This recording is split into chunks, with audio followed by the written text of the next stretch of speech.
Good evening.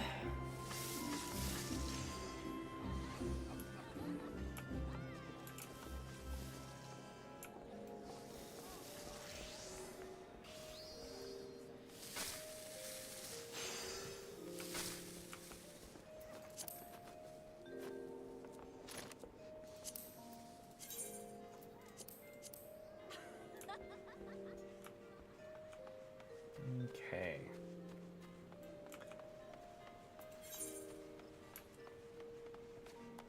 I'm going to go learn how to hold a gun.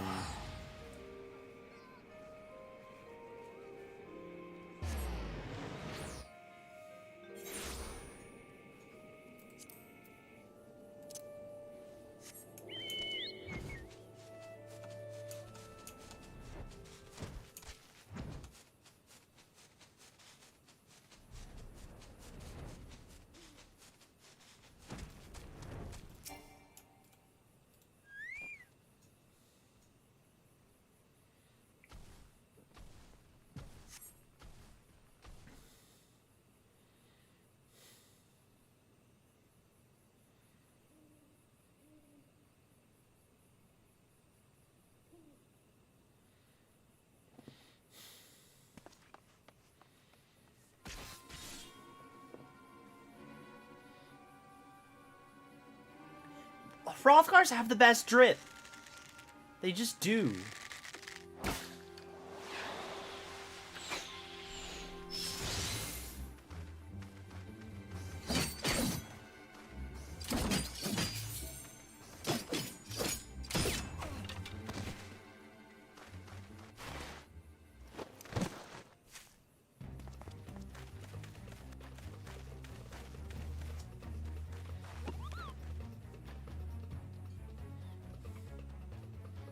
Out of my way or I'll gut ya. Joke's on you, I'm the warrior of light.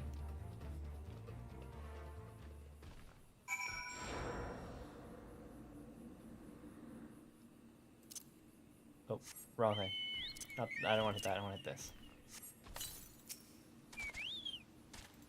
Hello. Peculiar conjurer. There are more pressing matters at hand. What are you talking about? I'd like to talk to the people who I'm... Oh, okay. Hello. Oh, I need to...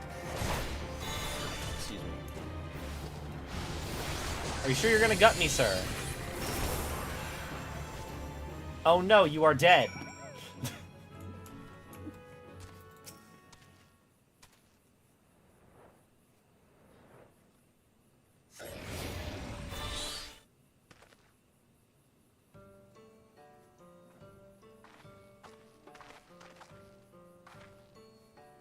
You have my thanks, stranger.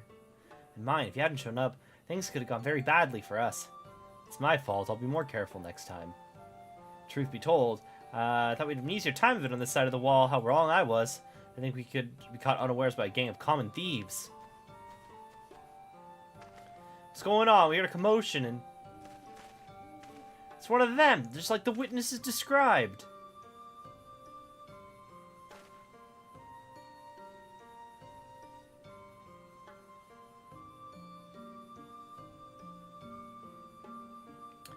It's strange to go after a pair like you. All the masks so far have been merchants and whatnot.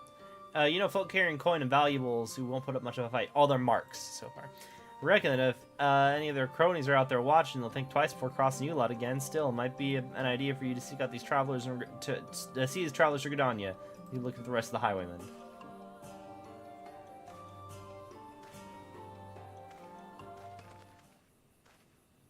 Well, Bandit, something about this doesn't sit right with me. We barely have a fistful of gil between us. I have a couple fulms of edged steel strapped to my back, not the most likely of targets. Perhaps that's why they went straight for the kill, and they might have succeeded if you hadn't stepped in. We're in your debt. I'm Radovan. This is Sophie. We traveled here from Islebard, far from the north, where I once served as a soldier of Garlemald. I had no choice. My family was taken hostage. While it's true that I have fought and killed for the Empire, I would never have done so willingly. Although I freed myself of the shackles, the life I've known is no more. But that was another life, one I would soon put behind me. I came to Eorzea and hoped that I might start anew here. As for me, I also escaped from the Garleans. I was part of a resistance movement until we were all rounded up and killed, that is. The Empire took everything from me, my family and my homeland. With nowhere else to go, the two of us decided we stand a better chance of surviving if we stuck together, and here we are.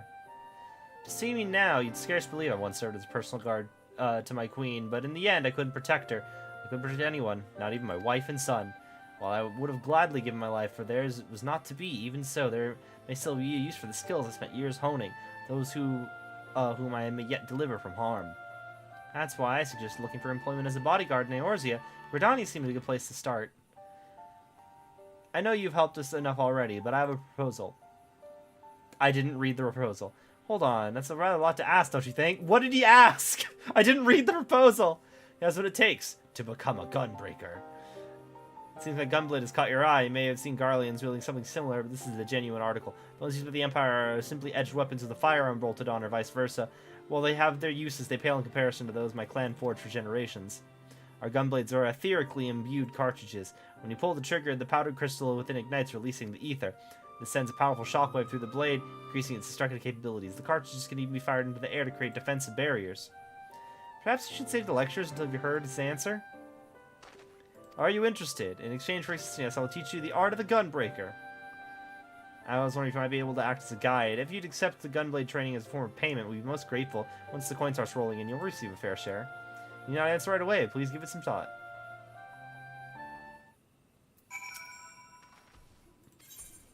Yeah, sure. Well, the path lies ahead is not an easy one. Spirit's my predecessor will watch over you. Thank you. I have a gun now.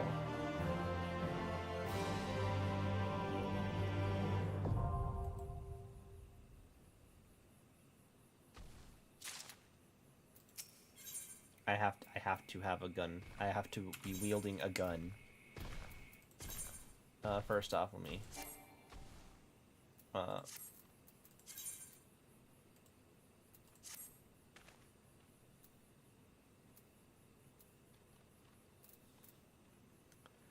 Okay. And then let me just update that set. And then now... That's not what I wanted to click. This. Insufficient armory chest space. Shit. Yeah.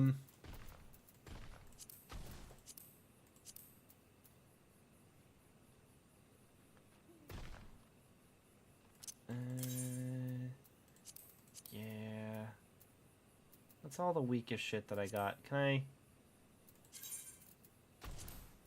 I like sort by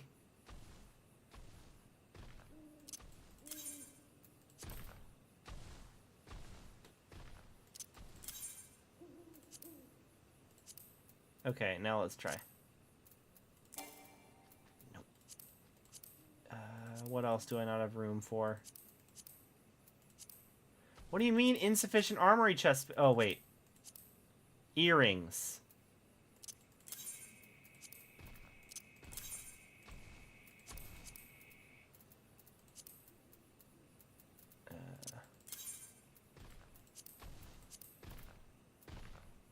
Do I sell the brand new ring? I do sell the brand new ring. Good.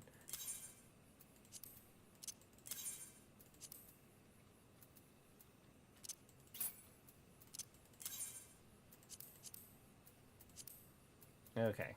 Cool. I should really clear out all my shit at some point, but... Alright.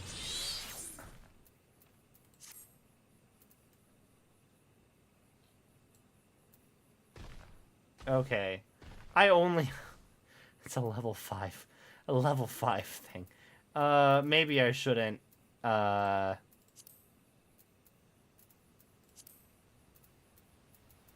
should probably get better armor. Admittedly, though, I look pretty snazzy.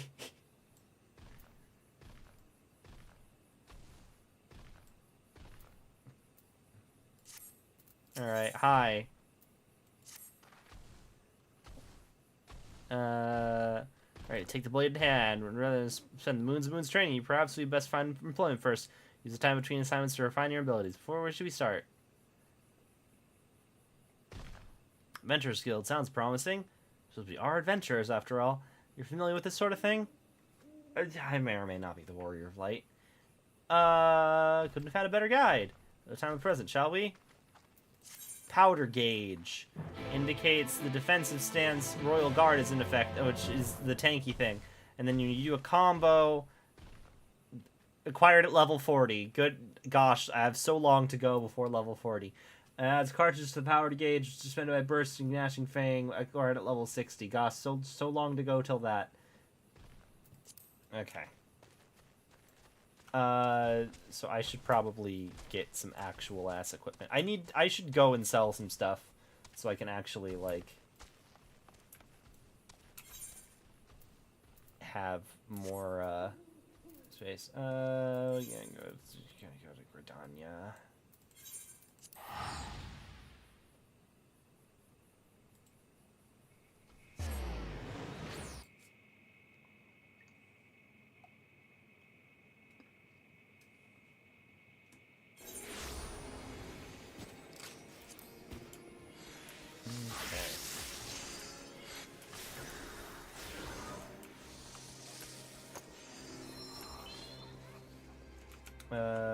But first, before we go to Gridania, I mean, we're in Gridania.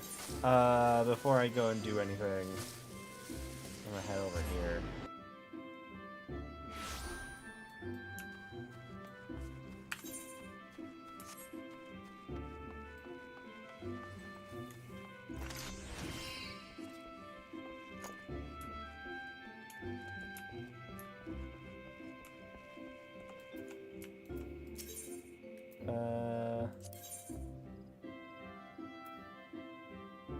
Oh, I can just purchase weapons.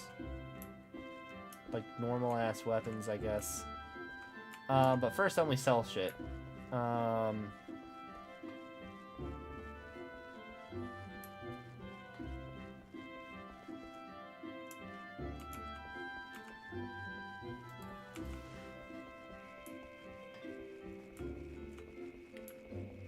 Independent tailor. Hello.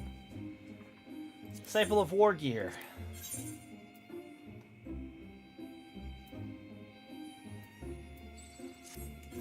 Nah, because I want to do duty roulette, so I'm probably have to actually buy some shit that'll actually get. Hello, look at you, a little Fafnir. Anyway, what I do need to do is sell a bunch of shit. Do you have the? I guess actually it doesn't matter. I just have to open a thing and yeah, open armory chest.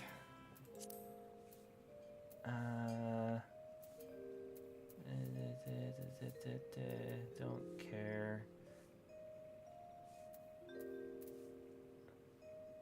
Is there a way to see if something is assigned to a set?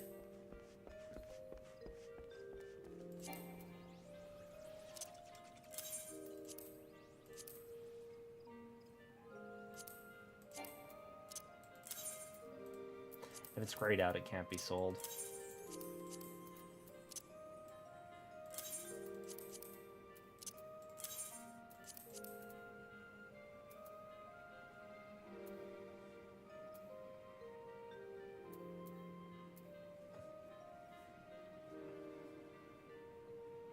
I have no use for this right now because I can't wear it yet.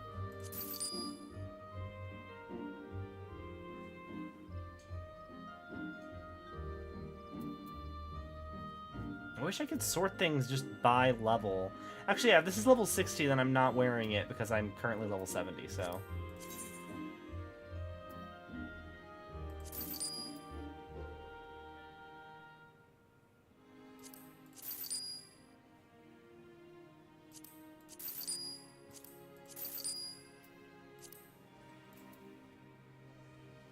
Yeah, I'll keep the level 70 gear, because I think that's what I got. What's the highest level healing hat I've got?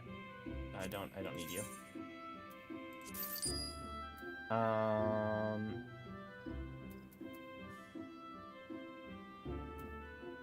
That's a hood of casting, which means that's better, yeah.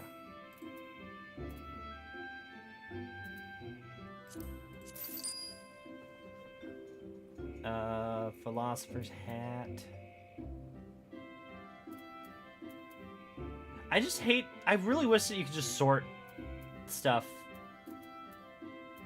by whether or not... Okay, wait. Let me see. What... Okay, where's my gunblade? Main hand. If I try... That's a login pistol. I know I have stronger books than that. Right? Yeah. Where's the gun? Mechanist arm, which I'm not gonna.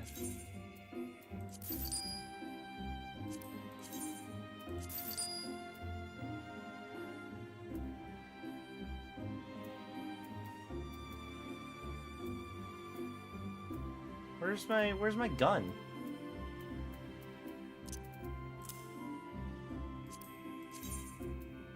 No, it's because it's equipped, so it's not going to show up in the menu. But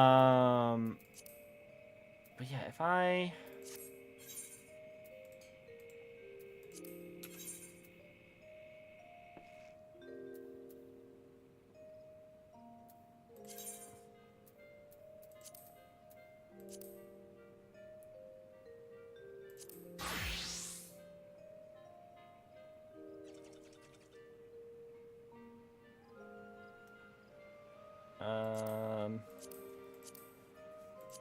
Okay, so this is the Rakshasa Codex. If I try and sell the Rakshasa Codex, will it tell me, like, hey, you shouldn't do that?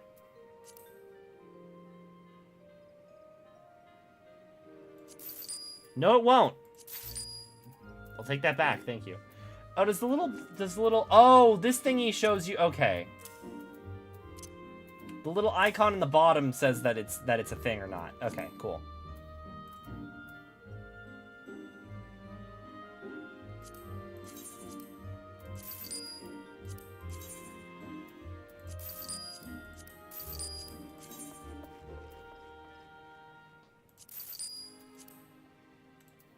Okay. Cool. Good to know. Good to know.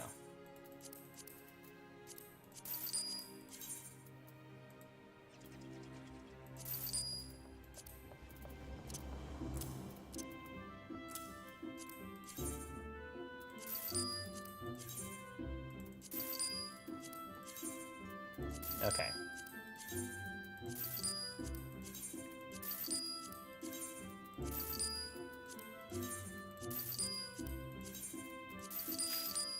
Oh, I didn't mean to... Did I buy something back? I didn't mean to buy that back. Okay, so these two down here. Oh, shit! Where's the hat? Where's the hat? There isn't a hat. Shit.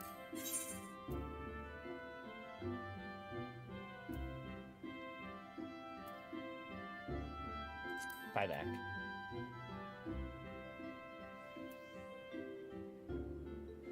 I forgot I have the squall outfit, so I should probably... Before I do anything, I should probably save that, so I don't accidentally sell it.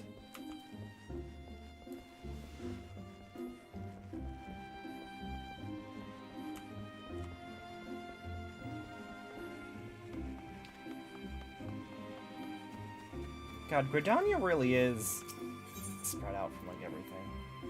Aetheryte Plaza, please.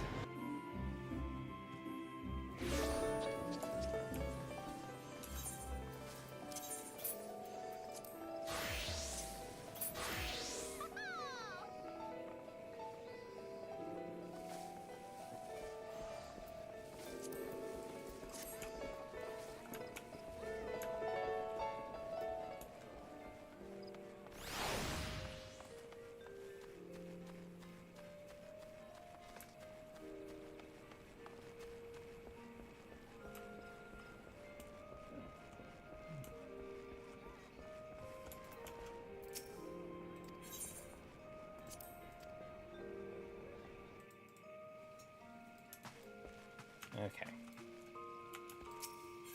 Armoire.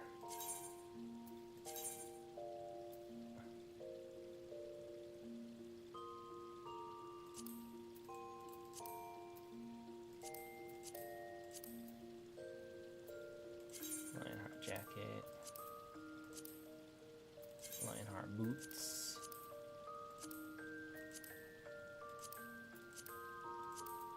And Lionheart bottom.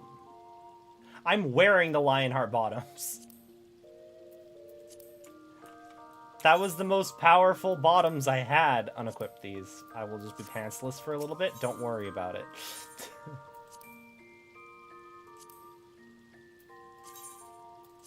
Yes. It's fine. This is fine.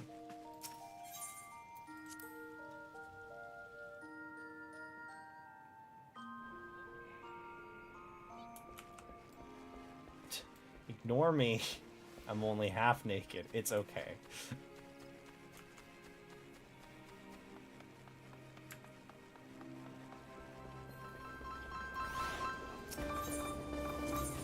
Yeah, we need to go buy some.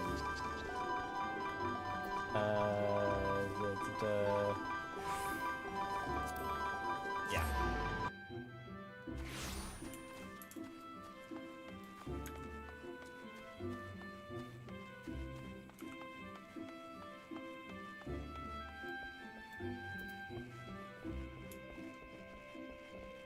Okay, let's get back to, and sir, let me just, really quick,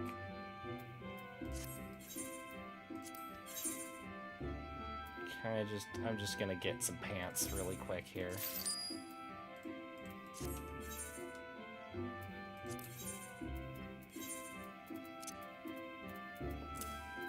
There.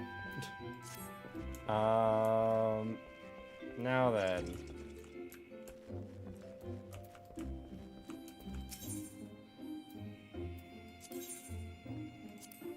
Okay, armor chest. We are going to scoot the stuff that is actually there, and then just go. No, don't care.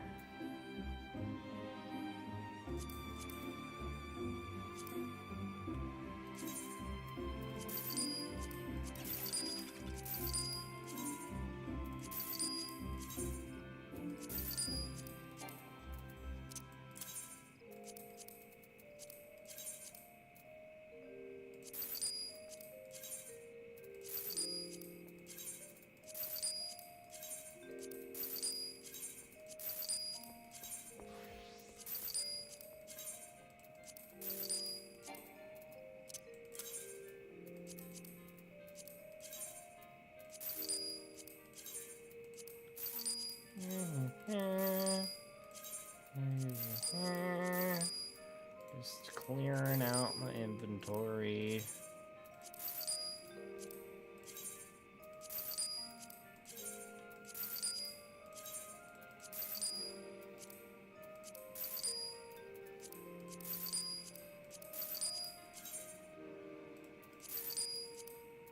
Okay, my pants down here.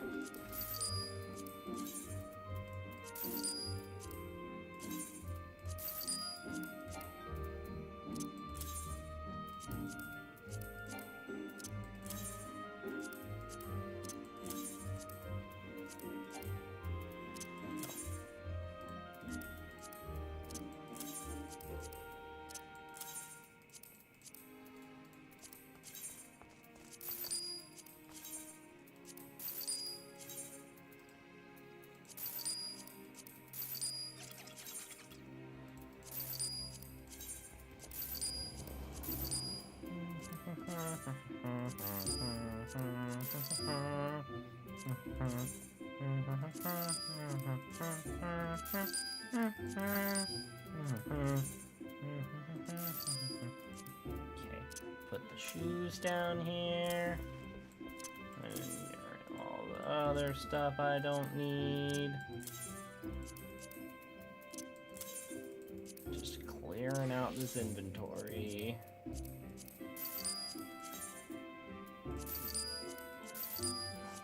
Anyway, Ulu, would you like to do the Ivolus raids with us tonight? I'm just waiting on Jen and Alan to get back.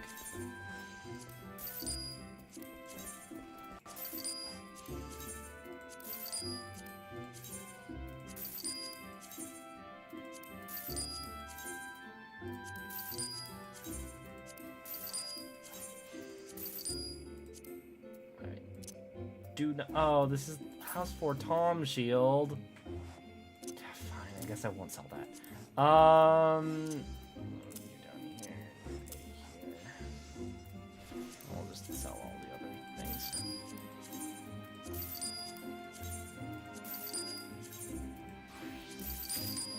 Oh, I didn't mean to buy a thing back. I don't need these shoes.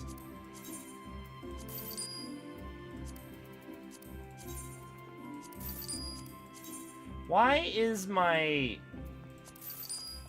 inventory for earrings smaller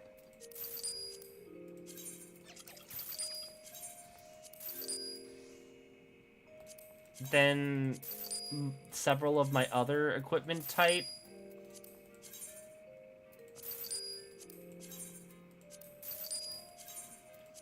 When you consider the fact that, like, earrings are so small.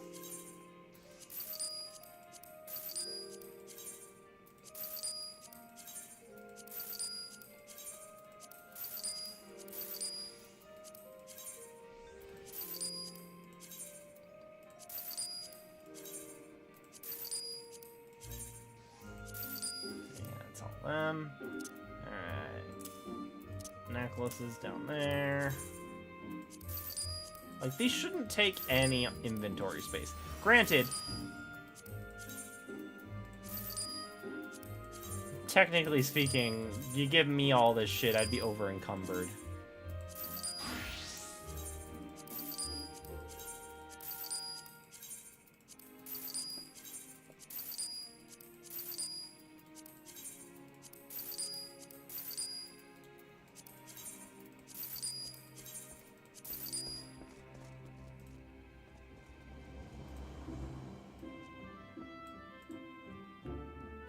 Arm bracelets.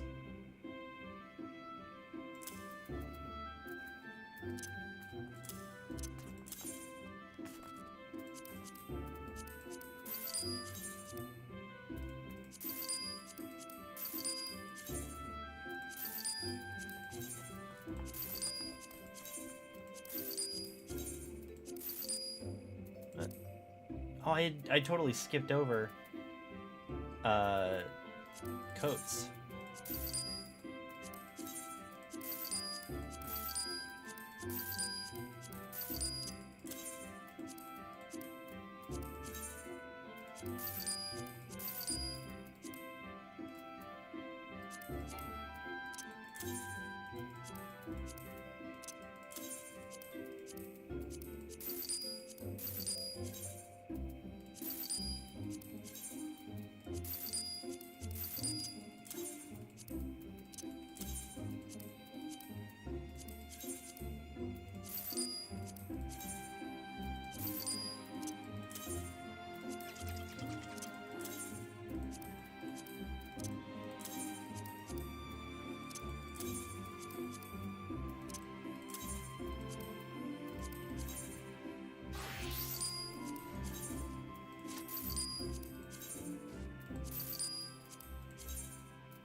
And then continue to sell these bracelets.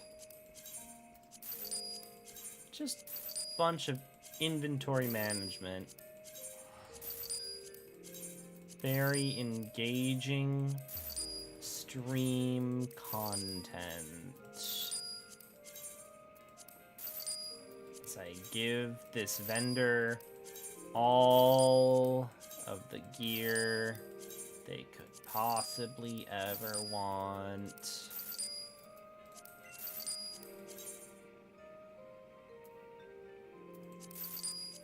Okay, and then a brand new ring.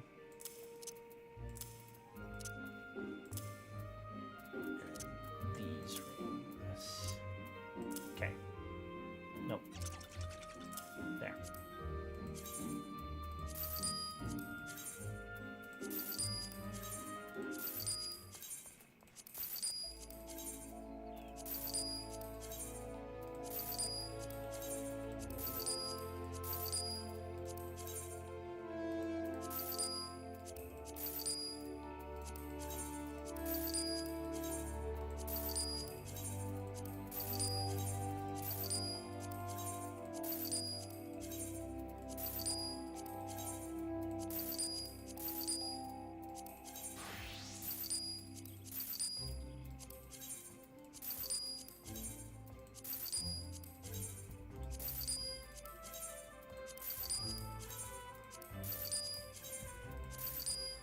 Okay. And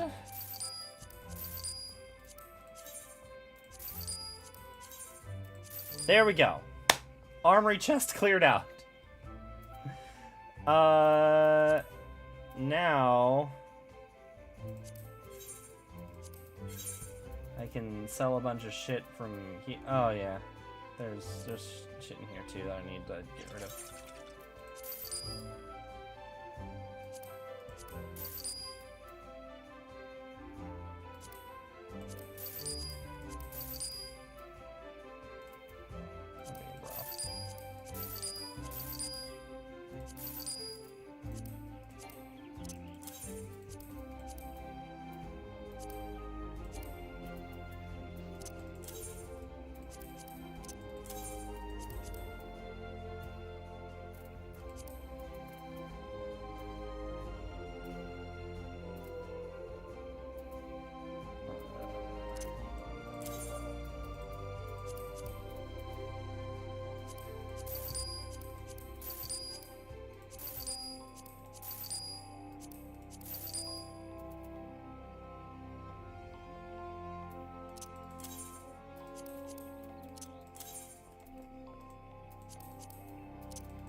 Shit, I don't need.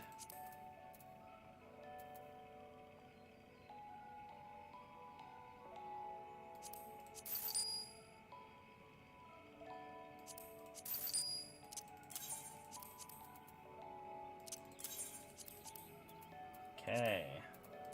I'm probably ditching some super rare materials here that...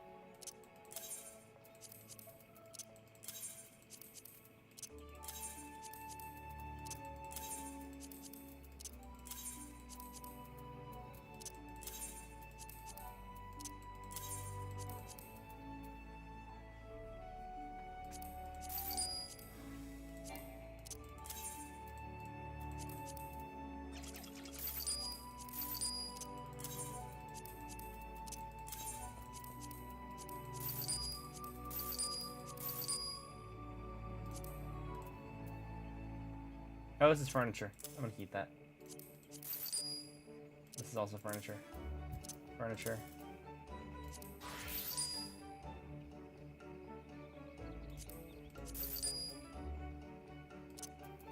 Keep that.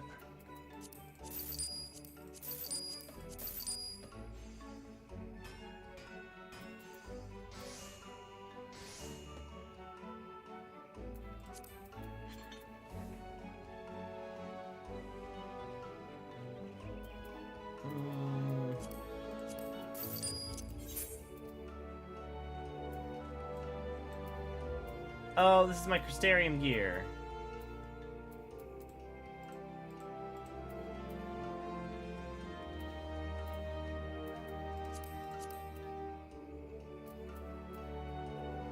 Oh, did I sell the Crystarium gear? It doesn't really matter. I can probably find the Crystarium gear regardless. I didn't really like it that much. I don't like anything that gives me,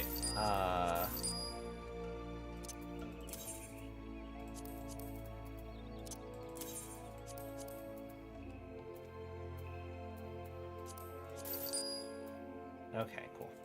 I don't like anything that gives me, what's it called?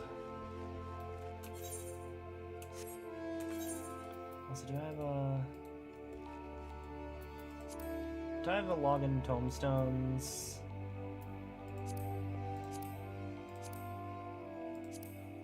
Because I could probably just go to teleport.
Oh, it's all level 70 shit. Okay.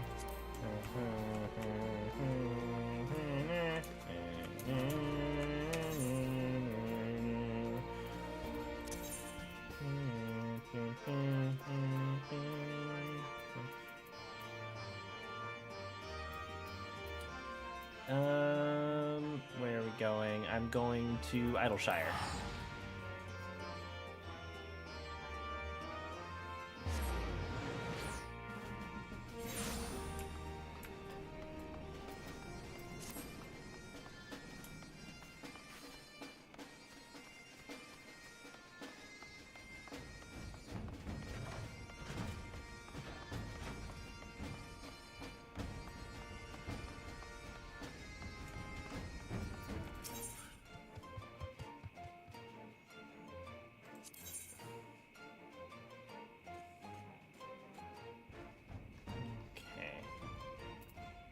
Let's go.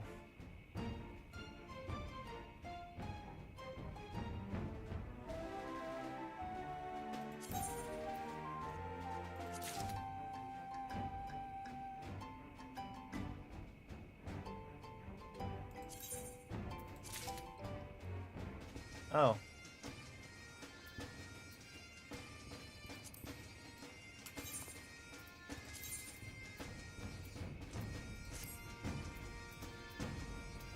Well, I guess I have to actually go buy shit off the market.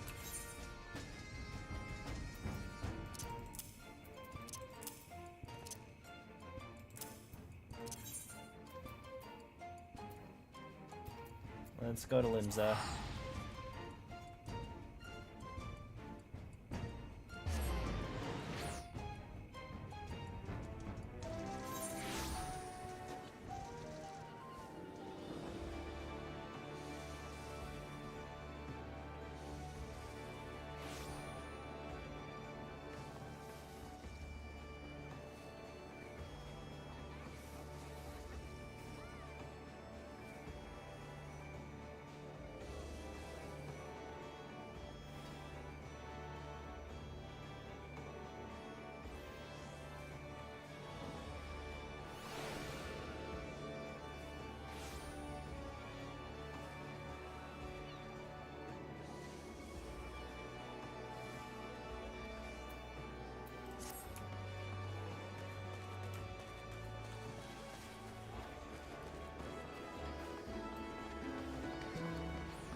Okay.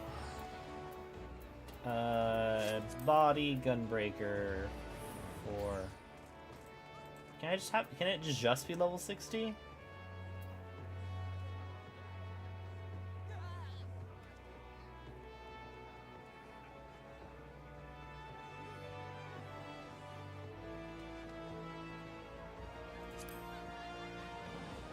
Oh, no, it's not. That's a lot of money.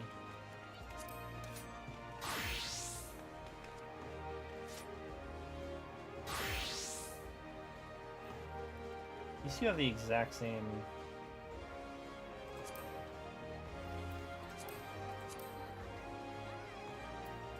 Wait, actually, 85 versus 25. Ooh, and this is so much. Okay, yeah.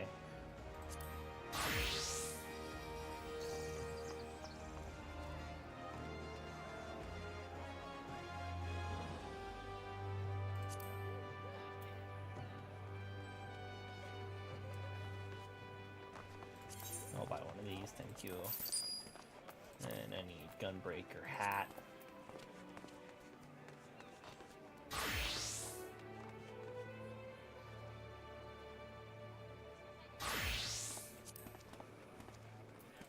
$40, no thank you.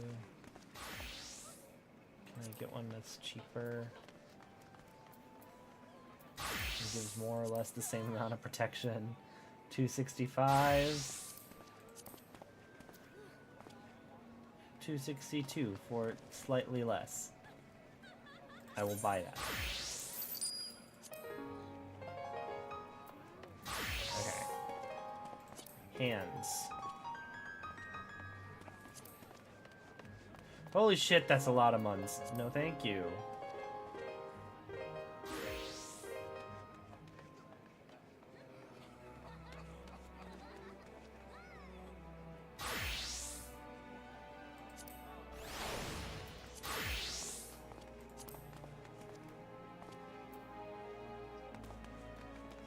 Okay.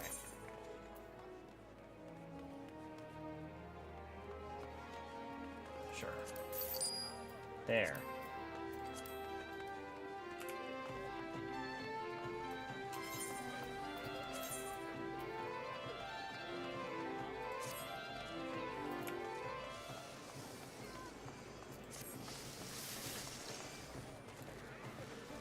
Now the important part. Actually, no. Important part right now is find cool looking gun.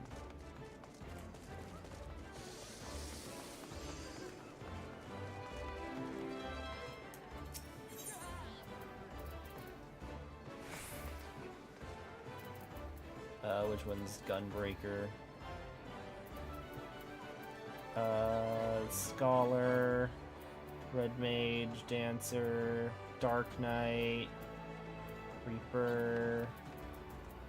That's Carpenter. Looks like a gun.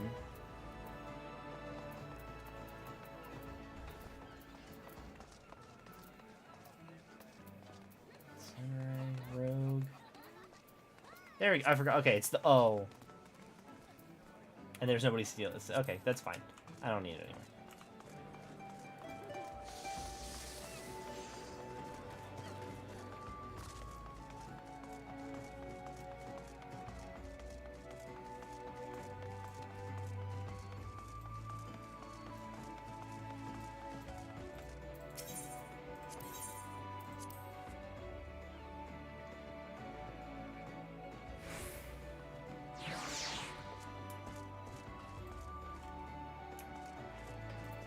Hello. I like to go to an in-room.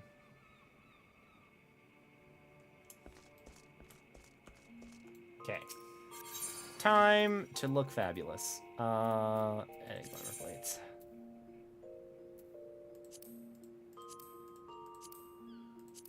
I do suppose the Garlean outfit does look kind of cool for a Gunbreaker. This is cool. I'm eternally bothered by the fact that the scarf overlaps my tail. Like, I hate outfits like that.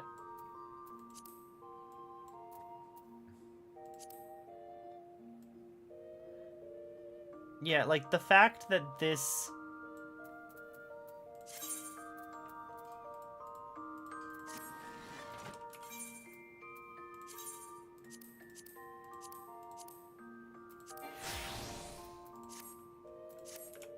The fact that my tail goes through the cape bugs me.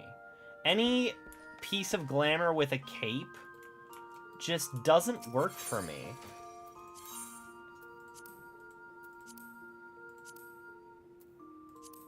Okay, so let's just... no, I don't need a bandana. No bandana.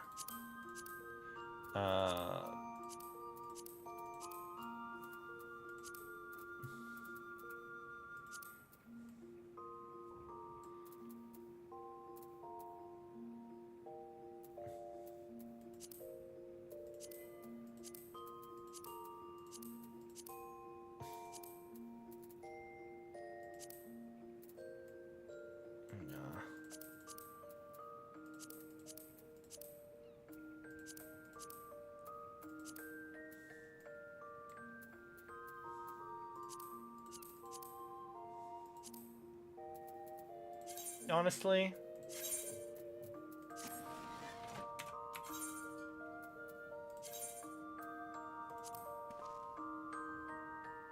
oh no, change that, update to Gunbreaker, glamour plate,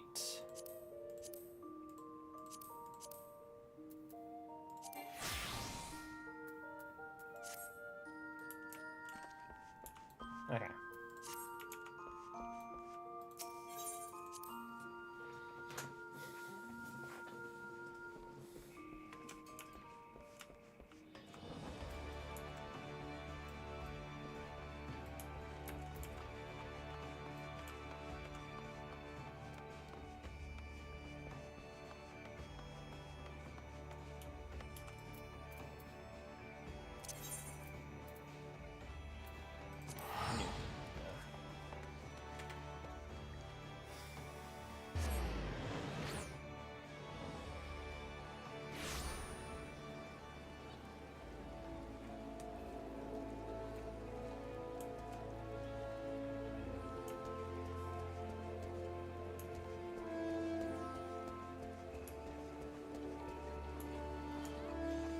She's very Matrix. Is her name? No. I was gonna go ahead and say if her name was Trinity.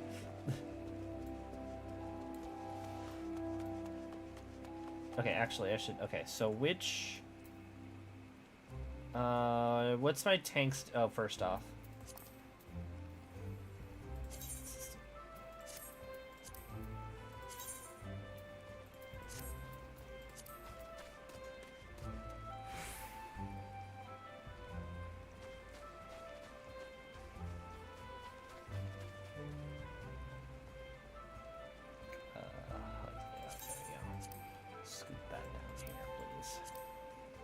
save.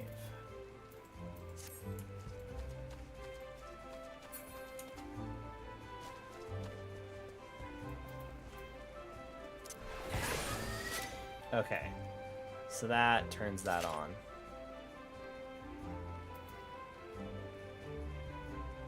Ranged, normal, provoke. I forget where I put provoke.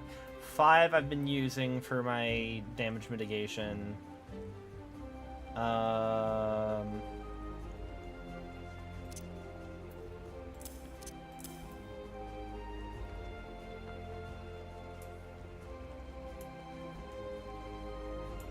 Oh, changes enmity to a party member. I guess I could be like, other tank, you take this.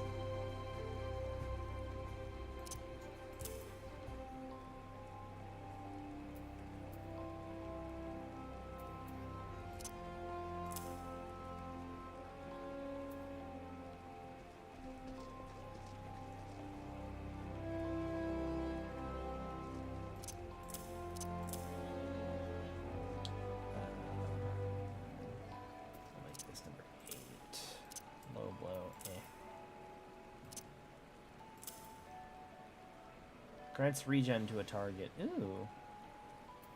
Okay. I'll roll a guard up there so I don't. Okay. Reprisal.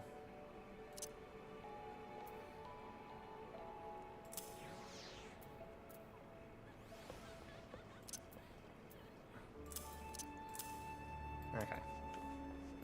We'll figure out what feels most comfortable. Oh, the reunions made his former members of the Adventurers Guild. We started accepting assignments. I've already been given the details of a potential client and need a bodyguard or two. A man named Lassenshoe is waiting at the Wailing Barracks. Sophie and I will be making our way down there to get our bearings.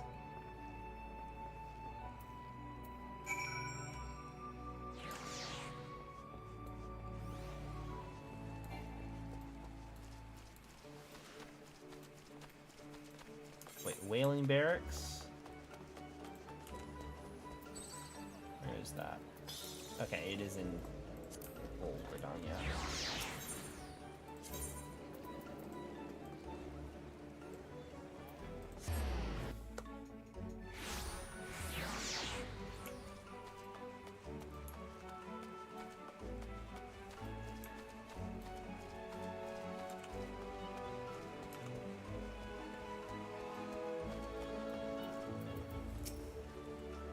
Once some of the Adventurers Guild. Yes, thank goodness. Something dreadful has befallen. Well, threatens to befall. One and only. I don't know how to pronounce Ithidia. You say you're unfamiliar with the most gifted harpsichordist who ever lived? Whatever possessed me to hire such uncultured. My breath would better spent briefing on the nature of my request. A few days ago, she received a most unwelcome missive, a death threat. First, I deemed it nothing more than a crazed scrawling of some harmless churl. That was until during recital, the stone was thrown at her, missing her by a hair's breadth. Have my capacity as her manager, canceled all public appearances until the perpetrator could be brought to justice. Fear, though, that my delicate tulip would wither and fall if confined to her dressing room, and she has herself expressed a desire to stroll freely beneath the canopies of Mikedo's amphitheater. You want us to take her for a walk, is that it? That's all we have to do. She should consider herself lucky. A threatening letter, a brazen attack in a public place, who knows what will happen next. But she can't stay indoors forever.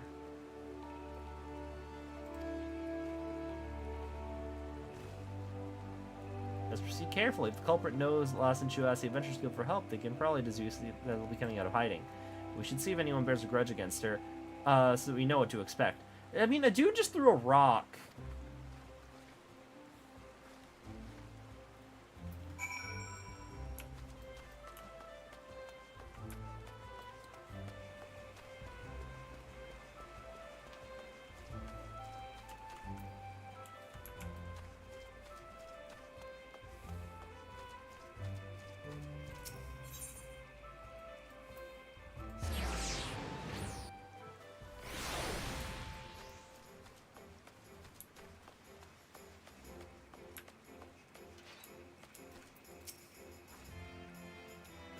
Time for Donnie, it's her debut. Her skills as a musician without question.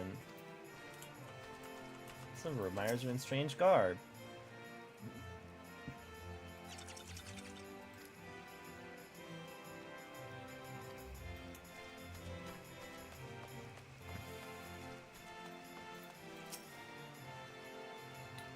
No deprived versus harmony is akin to an eternity of unimaginable torment. It's you. Clearly it's you.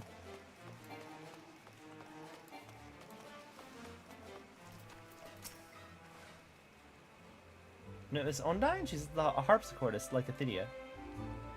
Pretty girl, that poor girl, what's this world coming to? A gifted and beautiful young performer such as her must hide away for fear for her life. It beggars belief.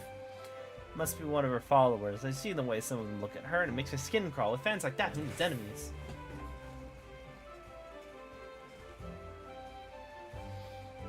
It's you, isn't it? Some people are horny for her, and that makes them creepy. I think that one of their admirers is to blame, but I sense there's more to it. To get more information, we should treat everyone with equal suspicion. Personally, I prefer to carry on with a more thorough investigation.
Most prancing about's gonna draw unwanted attention. We better get this over with as quickly as possible.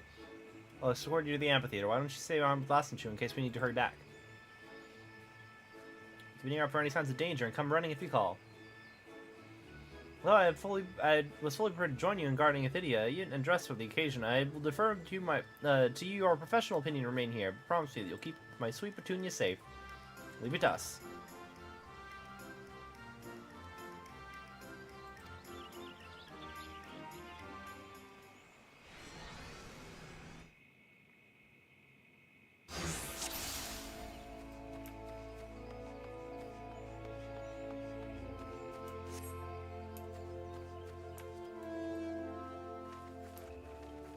I feel like I need a bigger gun.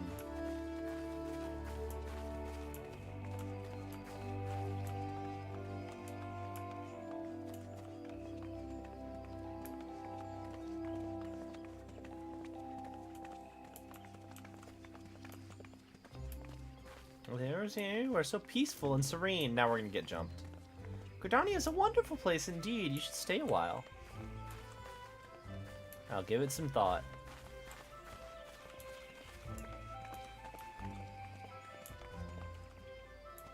It's Athidia! Oh, hey! Summoner class teacher. Even you are a fan. I don't want a distraction, but perhaps you could tell us why those bandits are after Athidia.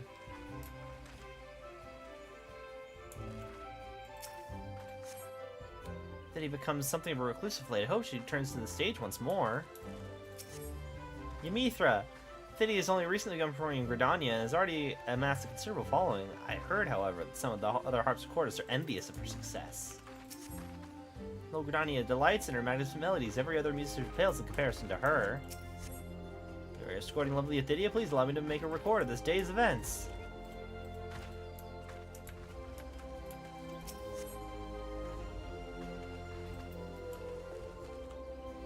Jealous rhyme. Yeah. There she is, with the rabbit ears! Who goes there?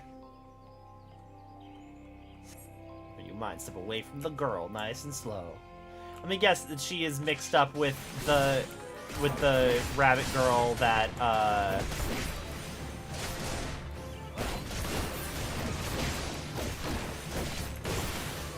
she's mixed up with the other rabbit girl that we're traveling with.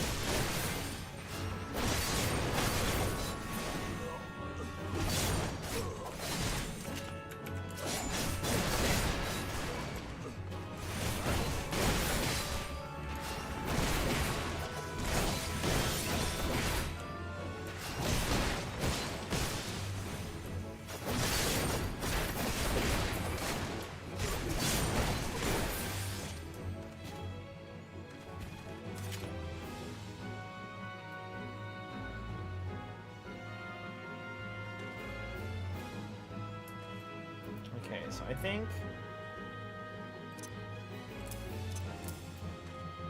Three more of them. Stay on your guard. You must be ready to strike at a moment's notice. And then this one... I think I'll scoot over there.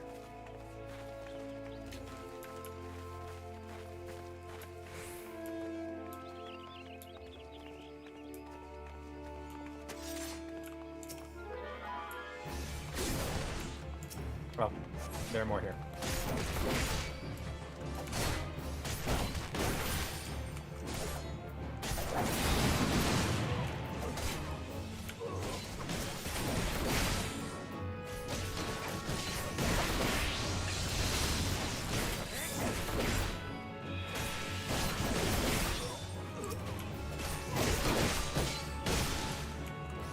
Huh?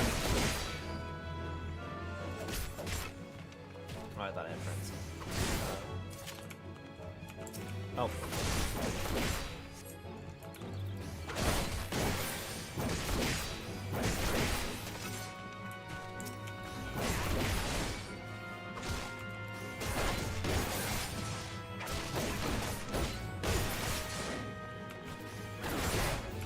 There we go.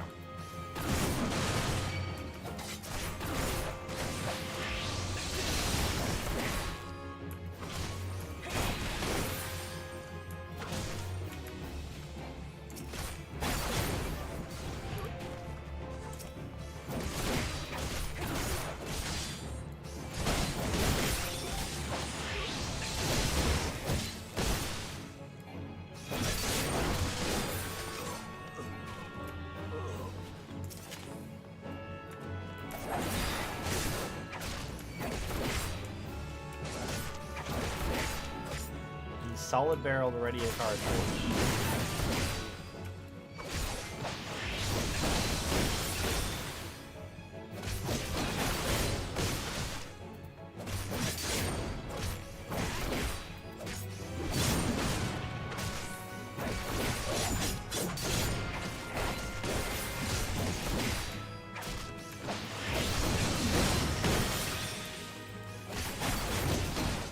Okay, that's what I mean. Yeah.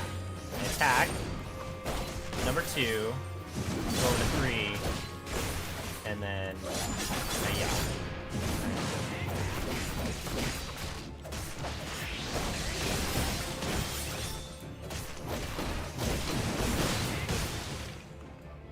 Okay, I'm gonna scoot this one over there. That means to me and I, the other wood whalers, we get to the bottom of this. You in for questioning.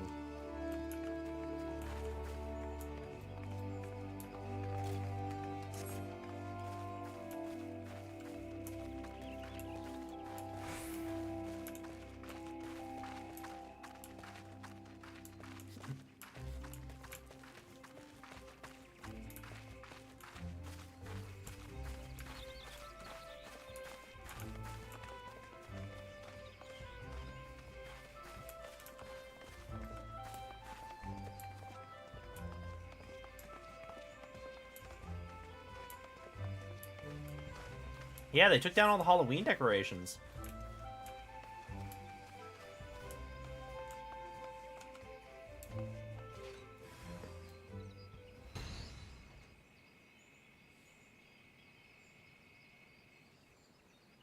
Naughty little rabbit, it seems you wandered too far from your warren.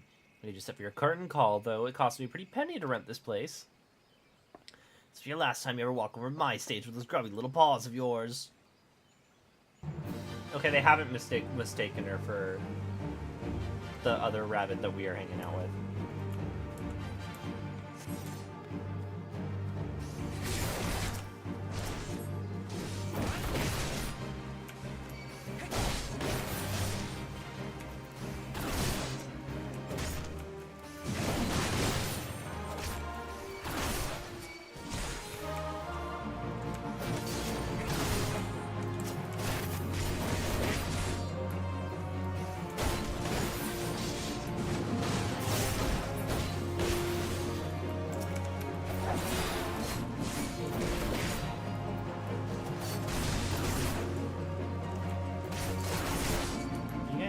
Yeah, over here.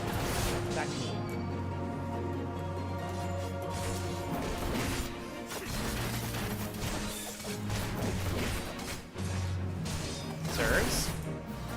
attack me. I am the tank. You attack me.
Lightning affected ether.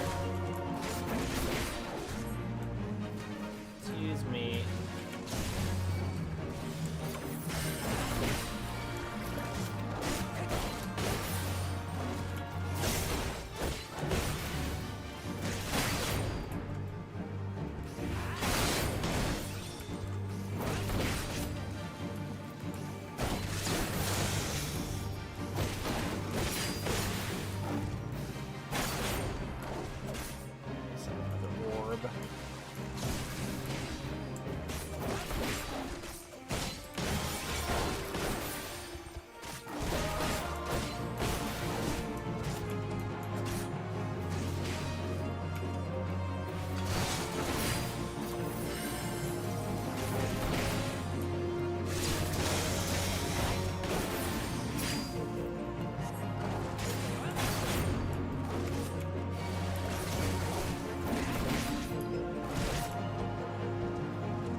Over here.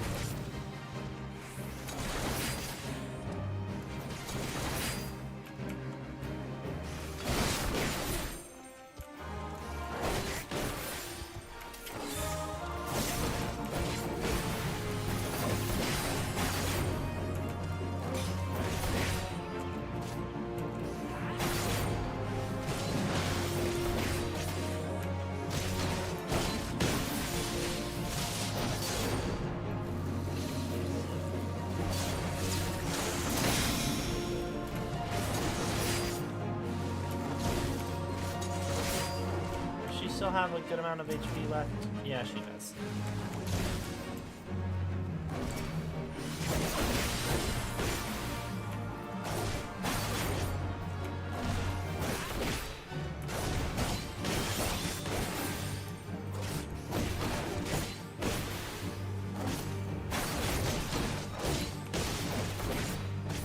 Sirs.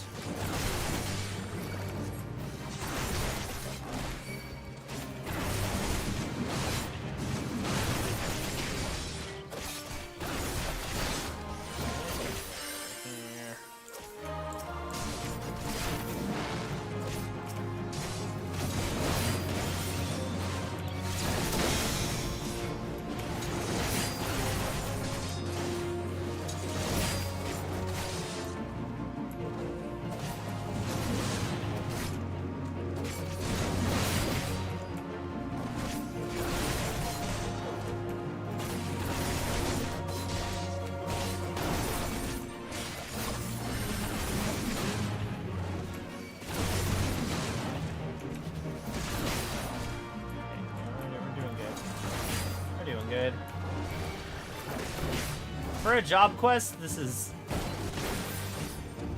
taking quite a bit. Yeah. There we go.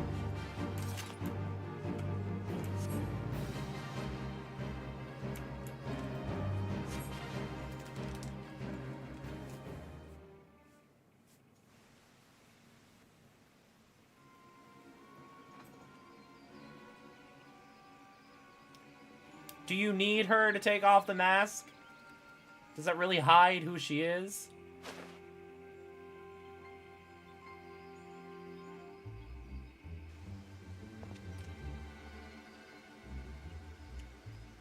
What's is it Aditha? I don't know. She can steal my fans. My stage was appalling. Outfits of hers. I won't stand for it.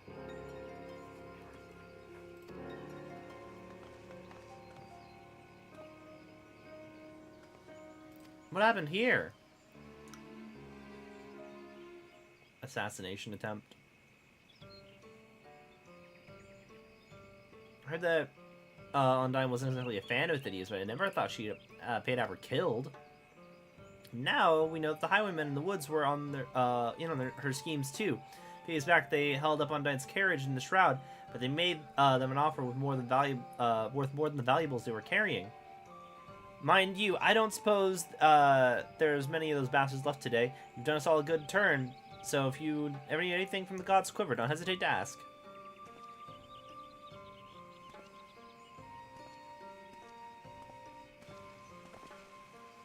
Not dangerous past. Aditha would, well, at long last be able to make her triumphant return to Mikado's amphitheater. Why do those highwaymen attack me and Radovan in the woods?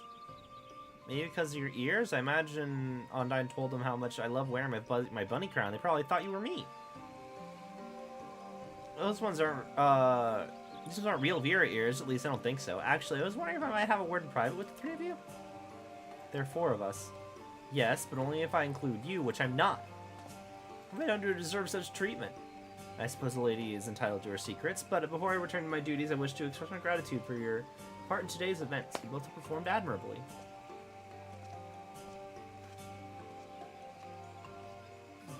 Let's go to the Great Lone Growery.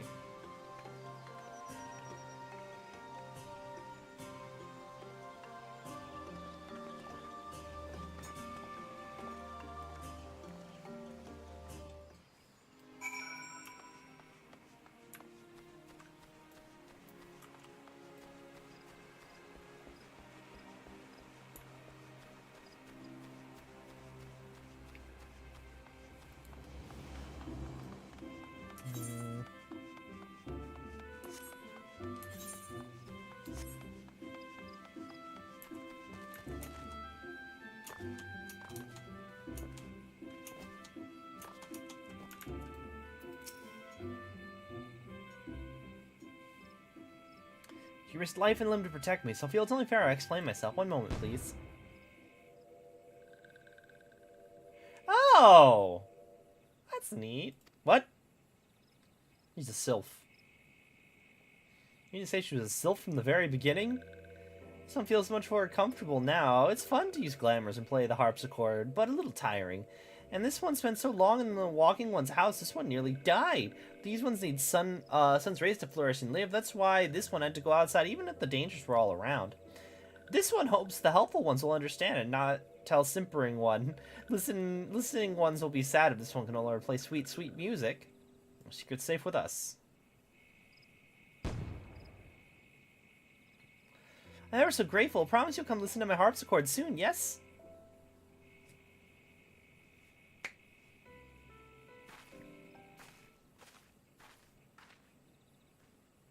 Not quite the conclusion I was expecting, but satisfactory one nonetheless. I must say, you've acquitted yourself rather well.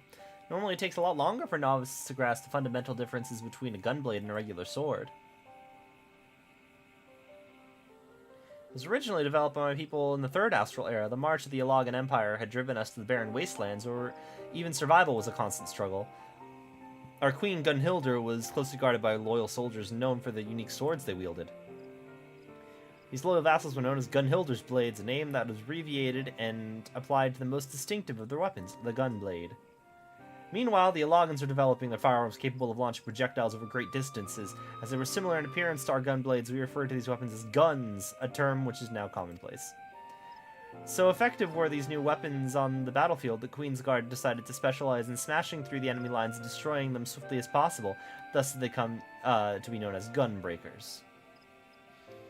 Even after the fall of the Alagan Empire, these techniques were passed down to each new generation. My clan of the descendants of Gunhildr was passing out. All that remains. And I do see that the art of Gunbreaker lives on, even if by means of entrusting it to an outsider such as yourself. If you take history lessons, you two will get along like a house on fire. At best, I'll leave it there for the time being. I don't want to overwhelm the lad. The best learning is done in the field, however. As pleasant as Gridania is, I'm eager to see what other city-states have to offer. May I suggest Ul'dah? The markets have goods from all over the world, and I'm dying to take a look. Ul'dah it is, then. Sophie and I will go on ahead. When you arrive, seek us out. We shouldn't be hard to find.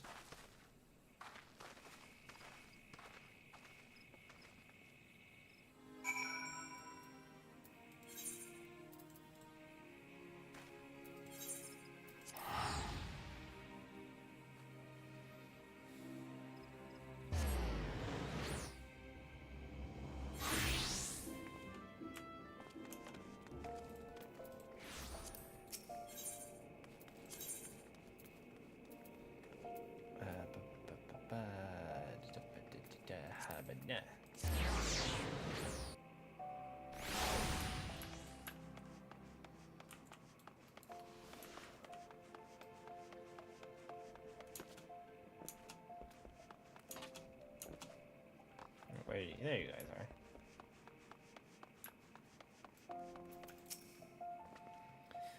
It's good to finally get away from that noisy marketplace. Now that this Waterhung looks much quieter, paradise compared to anything you'll find in Garlean territory. I think he's just in a sour mood because he can't find any work. You're not wrong there, Sophie. I'll keep looking, though. You better train by yourself until we find our next client, which, with a little luck, will be soon.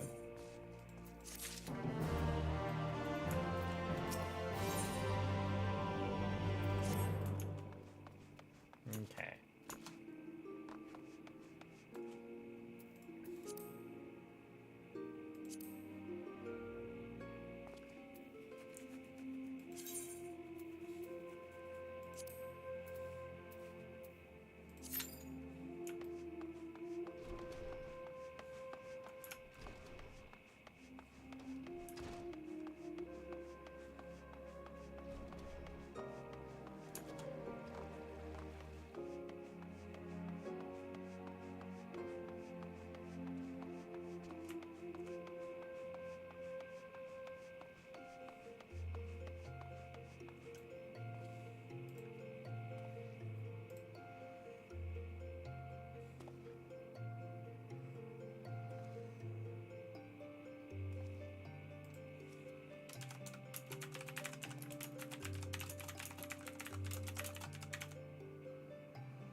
Okay, it seems friends are not up for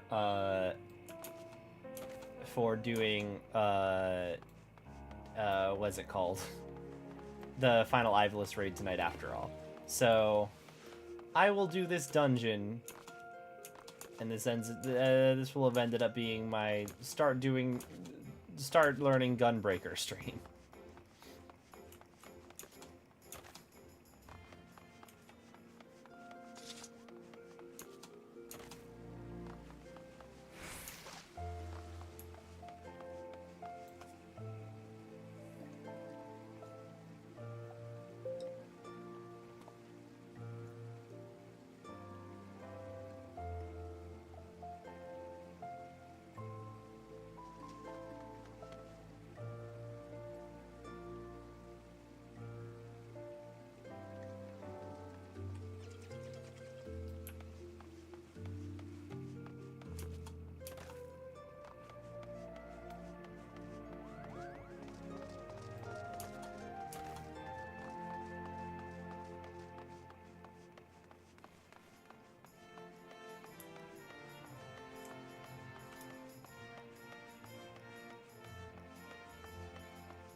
There we go. Commence.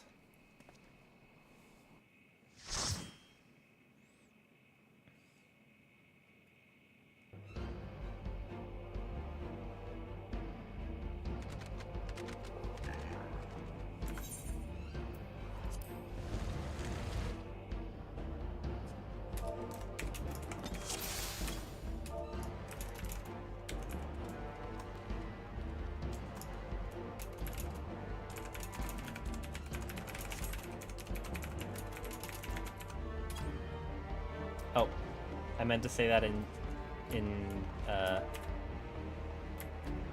meant to say that in party chat. Party. There we go.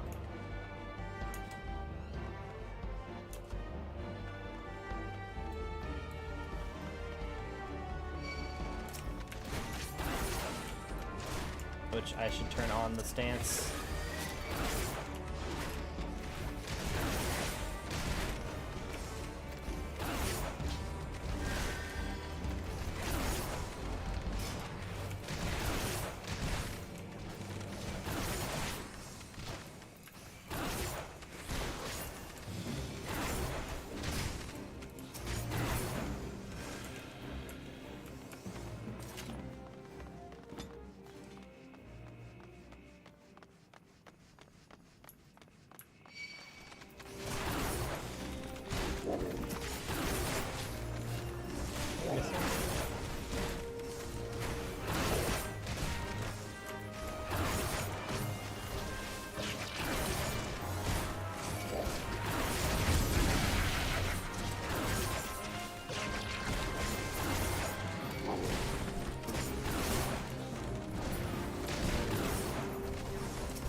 To push this button, right?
I feel like I shouldn't be pulling that big.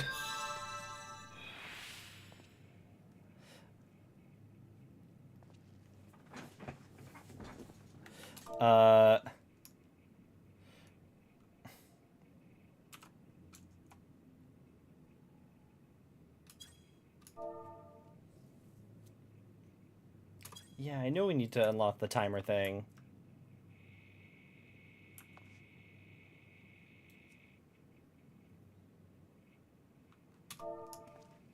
Hi. Hello. Sorry, we were getting done with raid for the week. It's fine. We're not doing Ibelis tonight anyway. Yeah, I know. I was watching you doing tank stuff. Do you need help with learning how to tank? No, I know how to tank. I've been AoEing all the things, and they're all going on me, and then I die. Right, but what I'm saying is, like, are you using cooldowns? Are you... Yeah, every time I'm like, oh, my health is low, I should hit my damage reduction, I immediately die. By the time I notice that I should be doing that. Well, you have a couple of cooldowns that you should be, like, cycling through to try and to help things up. Also, in that raid, you need to be in, like, the purple, like, AoEs on the ground. This part we ignore the eyeball, though. We just hit the mobs. Right, but if you're not in the purple thing, the eyeball can still AoE you and, like, deal a bunch of damage. Okay, that makes more sense. So you want to be in the purple stuff. Okay.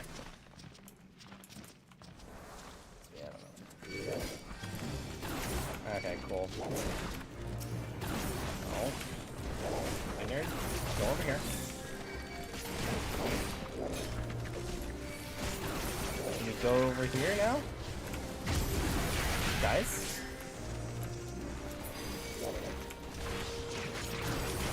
No, the purple? Nope, shit, I'm stuck. Yeah. Come over here, come over here. That's what the eyeball is, like, actually dealing, like, 75% But like, I'm moving over here, But you didn't get into the crystal bay by the time the, because everyone was still over there, and the monsters were hitting them. No, you, like, first rule of a tank, ignore what your party is doing. You need to be the anchor. Yes, but the stuff was aggroed on the party.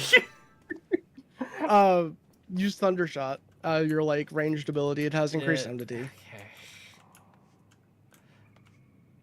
I know, man. Yeah. Not every party is going to be a winner, okay? Yeah, I'm like, because they're telling me, oh, just use your AoEs and ignore the eyeball. It's like, thank you, I know that part. But you have to be in the purple because the eyeball is doing a casual 1001 damage to you. And you're the tank. I know. Every time I see there's casually one thing that's not aggroed on me, and the party member is, staying over there. Yeah, you just need like, provoke helps a lot. And then your lightning shot ability is like your ranged enmity generator. So if you see like one mob just like not following you, just lightning shot it.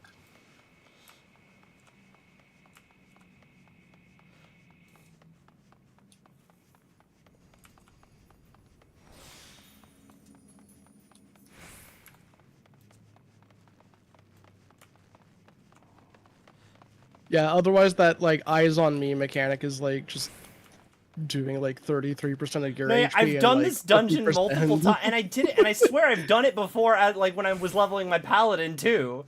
I've done this dungeon, like it's not.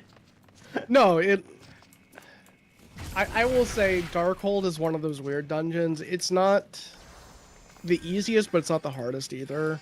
It's not like Orm Vale. Orm Vale, I think, is a lot tougher in a lot of regards. But this one's not that much easier.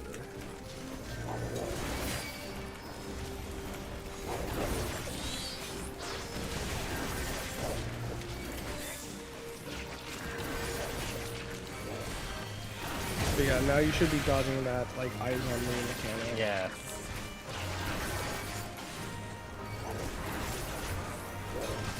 Yeah, it only did 100 that time instead Yeah. of 1,000. 90% damage reduction. Turns out that's pretty good. Over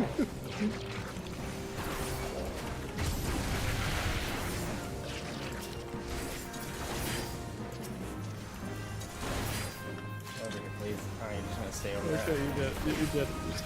I'm just Proud of you, buddy. I'm just gonna, I suppose I am also just used to the entire party tends to move to where they need to be in the other raids that I've been in. Yeah. I'm gonna scoot over to the purple. Okay, I'll go.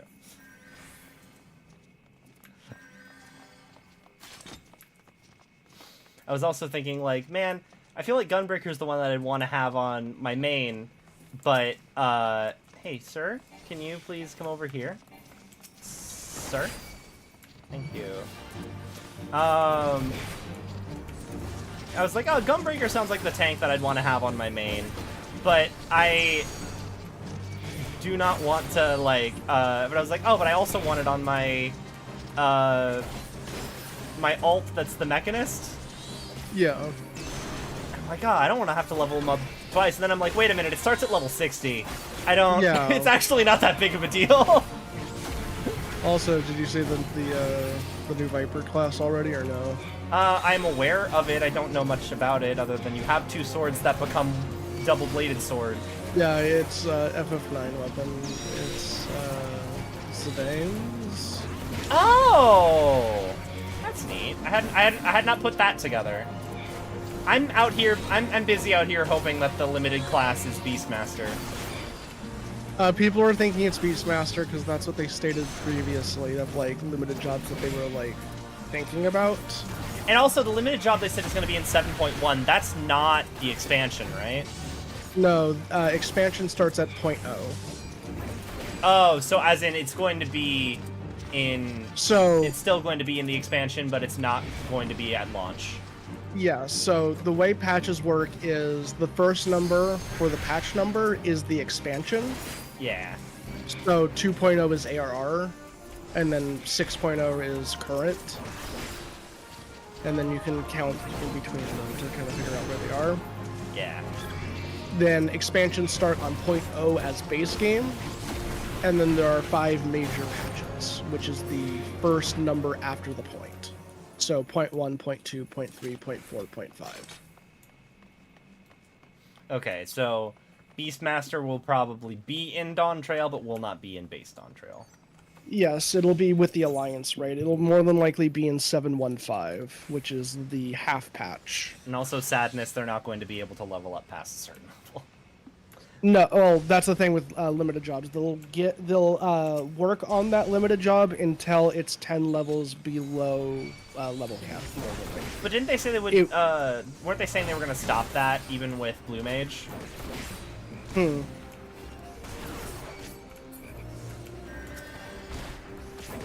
In what regard?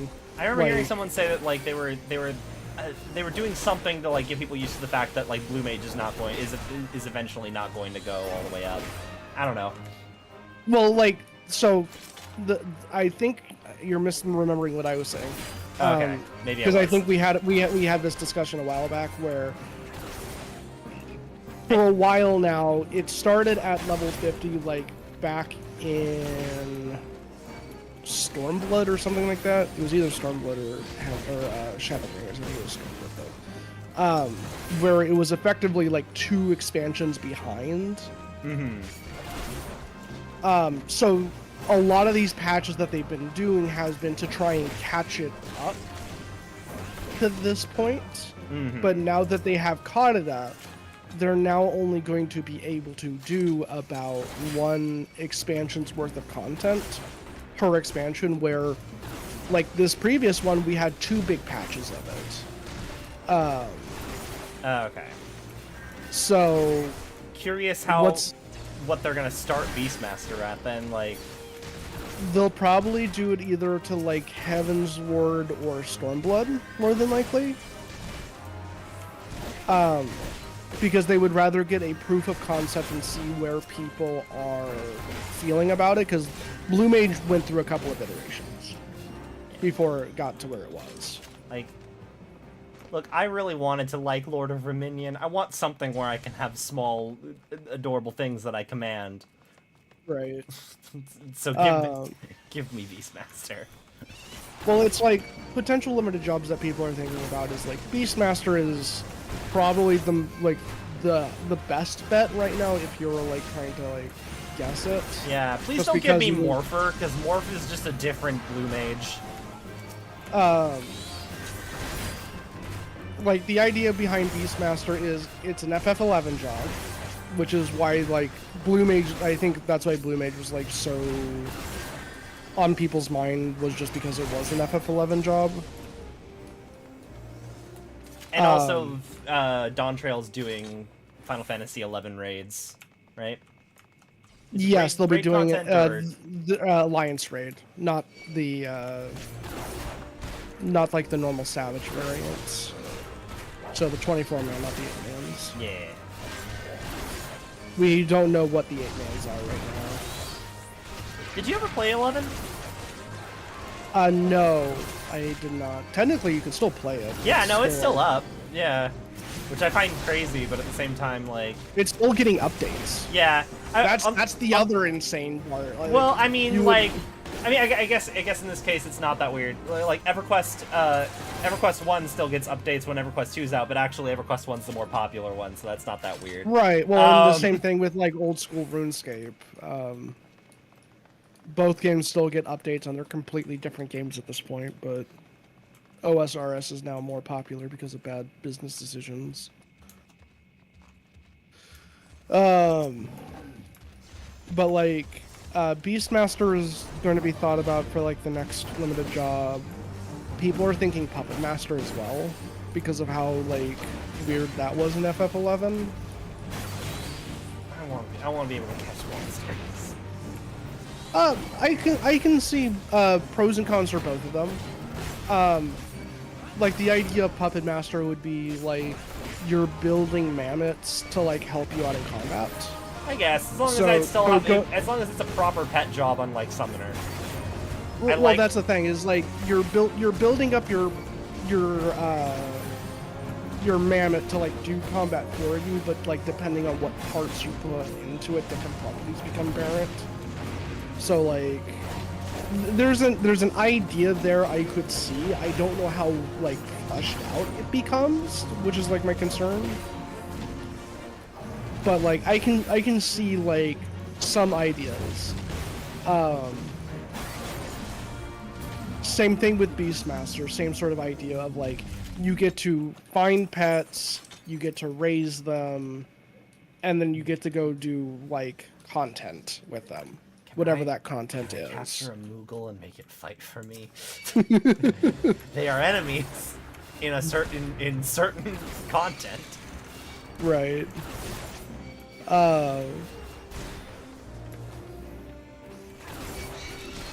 And like there is like we do have evidence of like Beastmaster as being a thing in FF14. There's a bit of content that you haven't done yet or probably will be doing. But one of the main antagonists from that was a Beastmaster. Alright. So we do have that going for it.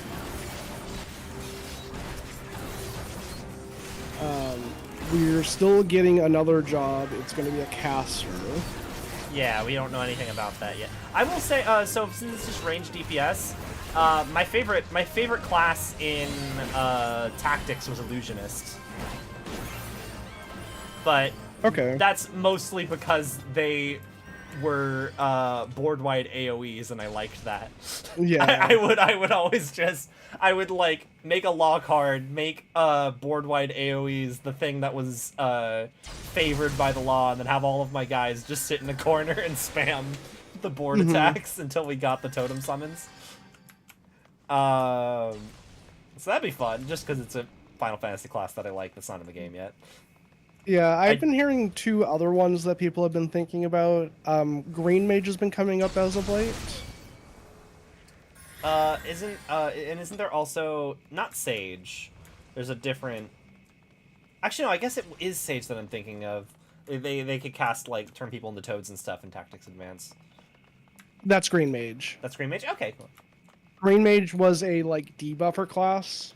And then So we would put like dots and befuddles and stuff like that, where they would like lower enemy stats or buff allied stats. And then Time Mage has been kind of worked into Astrologian, right? Or Scholar? Astro. Okay. And a bit into, like, Red Mage to a certain extent, but I don't think we're ever going to get Time Mage. Yeah, no, because I was going to say, because I think a lot of their skills are spread out among other classes. Other places. Same thing with, like, same issue with, like, Geomancer. Geomancer's been kind of pushed into Astro as just, like, like the Kugane variant of Astrologian. They use ley lines instead of the stars as, like, their source of, like, Magic. power.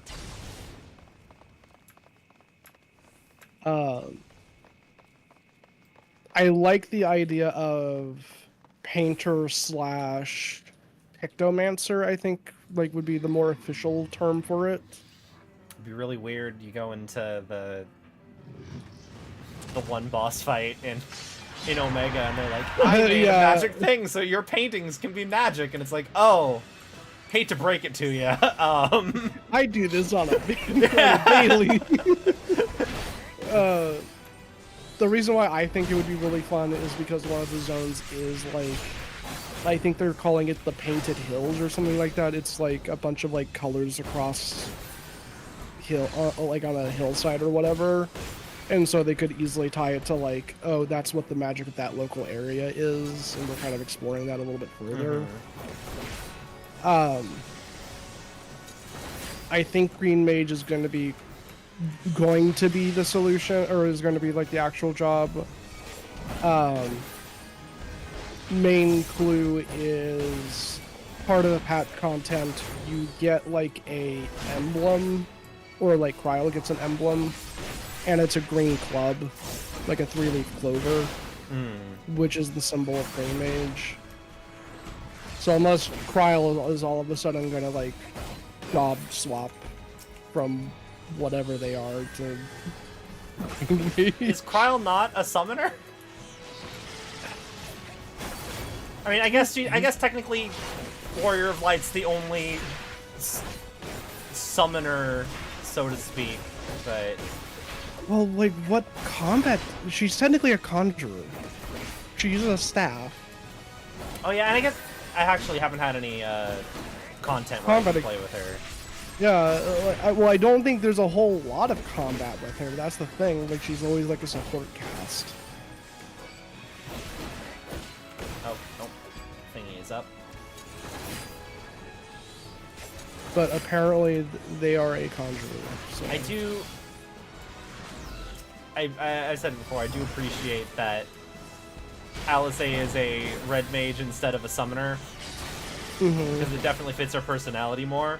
But it is like, neither of them are interested in summoning their grandpa.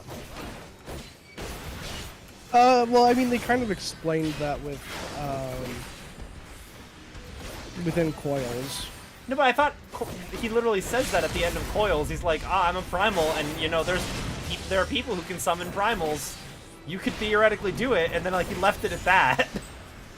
Well, both of them stated that they didn't want that to happen, to have that embodiment, like, become twisted. Ah, fair. Actually, I may have just forgotten that. That's why nobody knows that happened. Like, Phoenix never gets mentioned. Bahamut gets mentioned because how could you not? Hard to hide the dragon that caused the calamity for 5 years. Turns out, very hard to hide that fact. But Phoenix was only known to the warriors who went into the Coils of Bahamut, and that's it. And anybody who chills around me past level 80. Yeah. Once that happens, unfortunately, that's like cat's out of the bag sort of deal. But let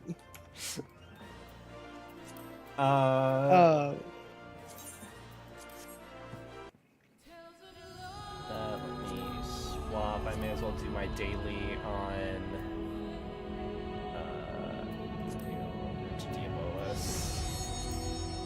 Diabolus.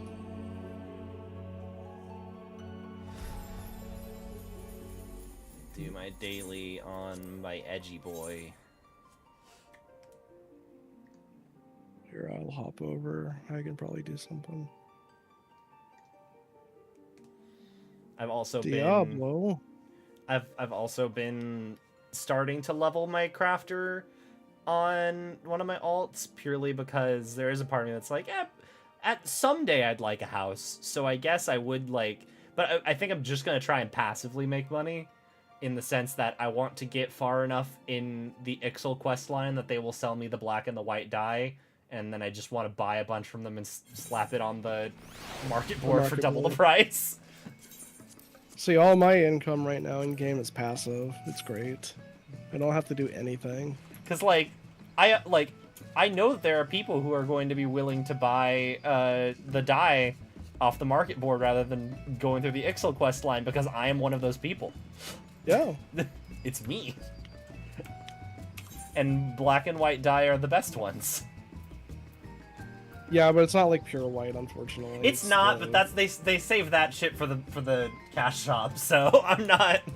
No, you can earn pure white dyes, but it's like a very rare item. They're incredibly expensive. Well, they're rare because they're from Retainer Ventures, I believe. Pure white dye. It's probably like general use. Also, you can mail stuff to yourself, right? Like, I mean, no, to, you to, can't. to alt characters. No, because you have to have them on your friends list. Oh, and I can't friend myself. Okay. What you can do though is you can set up a free company with somebody, and then invite them into the free company, and then you can use the free company chest as a way of trading. But there are 4 ways of getting general purpose white dye, like pure white dye. Palace of the Dead, Island Sanctuary, Ventures, and Oh, I Zadnor. was added to the free company. Yay. You're added to a free company? Okay. Yeah. It's the one that Jen and Alan are a part of. And Okay. So I just sent a request and I can't log in, and I am now part of it. Yay. There are like 200 or 500 people or whatever. 200 Yeah. people. Let's see. Where are you on? Yep, I'm online. I don't have you friended on my alt. Which city would you like to join then? Huh? Like, what city do you want to meet up in, or do you just need to? Oh yeah, let's meet up in Limza, or let's meet That's up. fine. Let's meet up in the Crystarium because there's less people there. Okay. The Dead City, the city of crafters. Yeah. Because that's where all of them go for their current relic weapons. There's a part of me that's like, I find it interesting that the newest housing is the newest housing thing is Ishgard, which I get, but like I guess it's weird that we got Ishgard so far. Like, you'd think it would be included in the expansion that you went to Ishgard in, but also like there's a part of me that'd be like, it'd be cool to live in the Crystarium. I understand that, like, canonically it'd be really hard for friends to visit you, but like Okay, so the reason with the issue with the housing is server stability. They've gone over this a number of times of like they're wanting to like they always want to increase the number of wards at the end of the day. The issue though is obviously you cannot keep spawning in instances of for server space for multiple wards. Yeah. And then the other concern is even if you could, houses aren't loaded in from like if I was to go to someone's house right now, if no one is in that house is not currently loaded on the server. Yeah. Once someone steps in, it then becomes loaded. There's only a limited number of instances that those can be. I get that. I'm just saying, as far as the decision on what cities to choose to theme things after, it's interesting to me that we got Shirogane before. They actually explained it in game. It was really cool. It's like I'm assuming it's part of like the reconstruction effort. Yep. Yeah. So because of the Ishgardian War with the dragons, the 1,000-Year War, the firmament, which is the housing district, was destroyed, and players came together to help with reconstruction efforts after the after everything kind of like pieced over with the dragons. I just realized. What? You were not in my party. I friended you. No. I did not add you to the party. Yeah. Fine. That's the thing. You're going as Dark Knight. What? Yeah, I am now an edgy boy, which I hadn't realized. So like, this, in D&D, this character's an Echo Knight, and I was like, I guess Dark Knight's kind of close. And then I'm like, oh no, you do actually summon like a dark version of yourself. That actually fits very well for me.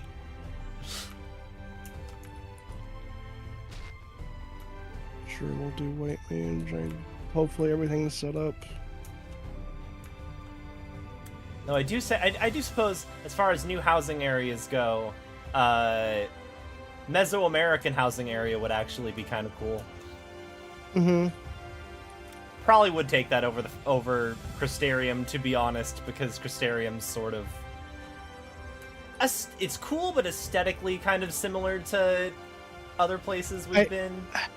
The other issue with doing Crystarium is they would have to potentially do an if on it. Or they would have to lock it out for people who have not completed Shadowbringer's storyline. Because there's a bunch of story shit that's going to happen to the Crystarium, I'm assuming. Well, not that. Weather. Oh yeah. That would be a pretty big issue. You can't get a house in the Crystarium until you've beaten the first dungeon. Is it first dungeon? I can't. No, I'm assuming shit happened. Don't spoil things for me. I'm not. That's why I'm saying it's like there's more to it than that. I'm not gonna say what or how or why, but it would have to be until after the main quest is done. Yeah, after point O. Like that would be an actual big concern for that. Now that I think. Oh, this is like the second dungeon. Yep, Tamtara Deepcroft with orb. Orb. We gotta go ponder them orbs.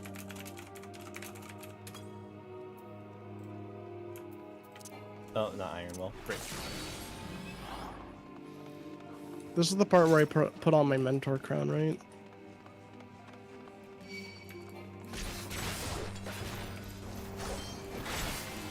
Oh, I don't have my AoE, do I? No, I do. Good. No, you do. Yeah, you should.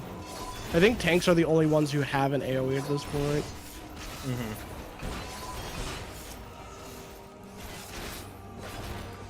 I got a rock.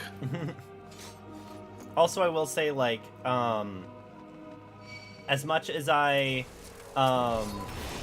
sort of get it, it bums me that I can't, because I was, like, thinking, like, what should my secondary class on my main be for when I eventually max out Summoner and Scholar. And there's a part of me that's like, it would be cool to do Blue Mage, just so I could do, like, the story stuff. You can't do story quests as Blue Mage either. You can't. I would have thought that would be fine, but no.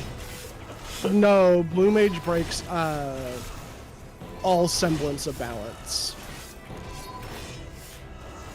For early levels, you get something called 1,000 Needles. It's from the Cactuars, for instance. And if you know what Cactuars do, 1,000 Needles does 1,000 damage. Oh. Regardless of defenses. Okay, yeah, makes sense. So, like, all these enemies you just instantly kill. It's the Final Fantasy equivalent of Dragon Rage. Yeah, where it does like 40 points of damage like consistently. I did like one of my that and Sonic Boom. I love it's on my channel way far back, but I was doing a randomized Nuzlocke and I got like a Buizel as my starter, and she learned Sonic Boom very early on, and Yeah. I did a leveling montage where I just played Sonic Boom in the background, in the Sonic CD theme, as I montage killed a bunch of stuff to level the team.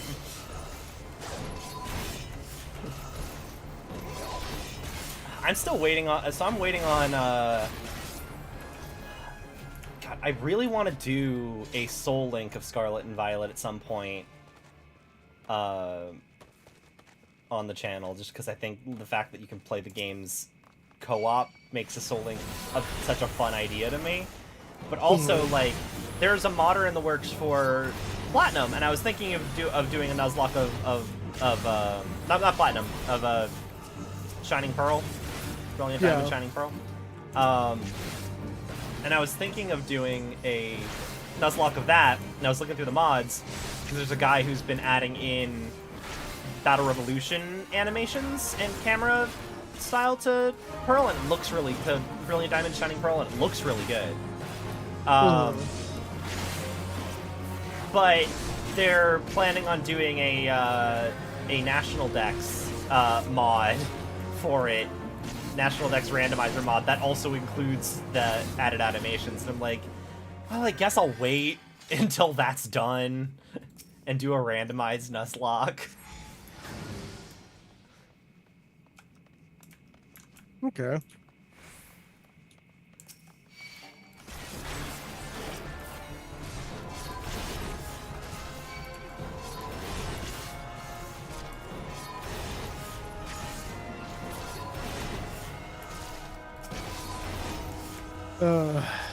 I've been playing through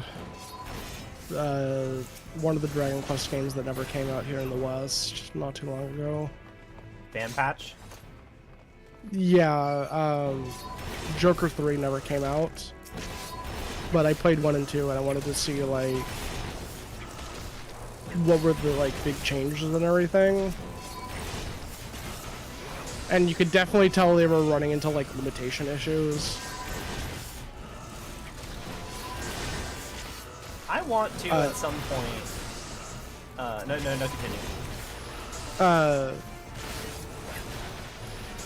But it was like it is so weird the direction they went with the game. We go this way, right? Yes, we go that way. Look on the map. The map is our friend. No, nonsense. Directions. Like I wanted to, like, for laughs and giggles, because I beat the main game of it, I wanted to see for the post game, like, what is, like, the one monster that has, like, the most steps or whatever, just to see, like, what the complete, like, synthesis tree would look like. And I've been, like, trying to build it out on a spreadsheet, and I'm already up to, like, 300 steps. And I'm like, okay, this has gone from, like, okay, I get it, to this is insane, why are we going this far, sort of deal. There's a part of me that wants to play Pokemon Pearl, not the real Pokemon Pearl, but the bootleg Pokemon Pearl on channel at some point. Like one of the Telefang. Yeah. Because the translation's so bad that it's funny, and also the soundtrack's a jam. It was a good game. I remember playing it when I was a kid, and just learning what emulation was. What, you don't want to play Vietnamese Crystal or whatever? Yeah. I think Vietnamese Crystal is literally, they just ran it through a translator multiple times, right? I don't know what they did, but, like, Pokemon are now elves. Yeah, I think that one's, like, intentionally bad. Right? I have no idea. I would have to look into that one, but I just remember that, like, Professor Oak doesn't want to be called Oak anymore. He wants to be called Elf Monster. I remember that joke. Yeah.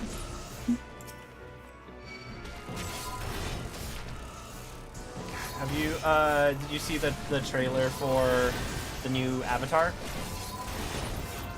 No, which one? The live action Netflix one. No, I didn't. Does it actually look decent? It looks decent. I'm not sure I like Sokka and Katara's actor looks, but it looks decent. The animated, so like I was talking to a friend, I'm like on the bright side, it looks better than the Shyamalan movie, but like that is the lowest bar you could possibly set for something. And I don't know, man. With today, like I sent the it brought me back to that scene of the 6 earthbenders dancing really hard. Yeah, to get the boulder across. Not even a boulder. Okay, I'm not gonna call that rock. I'm not gonna do them the dignity of calling that rock a boulder. I mean, it's about the size of like the chest of a person or something. That's like. not a boulder. If it would not kill Indiana Jones, I don't consider it a boulder. Oh, okay, true.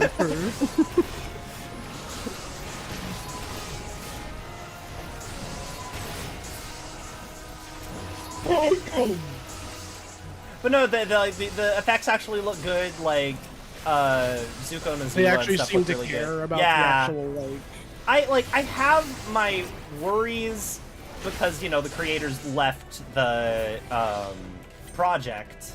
Oh, hello, spiders. Because the creators did leave the project because of creative differences. I'm like, that's not a good sign, you know? Yeah. But I'm curious what the creative differences were. Notably, Right. we did not see Appa's face in the trailer. And I remember when they were still on the team, one of the things that they'd said is one of the things they were hard at work on was making sure Appa looked cute. And I'm like, what if the creative differences they left on was they couldn't get Appa to look cute?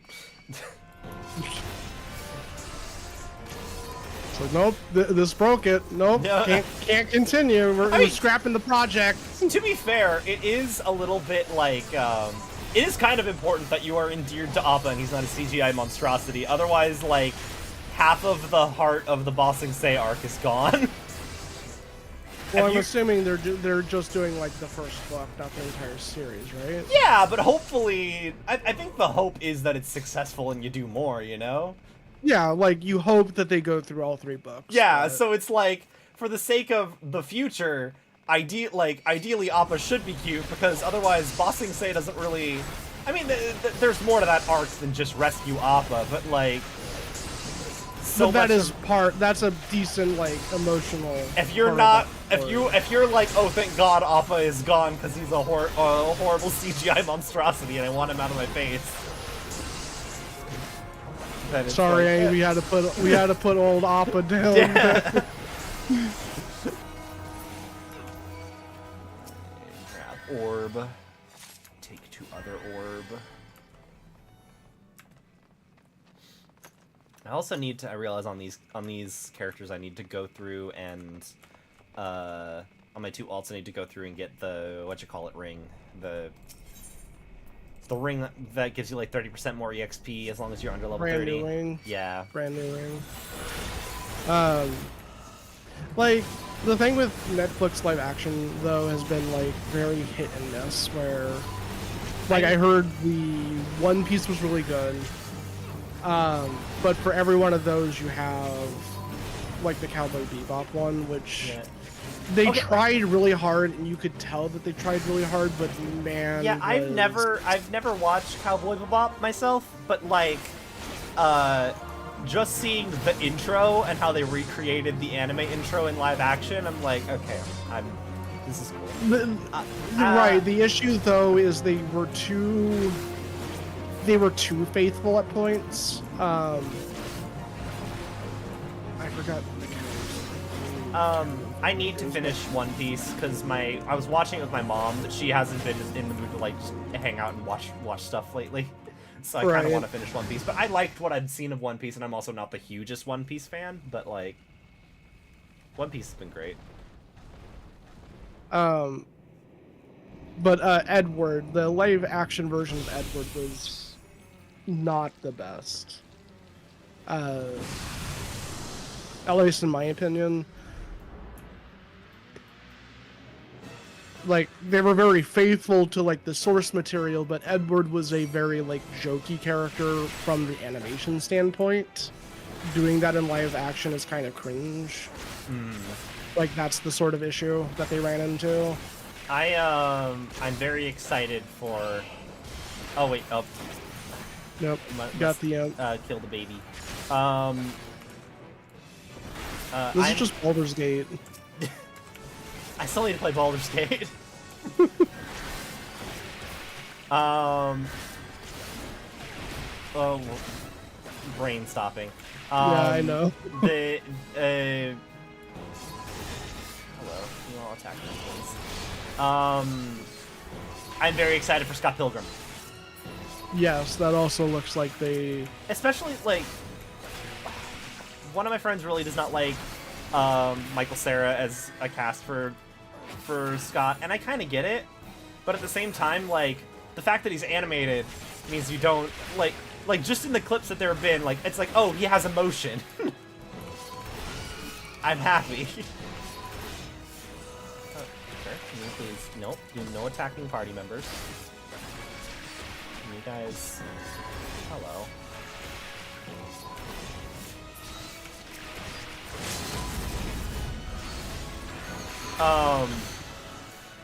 I'm like, I loved the movie, but it wasn't until somebody pointed out that, like, the original ending where Scott gets back together with Knives was what they were intending for the entire movie. And, like, as a result, and like, at first, like, I was like, okay, well, I'm just happy that he got together with Ramona, and then they decided to change it because, like, that's clearly the better way to end the movie. But it does end up affecting the entire movie until somebody pointed it out. I hadn't thought about it, but, like, it affects the entire movie because they never portray Scott and Ramona's relationship as, like, warm and loving. Because their original intent was that he's not going to get together with Ramona, and you're not supposed to want him to get together with Ramona. Which... I like their relationship in the comics. It's kind of adorable, and I do hope that comes through in the show a bit more. Right. I'm excited for a show in which the end game is, yes, they do get together because him dating a high schooler is problematic. Okay.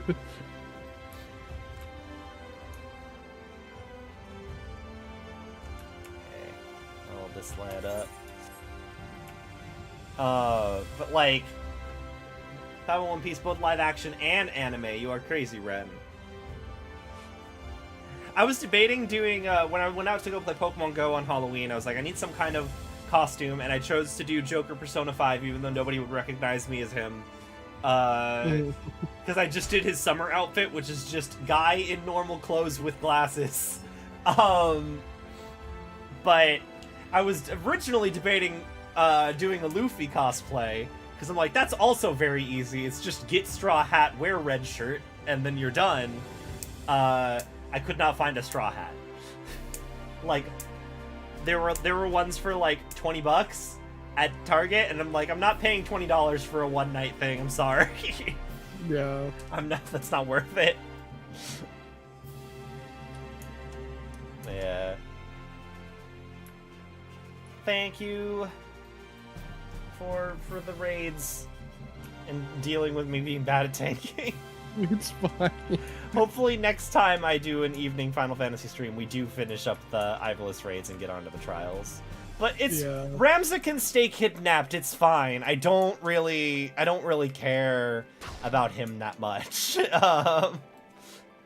like, do I really need to go back and save him? Because that's kind of what Ultima wants, and I mean, like,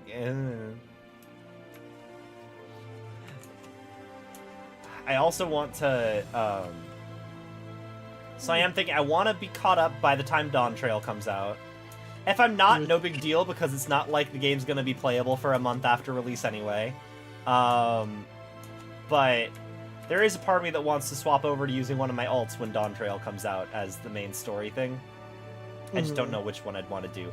And I'm debating also leveling Summoner on one of my alts, but I don't know. Well, you still have, what, 7-8 months before we even start thinking about getting into Dawn Trail? Yeah, and I mean, I've been making pretty decent progress with the story.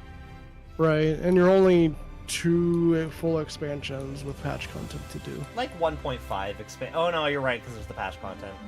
Yeah, there's all the patch content for both expansions that you haven't done. Also, I guess I assume I'm not halfway through Shadowbringers yet, considering Well, I have not even I have not even killed the second Light Warden yet. We just did the frog people dungeon, frog fairies. Okay, so that is 73. That's when you're supposed to do that dungeon. 73. I'm level like 77 at this point. Yeah, I know.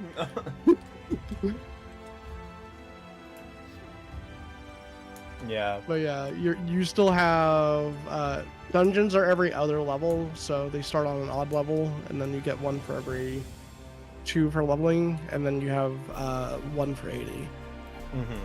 Which, by the way, I will recommend for. I should get like a recommendation list for you for like how Side to deal quest with that. past Well, content. with post content for Shadowbringers. Shadowbringers is a little bit messier than, say, Stormblood was. Because if you like, if you go out of order in some way, characters just kind of like they don't belong in certain places, sort of deal.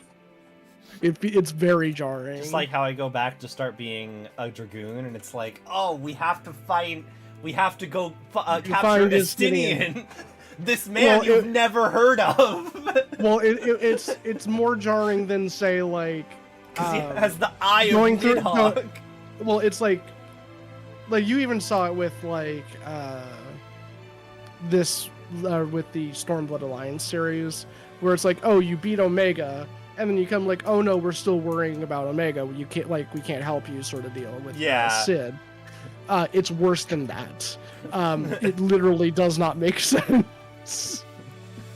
So I will have to like get you like a checklist or something to be like, these are the quest titles. Once you complete them, you need to move on to like this series, and then. Also, hello, Alan. Hey, what's up? I was debating hopping off, but if you want to do some dungeons, I'm down. Yeah, please. I just had to make sure Jen gets a good night's sleep. No worries. Okay. Should we go do Palace of the Dead? Has Jen done the trials for Stormblood? The trials for Stormblood? Yeah. Yes. 4 Lords. Oh, I'm pretty sure that's one she keeps bugging me to do whenever I did like the previous ones and just ignored the shit out of it. Okay, because I was gonna say we could do those. I don't want. I just know that Jen hasn't done the Alliance raids, so I want to hold off on doing those until we're doing them together. Okay. But we can do we could totally do those. Alternatively, I also wouldn't mind going through. Actually, no, wait, no. My alts are only level 30 on their primary classes. I don't want to take them through the dungeons yet on the other ones. On like Palace or anything like that. Palace sounds fun. I kind of wanted to take my alts through. I wanted to unlock the raids on my alts too, so like Alexander, okay. like to do that, but they're not. But I'm doing Dark Knight and Mechanist as their main classes right now, and those aren't the proper levels yet. I think I'll swap back to my main, and we can do the trial series because I haven't even done the dungeon to unlock the trials yet. Yeah, you have to go do Hell's Lid. I don't even know what those are. Wait, to get to the trials, do I have to have beaten Tsukiyomi? It's called an auspicious encounter. Do you want to fight Suki? Do you want to just actually go through the story and we just chill with you while you go through the story? I would appreciate at least this goddamn Tsukiyomi. Like I said, the last 5 times I tried to do them, it was like middle of the day. It was like 6 or something, and nobody was online. Well, luckily for you, for my special attack, I wield a gun now, so I can. Actually, no, wait, no, that's still level 70, isn't it? Tsukiyomi's still Well- level 70, isn't she? Shit, never Yeah, mind. it's still- I can't for my special attack wield a gun. I guess I'll just come in as a scholar. Can't just shoot her in the face. So the quest for Four Lords is called an Auspicious Encounter. You have to have completed the main scenario quest. Okay, that in that the I do have. Stone. Oh, Sword in the Stone. Yeah, I do have that quest. Those Okay. quests, I guess. Let me see. I am currently on. What server do y'all want to hop onto? Do you want to hop onto Midgard Somer again for just a larger player base? Primal will also work in this case for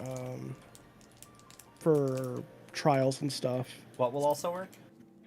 The Primal data center, so like Hyperion, Behemoth. Oh, well, I'm already on Behemoth if you guys want to hop onto Behemoth. Okay. Yeah, sure. I forgot how to switch things again. On the your- start menu. Yeah, when you're on your login, just right-click your character name and then click Transfer Data Center. Okay. Yeah.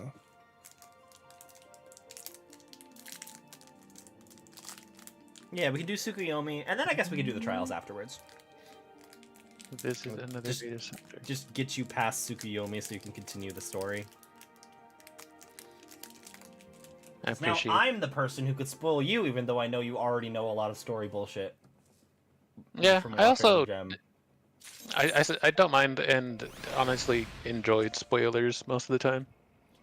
Apparently, if you do level 50 class quest before Heaven's Word, you get different dialogue because you're already friends with this Dini and he even calls you partner. That's cool. I know that Hmm.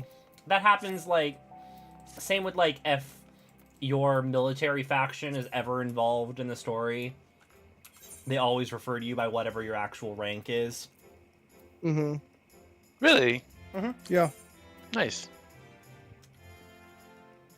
I will swap over to Scholar. Okay. I'm going to Behemoth.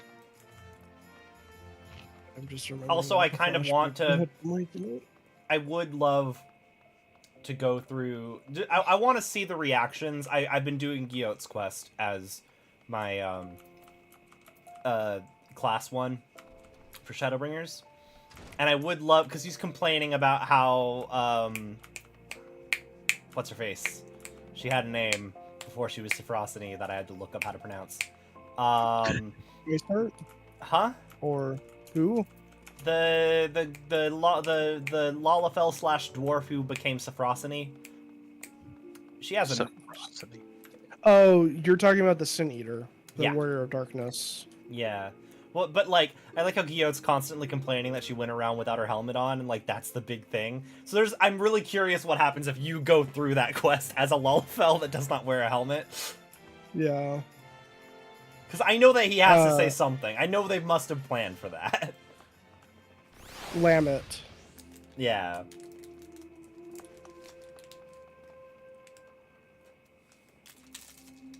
Which, by the way, I really find it very funny that the Warriors of Darkness are, you see them in the ARR,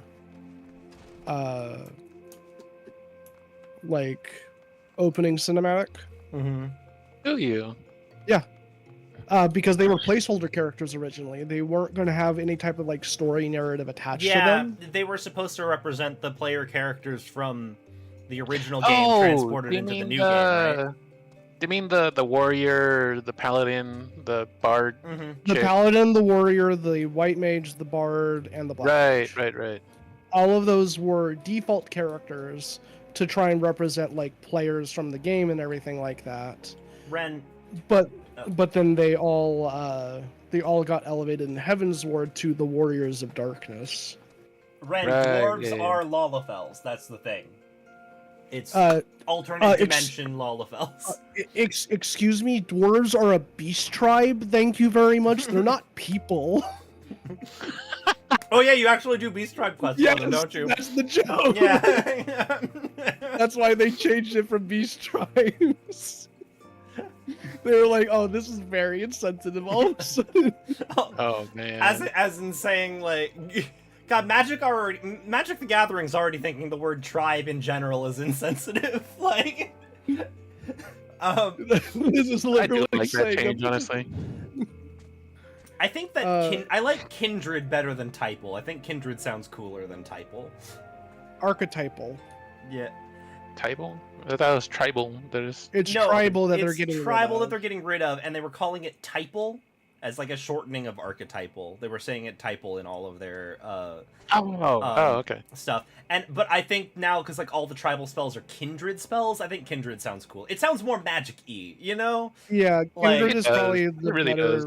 Typal sounds more like clinical, and it's an issue I have with it's an issue that people have brought up with Yu-Gi-Oh that I totally agree with, where it's like they don't keyword, like the fact that everything in Magic is keyworded makes it feel very flavorful and like really like adds to the whole like I'm doing swords and sorcery and whatever. Like the more you like give terms to things that are literally just flat out explaining what it's doing mechanically is kind of like The issue with Yu-Gi-Oh with that though is while they do keyword specific things, like for instance piercing is their equivalent of trample.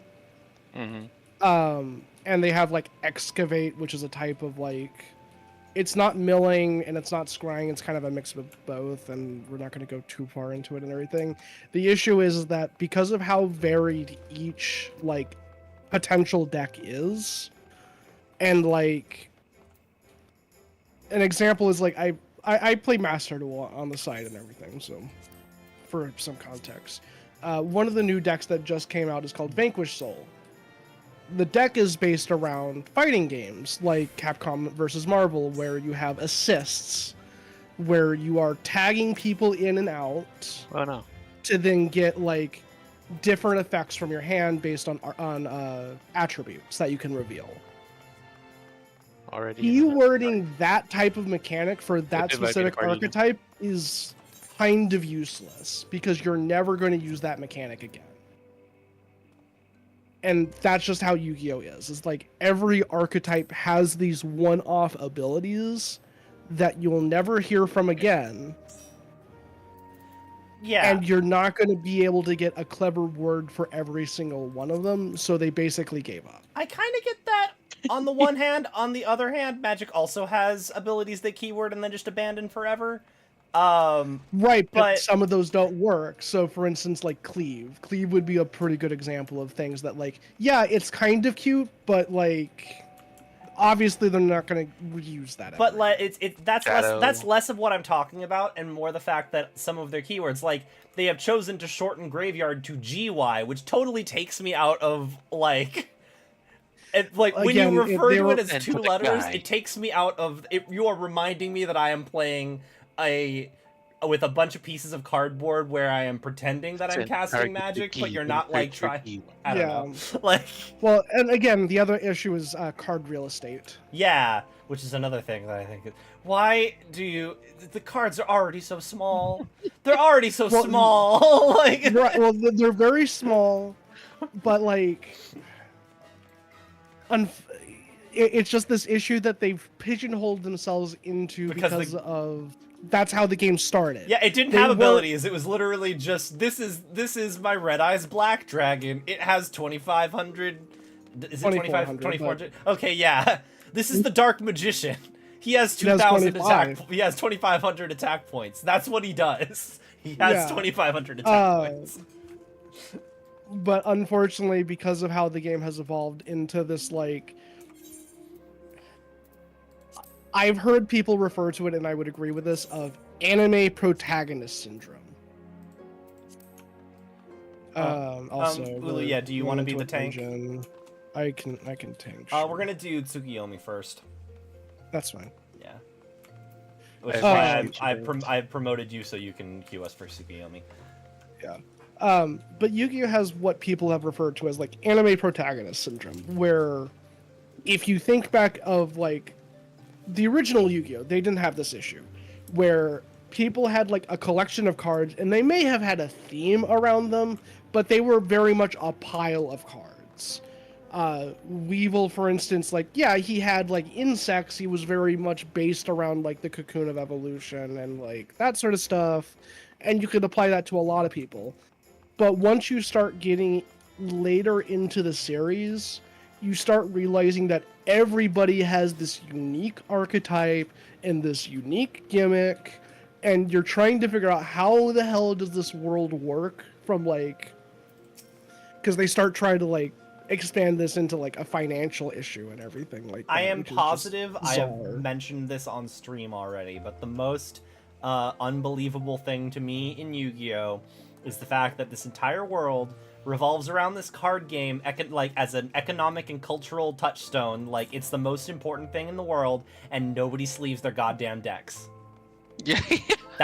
I'm sure I mentioned this on stream already. I'm just going to mention it again because it bears pointing out. Kaiba's playing. Kaiba's playing with. There are only 3 Blue Eyes White Dragons in the world. He has the only 3. It's like if Post Malone's out here playing with the One Ring and it's unsleeved.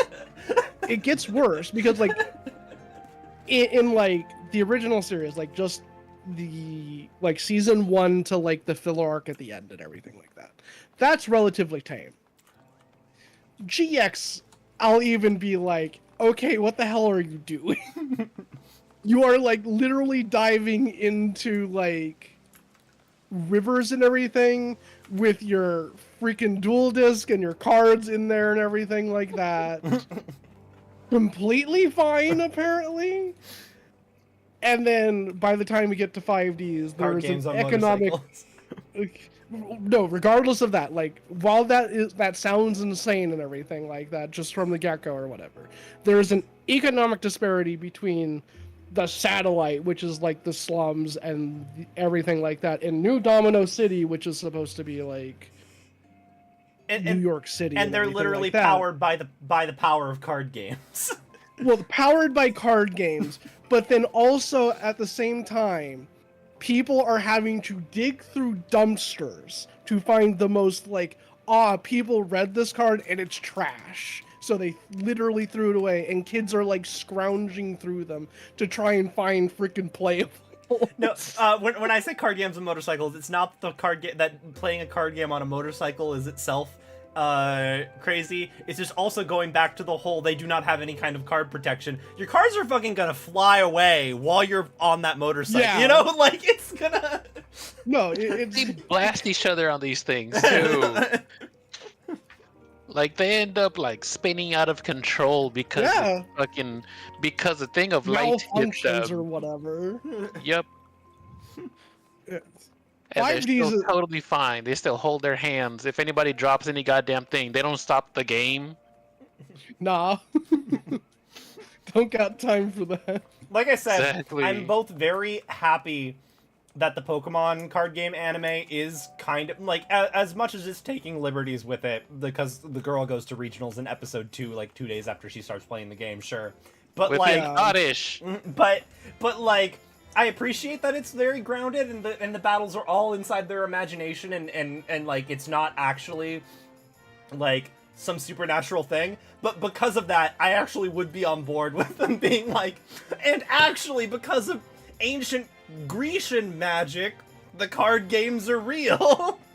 Well, I would have thought with the Pokemon like TCG, I thought they would have like, they're still in the Pokemon world. It's just they happen to also have the exact same card game, which is like, instead of being a trainer or a contest player or whatever, you would just be like, you happen to like card games. Like there are people in this is the RP guild that I want to join. I want to join an RP guild where the entire storyline is that they all play Triple Triad. Yeah, I want to find an RP community in Final Fantasy XIV where there's just a Yu-Gi-Oh plotline going on and it's Triple Triad. But no, like to me, that's how I would have handled the Pokemon card game, like anime. I actually is like just going to a store, like any type of Pokemart or whatever, and just being like, oh hey. Like, would you like a booster pack or something like that? I find that weird though, and I mean like, and I also guess that like, it makes sense because the Pokemon trading card game, video game exists, and that's still the same thing of like, you're just in a world where Pokemon aren't real. It's just a card game about Pokemon and everybody plays. Yeah. Like I kind of like that. I also really like the Somebody by the way, pointed out. are we gonna queue? Yeah, you can queue We're us up. still- Alan, you can queue us up for Tsukiyomi. Oh, I'm in control of this shit. Yeah, I promoted you a while back, and I said I promoted you Oh, so you wow. can queue us up. I thought you We were just ready. Who thought that was a good idea? What the Sorry, I just like I know we're like getting hugely sidetracked on. It's been a fun But- conversation, okay? We're going down the rabbit hole. Where did this conversation start again? I would love. I think I mentioned before. I like the idea of a game show in which you just invite people with ADD on, and you just have them have a conversation, and then you pause the conversation somewhere and be like, okay, who can tell us how we got here? And the person who can remember the furthest back to the start of the conversation wins. You have to draw out the chart of how we got to this topic. But no, I think Mother's Basement, this anime YouTuber I watched, was talking about how like they would love a card game anime where it is basically just a sports anime. It's not like anything supernatural. It really goes into what it's like to be a person who actually plays card games and like, you know, goes to local goes to your local game store and plays events and then works their way up into like nationals and regionals, and it's just a sports anime. Like, yeah, the closest one I think they ever gotten to was like the original seasons of like Card Fight Vanguard. Like it still has issues, like the same sort of issues that like the Pokemon. I think he literally brought that up because he said there was an entire episode where they were talking about, I think, the Oracle Think Tank archetype. And so, Yeah, like, they were talking. They were like explaining how it works in a way of like, if you, the viewer, would like to play this deck, you understand what's like some ideas about it. Okay. But like in like Yu-Gi-Oh, the concept of trading cards never like as far as like it never happened. So, It never happened. Like, again, going back to like, I think the Pokemon anime, I have to finish it, but it does it very well because it is like they do. Oh my god! They do have an episode where it's like she loses her entire deck and she needs to remake her deck list, and there's like, and it's the plot point of like they're all going around like trading cards to try and remake her deck list for the event so she can have it ready in time to play. Like.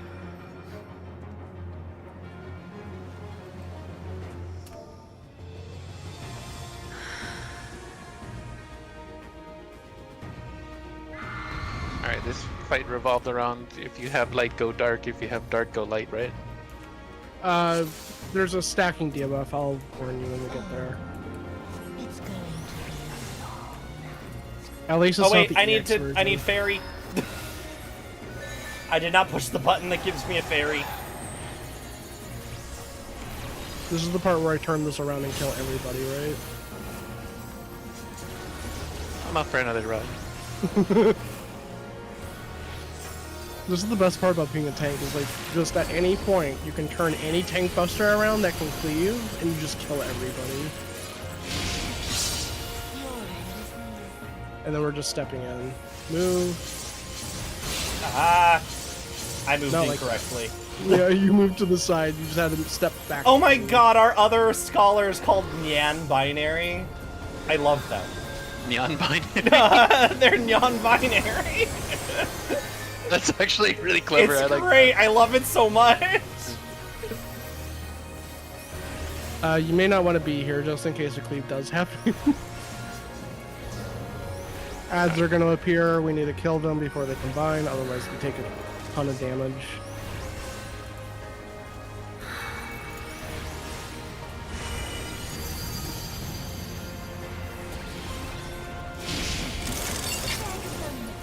Stack.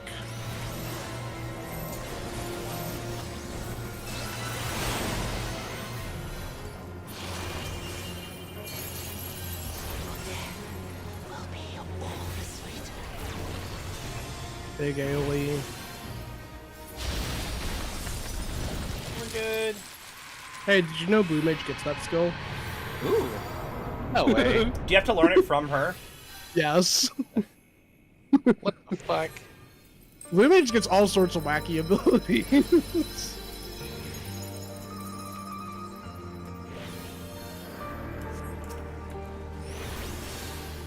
if you remember Brute Justice, they get J-kick from him.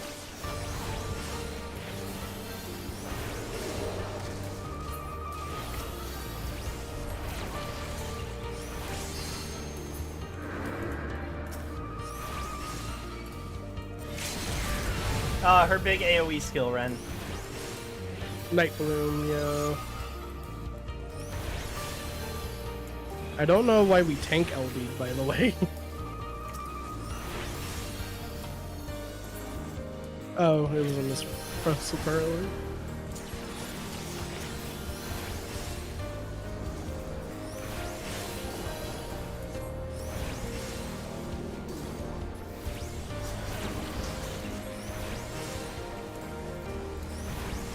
Wait, what am I doing?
So this is the mechanic. If you're on a white panel, eventually you'll need to move to a dark panel and vice versa. You can't have 5 stacks of the debuff that it's going to give you by standing on it. So you may want to flip because we're going to have to dodge stuff. Stack.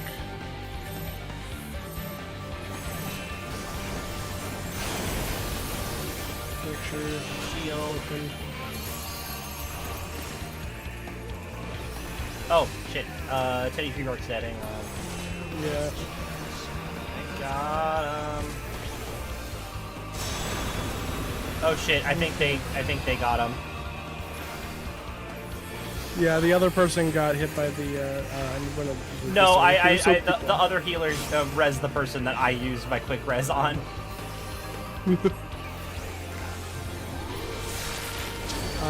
Novice, just follow me to this mechanic right here. This spot. Over here? Right here, and then we're just gonna move in. Now, we can step in. That's it. Cool.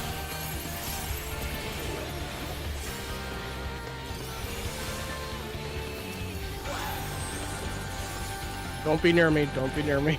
This is bad. This is bad news.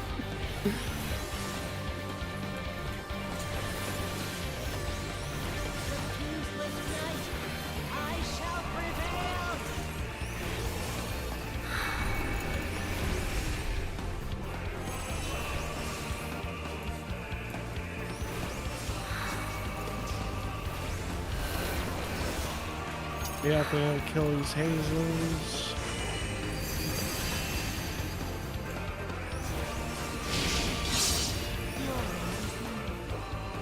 Careful.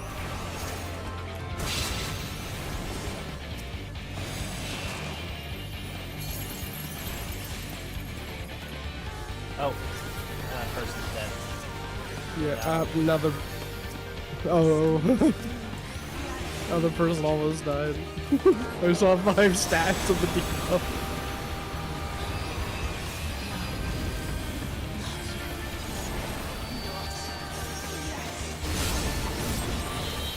Oh, I just got you.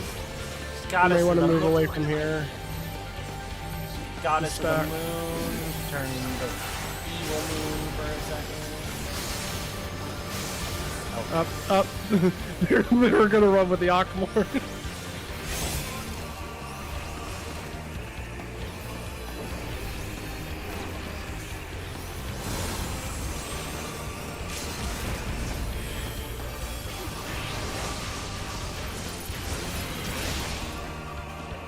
Yay! Congrats, you won.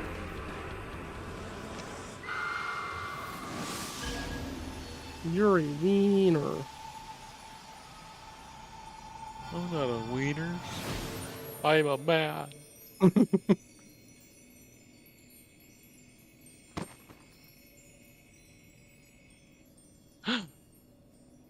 She's a person again. Maybe we can fix her. Yeah, totally. Absolutely, we can. Wrong. Why are you laughing? Okay, we're No. antagonists, it's fine. No. So, like, Ulu, when you randomly get tossed into... What's it called?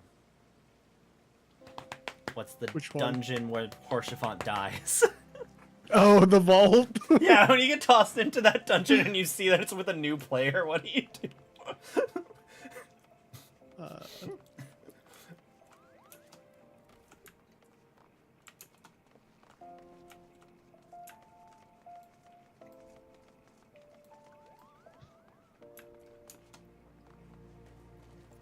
It's been that long,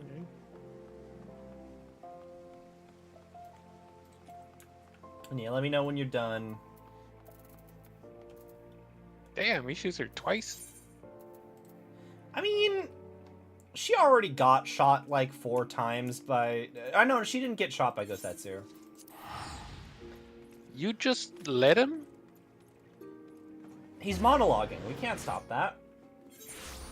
That's fair.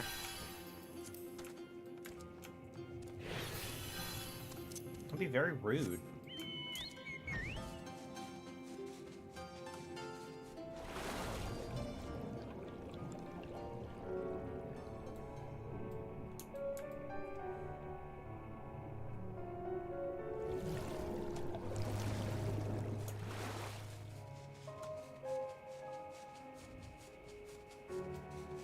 Also, speaking of Arshipon, that's a very funny video. I would recommend it when you can.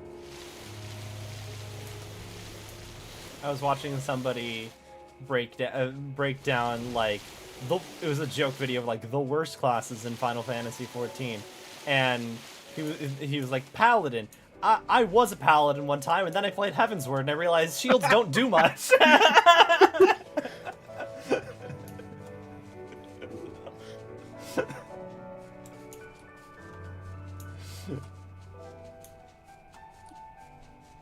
It was funny, I was going, I had to do a quest up by where Horsefant's grave is on one of my alts. I think it was actually a Lancer quest. And it is interesting how, like you go up there and they just have, a random NPC will show up and mourn at the grave and just talk to you.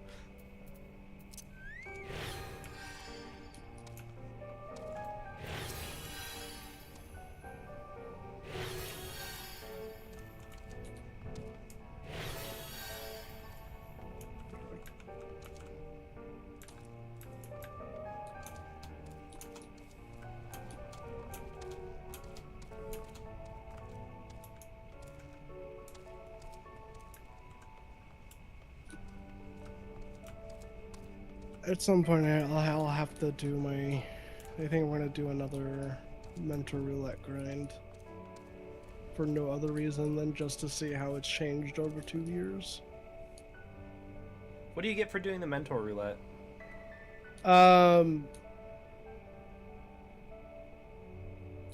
There's a number of rewards that you can get from it. It depends on how many runs you do of it, though. So, if you go to achievements, I believe it's under character, and it's at the very bottom. It's either like... Where is it? Do the achievements in 14 give you achievement points if you're playing on PlayStation? I don't think it does, right? I have no idea. But the rewards for doing Mentor Roulette is for clearing 50 of them, you will get the title Mentor. Oh, nice. For clearing 200, you get a hat called the Expeditioner's Flyers. It's the same sort of hat the Chocobo Barding gives, I believe it's called Expeditioners. At 500 clears, you get the title Mentor of Mentors. Yeah! She shanks his ass. Yeah. At 1,000, you get the Dragon Monocle cosmetic item, and at 2,000, you get the Mount Astrope. What's an Astro? It is a Pegasus that is a 2-seater mount. It was for a while the only earnable 2-seater mount in the game. Are there other earnable 2-seater mounts you can get? There are now, and that's if you're exclusively looking for 2-seaters. If we're talking about 4-seaters, there's a couple more now. Because I do kind of want to get a multi-seater mount at some point. I was like, ooh, I have a couple of friends who haven't logged on in a while. Maybe I could get them to do the callback thing, and I could get the 2-seater mount from the Amber. Yeah. Just marry one of your friends.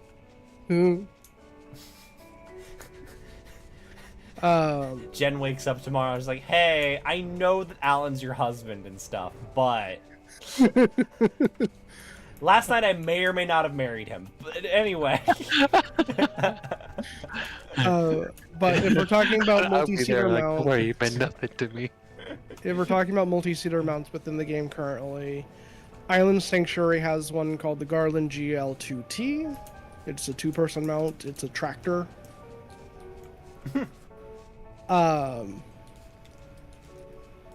The Regalia Type G is sometimes available. It's whenever the Final Fantasy 16 or not 16, 15 crossover happens.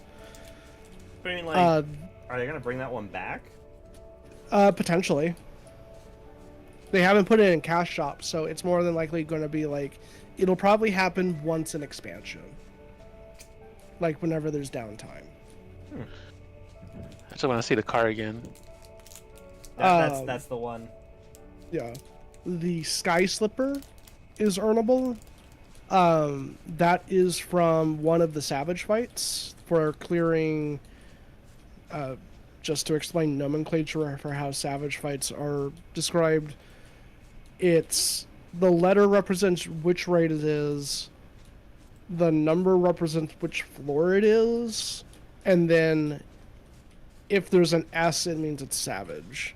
So the Sky Slipper is a mount that you can earn from E4S. E is the raid series from Shadowbringers. So just to kind of like get better nomenclature, A4S is Alexander 4th floor Savage. And that also has a mount behind it, and it's very easy to get. Maybe I should do that. I do like the Alexander. I do like the Alexander raids. Yeah, part of me is like, I should, just in case other friends join, and I want to be able to like ferry them around places. But like Alexander does not have a 2-seater mount, but the 2-seater mounts that you would be able to get would be like from Eden. Island Sanctuary obviously has one, and then the Mentor mount, and then also Blackjack, which is a 4 million MGP mount from Gold Saucer. Good luck, have fun. Ooh, okay. Just gotta start. I gotta play a lot of Triple Triad. Well, if you do weeklies from Gold Saucer, you get around 200k MGP per week. So that'll only take you 20 weeks. Only. I also really like I don't know if I mentioned this one on stream, but I really love the that you can get the motorcycle that has Alpha in the sidecar, and it's a 2-seater mount. The cash up? Yeah, Yep. it's a 2-seater mount, but you don't take Alpha. Alpha gets the seat. Your friend holds on to the back of the sidecar. Yeah. No, you're not taking Alpha's seat. You kidding me? He deserved that. He's the bestest of boys. Yeah, he has earned that seat. Get in the goddamn trunk, Alan. There's space to hold on to it. Damn. There's some space for me. You gotta throw me in the trunk. You're holding onto the spare tire of the. Oh god! And it resizes based That's on my favorite empty space. You get in the fucking trunk, Al. It resizes. Most mounts resize based on the race that's riding it, right? except for multi-seater mounts. Those have a standard size. I was going to say I would love to see a Lalafell as the driver, and then have like a Hrothgar or a Rogan grabbing onto the back. I did also just remember there is another 2-seater mount that I forgot about. There is a piece of content in Shadowbringers called Zadnor. It is the exploration zone, which is a big piece of content that was used for relic weapons for Shadowbringers. And inside of that, there is a collectible called Field Records that you can get from like doing specific events throughout the 2 exploration zones. If you collect them all, you get what's the person's name from FF12? The rabbit. Fran? Yeah, you get her motorcycle. I didn't realize she had a motorcycle. That's from doing Shadowbringer stuff? That's from Shadowbringers. It's here. Also, Alan, are you out of cutscene? Copy image. I'm doing more cutscenes after the cutscene. No worries. We'll put that into games and things. That's what the Goes into his motorcycle looks tab. like. Something I want to do at some point. Oh, he's bold. Let me see. Yeah. So that's a 2-seater mount. Very Pokemon Coliseum. Lalafell's driving that is very funny, but there's a part of me like my YouTube recommendation sent me a bunch of like Fates Worth Doing videos, and there is a part of me that wants to do some of the big monster fate chains. Like I joined a Discord that does them. Like at some point they sound like they'd be fun to do. I know that like I don't want to do like. I remember hearing a friend saying they were doing the relic weapon quest with friends and that they hated it because it takes 8 million years for the fate to spawn. I don't want to like intentionally do any specific one, but like just having a Discord open and knowing when one of them pops up so I could like hop in would be fun. It depends on like which relic weapon we're talking about. Some relic weapons are worse than others. So the one that I would recommend like staying away from is the Stormblood relics, because you're having to go through a zone called Eureka. Eureka is a big love letter that the devs made for FF11, where they brought in elements of FF11's like combat system, or well, not combat system, but like design philosophies. So like there's a whole new leveling system with it. If you die, you lose experience. It was a big like puzzle that people had to figure out at the time. And there was like no hints, no nothing. You had like everyone as a community had to come together to like figure it out. The issue though is there's the system called Notorious Monsters in it, which is basically boss spawns that would happen throughout the world that you would have to kill a specific monster a bunch of times in an area to like spawn a big boss. Mm-hmm. And you would get resources from it, and these resources would then later be turned in for upgrades for your relic.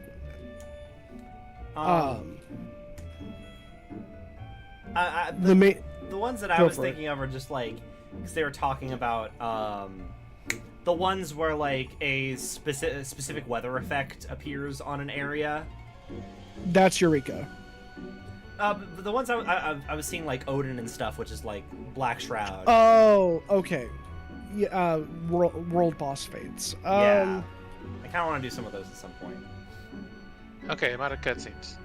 Cool. Okay. Do you have the quest an auspicious encounter? I do. I know I have that one. Are you at the stage to enter Hell's Lid? I don't think so. Then Get to that point, yeah. an auspicious encounter. Wait for Sorbonne and Zataru at Hell's Lid. Cool. I gotta wait for them over there. They're at the place that I gotta get to. Yeah. All right. But yeah, some of the ones like the Odin, Ixion. I find it cool that if you are the one to land the killing blow on Odin, you are Odin next time. Yep. That I think is really cool. Webinar? There's a world boss that spawns sometimes, like very rare. I think it's like goes between days between it spawns. So one of the primals from ARR is named Odin. Odin is a summon from other Final Fantasy games. Right. However, Odin is unique in FF14 due to the fact that it is not what you think it is. When people during the original sightings of Odin, everyone assumes it's the horse and the rider. That's not what Odin is in FF14. It's the armor. The armor and the weapon is actually Odin. And whenever he's defeated, instead of disintegrating or anything like that, the armor possesses the person. And then they become the next Odin.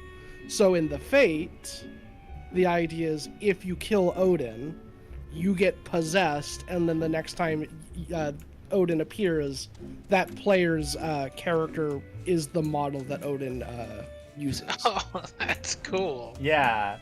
So that I find cool. I want to kill Odin at some point. I know that like if you kill Behemoth, you get horns and you can like get a replica Behemoth helm. Which I want that on my alt because he's already around. I made my Lalafell specifically to be the cosplay character. All right. Though I will say, since I named him Mavic, it feels weird to wear anything but the rabbit helmet with him. Okay. Even though I only played him once. Okay, I have it now. Okay, cool. You're still party leader. You can queue us up. Alrighty. So Take us off of that. Also, I'm curious. Has anybody done a charity stream where all they do is fight cancer? Oh, like the crab? The crab cancer.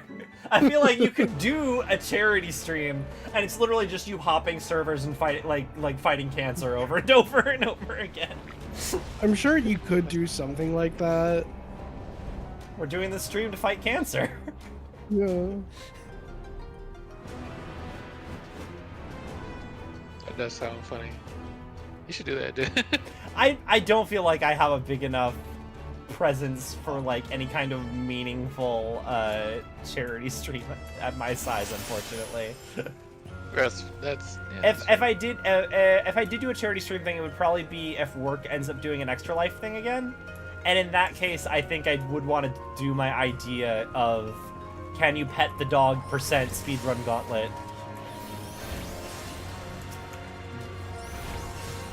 Oh, right. These don't actually go anywhere. It's been a while since I've been here. Like start recording because I'm going to show you the story stuff.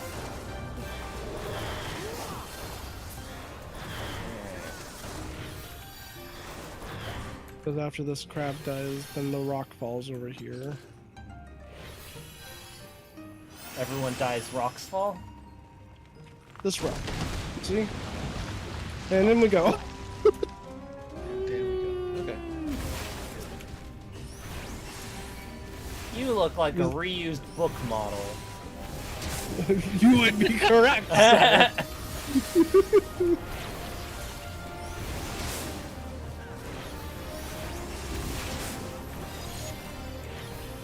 Over here, like we have our own identity. How dare you accuse us?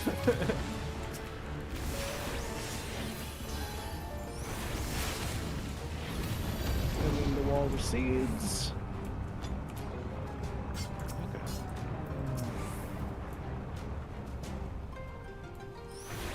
And now there's an even bigger one. Okay.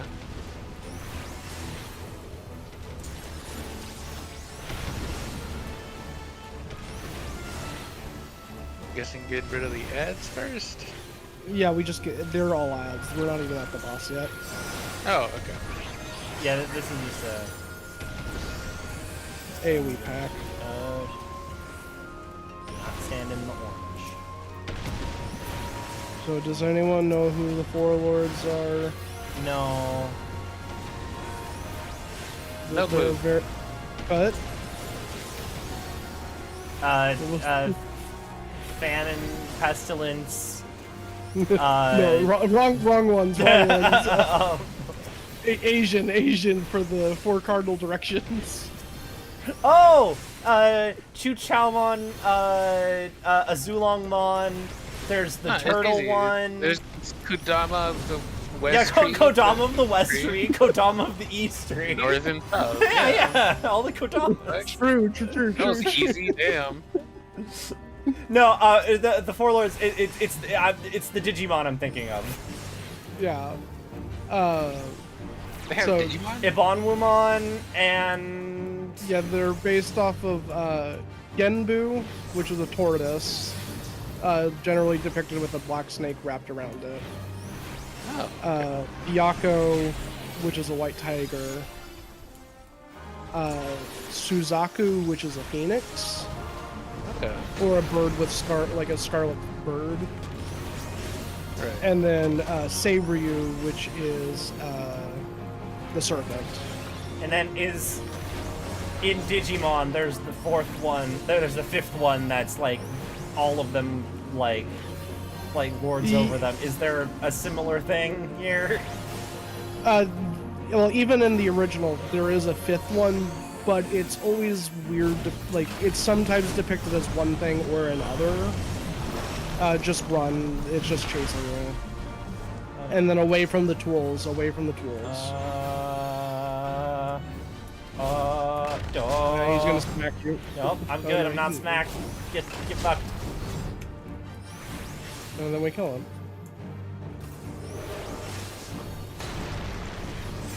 But in this case, the fifth one is, I believe the central one is the horse, or it's supposed to be a Kirin. Yeah, and Digimon, it's Big Dragon. Yeah. I'm going to take It is a Digimon as dragon. canon. I can't believe Japanese history is like East They Asian reused their mythology. I can't believe Wow. I can't believe East Asian history just went and like copied Digimon. Like that's crazy. Oh my god. Is that offensive? That feels offensive. They do Big imply in shocker. Digimon Survive that it is the Digimon that came first. Oh, okay. Because in Digimon Survive, Digimon aren't actually digital. Oh yeah, the same way that Beyblade took credit for fucking Yeah, Moses. and Beyblade, yeah. Oh my God. Moses used a Beyblade to part the Red Sea. Don't worry. This is what we were missing from the stream. Let's Yeah. go. What came first, Jesus or the Beyblade? Beyblades all the way, man. Jesus was God. God used his Beyblade to summon Jesus. That's True. Jesus was a hologram all along. Oh my god, that's how she got pregnant. yeah. Oh my God.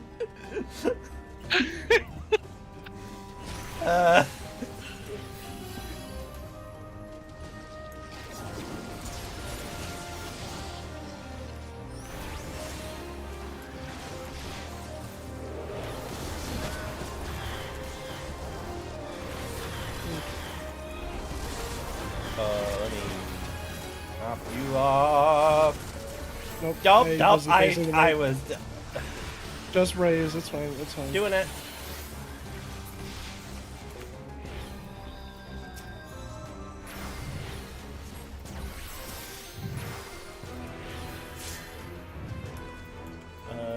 I should suck her. I got them. I got them. Working. we're fine. We're fine. Okay, cool. I need to get better about... The thing I need to get better about is being like, oh yeah, emergency tactics, then go do the thing. Well, like, I thought I was going to get Holmgang off in time, but Yeah. Holmgang is really weird due to the fact that it targets. Oh. And it doesn't target, like, me, it targets an enemy. Okay. It's because of how Holmgang used to work. The idea of Holmgang is you chain somebody. No, no, it's not. It's not cute. Never mind. No, it's very cute. What are you talking about? Can you get this as a mount yet? No, but you can get the tiny version as a minion from here. Oh, I want it. Okay. I'll be I like taking that. it. I'll bite Even you. actually, if it had to be one of us, I could give it to you because I'm never switching off the bacon bits. Okay. There's. Good. I believe that's an N.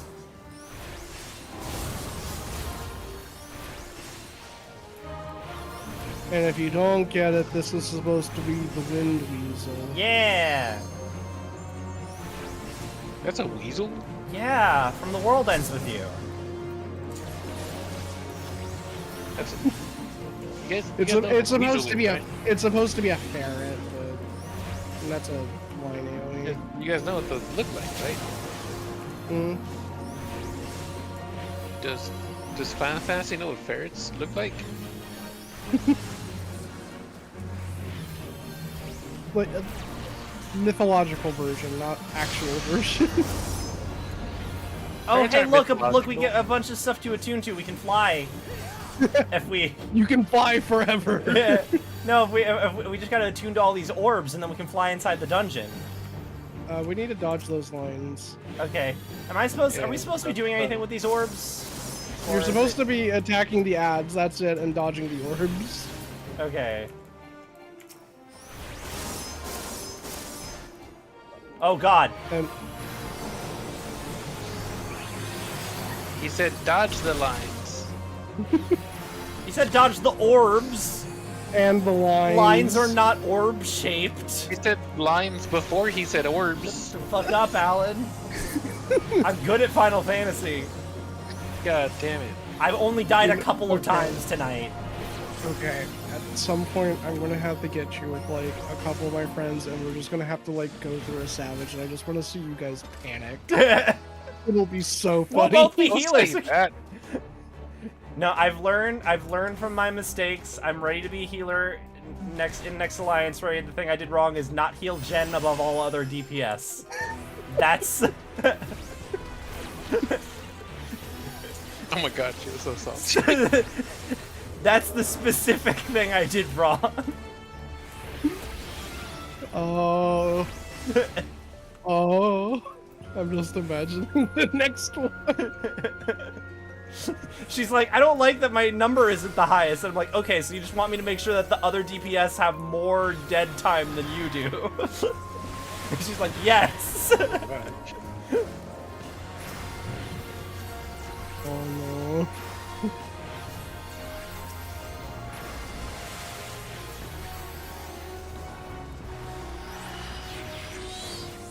I'm very happy that I'm playing Warrior right now. Was it? Because I can heal myself in case things go bad. God.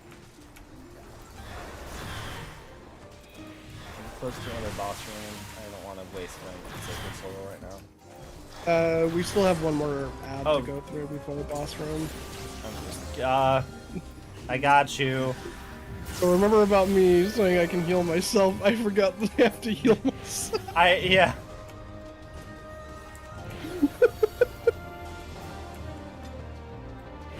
True comeuppance.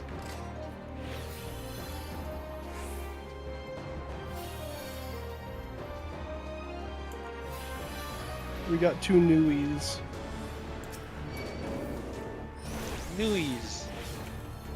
Oh yeah, from Shin Megami Tensei. True. Nowhere else. Nowhere else. That's gonna be the recurring. Hey, I know this. This is from that one RPG. Oh, I know this taper thing. It's from Pokemon. It's drowsy. That's it. I can't wait for you to have the same response to like Jesus. No, Jesus is from Persona 3. He's your Is he? he's your final Messiah. persona. Yeah, your final persona in Persona 3 is Messiah. Oh my The, god, the that's ultimate awesome. the ultimate one you confuse. Oh my god, that's so cool.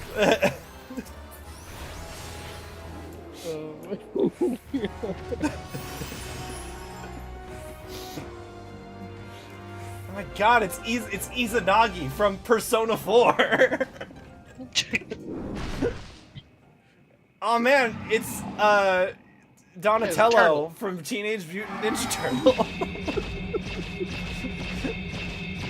Oh yeah, his No. staff. That is Donatello. Actually, no, it's Guapamon from Digimon Savers. True. Yeah. I think Teenage Mutant Ninja Turtles did it first. Yeah, probably. People have discovered Hell's Good. Good job. You have mapped the realm. Yay. Hooray!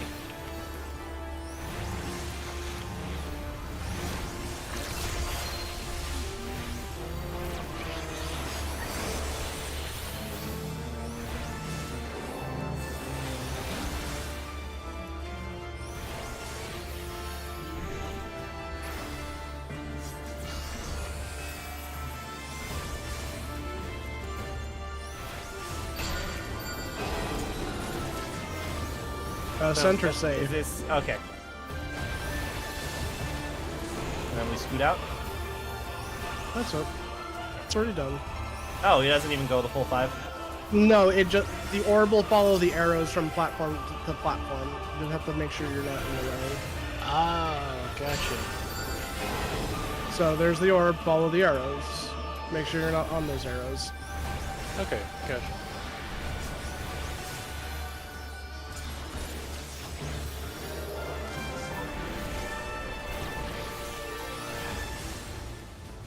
Are you going to be playing Persona 3 Reload, Ulu? I don't know yet. I'm uncertain. Like, I know it the dep- story, so I'm like, well, it's not that. It's, for me specifically, it would be whether or not they're like going to like, how far are they going to go with oh shit, oh shit. it? Because if it's just like FES or not FES portable or whatever the re-release that they did, probably not. Oh no, it's not a re-release. They're already for sure adding new Well, stuff. What I mean, like, how much of it is going to be like implemented back in sort of deal. Yeah, they did say that they're not adding like the female route or the answer. Right, which is like, to me, that's kind of disappointing from that. I understand not doing the answer because I know a lot of people didn't like the answer. And I understand not doing the female The route so female. the main character can't be a pedophile. But like, you know, oh, I'm dead. No, you ran into the water. That was a mistake. You guys got this. Nobody is playing summoner, so I can't. Melee LB as soon as you can. No. I guess the boss is dead anyway. Who cares? We did it. Yay, we did it! You know what? I'm gonna LB. Oh, this was the last boss.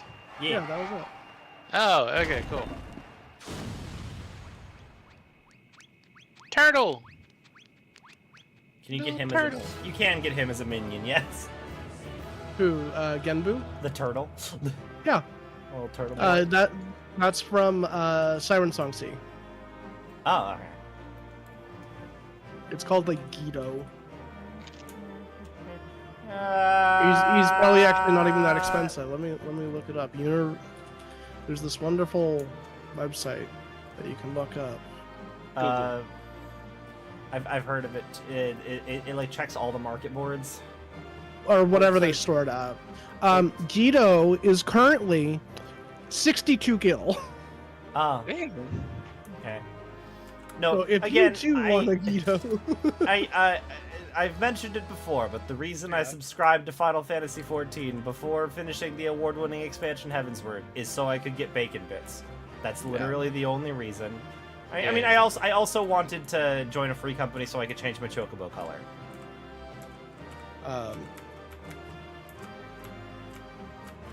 Which I should do on my alts. so you know what's really funny about that joke, by the way, of the award-winning expansion Heavensward? It's now including Shadowbringers? Or Stormblood, I mean? Well, yeah, well, it's that, but I don't know how much you like check out videos about like FF4 and anything, but right now there's a like growing trend of people saying like, oh, FF14 is like going downhill right now because people felt the patch content was not as good as, say, the base game. Oh, really? Yeah, and Legend of Korra wasn't as good as Avatar: The Last Airbender. Perhaps we makes should sense. turn him right side up. But some people have been. Oh, she's gonna punt. No, she's not gonna punt him. I thought. Oh, and he's actually very big compared to her. Okay, that was funny. Oh my god, a talking turtle! I don't even know where to begin with that. Oh, it's a bunch of minions. Yeah. Okay, that pig. I want that pig. I know. I like. That's also a good. I think I prefer bacon bits still, but. This is really cute. A marvelous performance, truly marvelous. But then you did best the Lord of the Revel. By the kami, a talking turtle. I don't even know where to begin with that. I do. I trust you'll forgive me for my deception. 'Tis something of a far eastern tradition, the testing of strength and so forth. A bit of a bit rote, perhaps, but anyway, welcome to the Raisen Temple. I'm Genbu, guardian of this sacred place and leader of our little collective. Genbu, the self-same Genbu of the Tale of Tenzin, one of the four lords? Oh yeah, is it Abonmumon? I think Abonmumon's the turtle one. Yeah. Under normal circumstances, I would assume you're named the legendary for the legendary being, but this clearly is anything but normal. Never in my wildest dreams did I think that I would meet a talking turtle. It just keeps going with it. I will say, I mean, their shells are just literally backpacks. So it's like, are they really turtles? Every one of us here can speak your tongue. Is that truly so surprising? After all, we have lived for more than 1,000 years. I'll be right back. I knew turtles were long-lived, but I had no idea that was even possible. In this wondrous land of ours, it said that a beast which lives 1,000 years attains a measure of divinity. This temple is a place where such a species may gather. But take not my word for it. Speak with my comrades and learn their tales. We will talk of this endeavor after.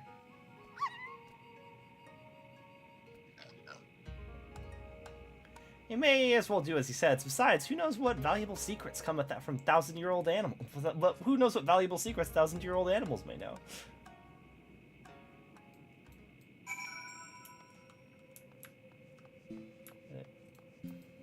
Yeah, I did remember seeing a bunch of videos talking about how like Final Fantasy XIV is going downhill. Is that a meme, or are there people who are like is it, were there some people who are salty and then it turned into a meme because of people who are salty?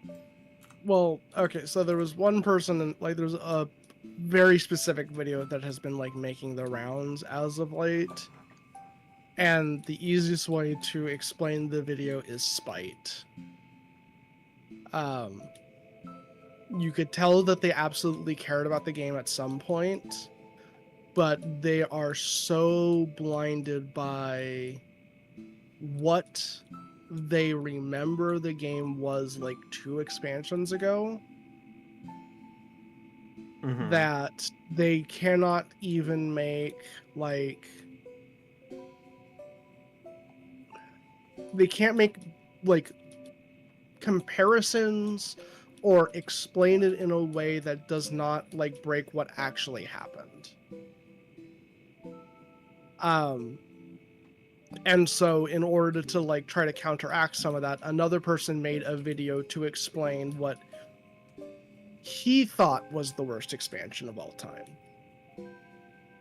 A realm. And no, no, he went true hard mode on it. He called Heavensward the worst expansion of FF14. Damn, who did?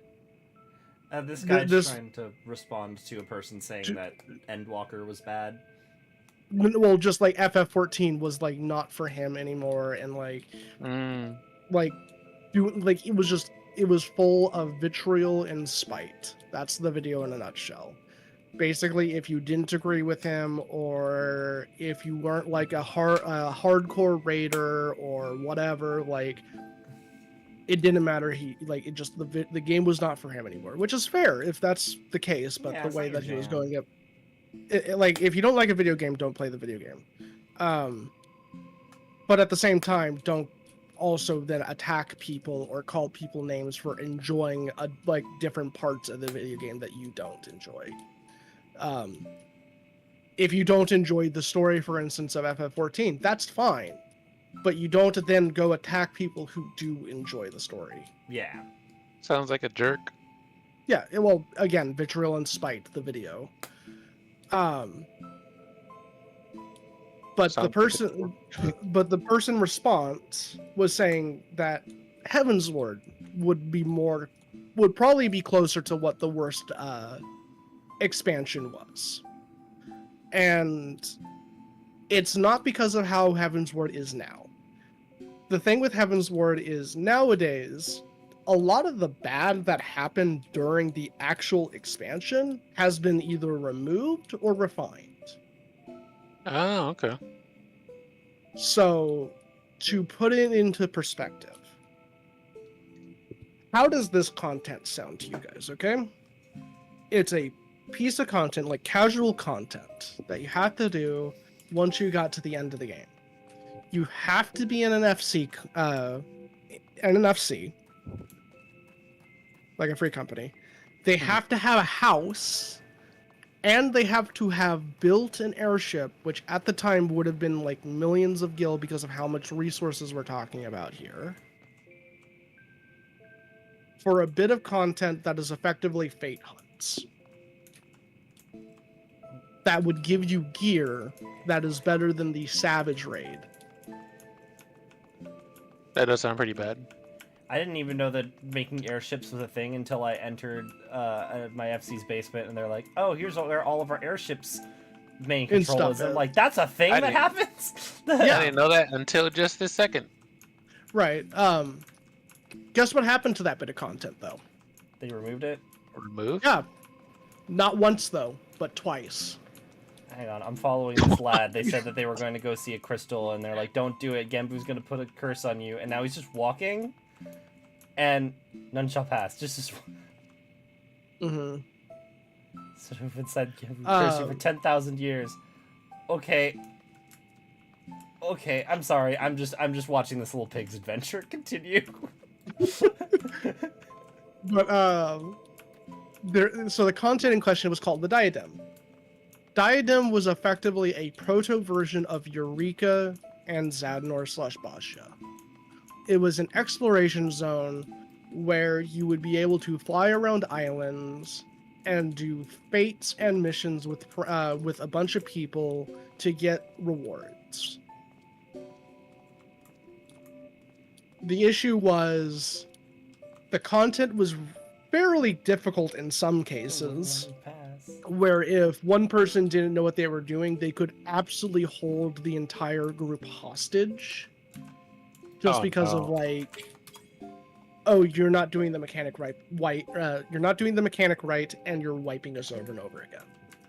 Oh, okay. So it's in my mind, I'm remembering the goddamn early World of Warcraft video. We need more dots, more dots. No, Yeah, no, like- God like, damn think- it. Yeah. Think of like that sort of content, but with way more people,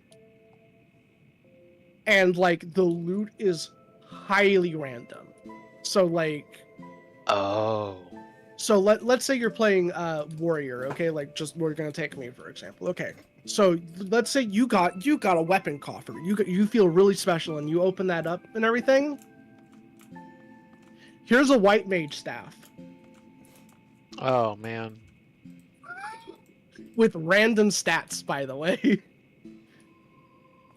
This guy's. So did they not have the same rolling kind of thing they had right now, or was it just No, a it was bit more? It was completely random. Oh, okay, okay. I love that they just Oh added shit. this little pig going on an adventure. You don't even need to talk to him. This seems like it's entirely missable. I'm sorry. I know No, what you're that's talking fine. about is really cool game lore stuff. I'm just No, watching no, no, this no. little guy. But yeah, Diadem was so bad that basically people stopped playing it. So in order to help with like server costs and everything, they took it down temporarily to rework it. And then they reworked it. And that didn't help it at all. In fact, in some cases it made it worse. Oh god. So they had to take it again. They took it down again to then eventually rework it for Ishgard Restoration, 2 expansions later. Damn. Wow. That's how dead the content was. The fact that no one talks about it anymore is because the restoration version of it is actually pretty good, all things considered. It's not the most inspiring bit of content, but it's not so bad or horrendous that, like, it's a negative experience. Back in the day, during Heaven's Word, it absolutely was a negative experience.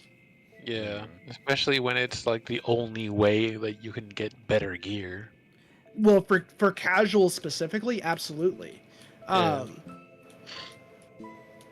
In addition, nowadays, if we were to look at class balancing, for instance, how big of a gap do you think there is from the top DPS and the lowest DPS? Like, how big of like a percentage gap do you think there is? I'm imagining pretty Sorry, between what again? huge. Because I know they're saying like we're at a pretty decent position for class balance right now. Between So- what again?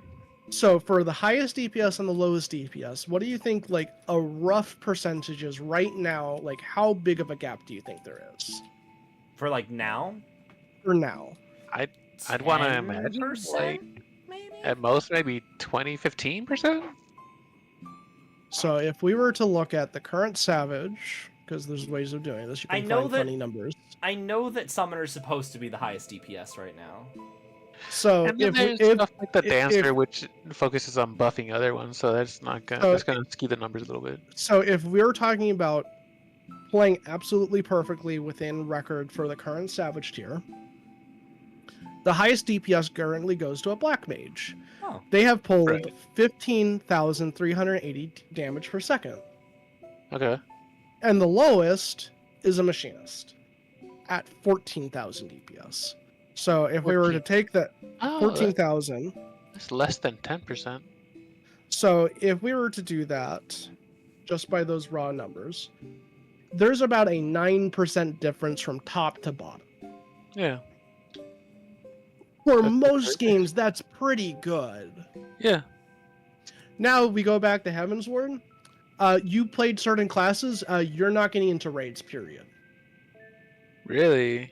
You could not, like, you wanted to play Paladin? Completely unviable. All right. What was the numbers?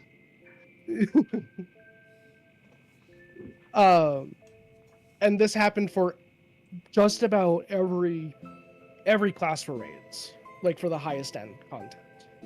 You wanted to play a certain class or something like that, it better be currently meta viable, otherwise you're probably not playing it. Okay. What do you know like the damage meta- numbers before then? I don't remember the damage numbers.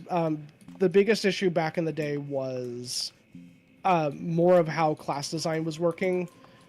To put it into perspective, classes would give some type of a debuff to the opponent, Okay. but it would affect other jobs. So, for instance, Ninja is a very classic example of this. They Right. would give a piercing debuff, which would affect your fizz range. How do you just walk Right. again? What? Walk. There's like you would have to go in your keybinds. I think I've changed mine. Yeah, I changed mine too, so I couldn't tell you. It's like F14 walk. It's like tilde or Yeah. backdash or something. 3 or 7 on the numpad. Oh, okay, I think is default. that's fine. But yeah, so like, basically he's just arguing that Heavensward was the worst and that you're just looking at things through rose-tinted glasses. well, yeah, the argument was there are bits of content that if you were to look at from Heavensward, like Heavensward almost killed rating as a whole because of how difficult and unbalanced it all was. Oh wow. Class design was all over the place. Like, when you think of Machinist and Bard, what do you think of, like, from a class design? Like, not even from, like, current or anything. What do you think of, like, what do you think you would be able to do roughly? Play instruments in Limsa Laminza. I don't know, like That's range all I damage, care about Bard Range for. damage, okay. Well, maybe how some what debuffs do, here and what do you think of, like, the timing of actions? So do you think, like, you would have to, like, prep anything, or is it just like you're pulling back an arrow and shooting sort of deal? You're doing it basically instantly. I imagine the Bard would do mostly instant, maybe setting up some buff kind of things. Okay. The Machinist mostly set up and then just damage. Okay. So you're wrong in Heavensward. They were casters. Okay. What? Yeah. What? They got a buff for both of them that would turn all of your actions into castable actions to give yourself a DPS buff. Okay. And the reason why they did that was to try and limit the amount of movement they had. The issue The issue, however, was Bard became the most utility-heavy class of all time that also did the most damage of any job. Oh, okay. So you basically always ran a Bard, like 100% of the time. Wow. Okay. Machinist was basically a carbon copy of Bard. Like, it didn't have as much utility, but was pretty close. You always ran Ninja because of the piercing debuff. Right. And then your, like, caster was like a toss-up between Black Mage and Summoner. Because Red Mage didn't exist at the time. But Right. so basically the meme is changing that it's not the award-winning expansion Heavensward. Well, like, Heavensward, like, for today, for most people, Heavensward is really good nowadays. All of this bad stuff that has happened from that expansion is gone. Because guess what the devs did? They changed it. The class design isn't this weird mishmash of, like, interesting ideas or trying to limit specific play styles. It's now more rigid in, like, this is what a fizz range does. This is what a caster does. This is what a tank does. This is what a melee does. And sure, it loses some diversity of what each job can do individually, but it's easier to balance. It also means that if you were to go find a group, it shouldn't matter what you actually get in the long term, because everything is roughly the same.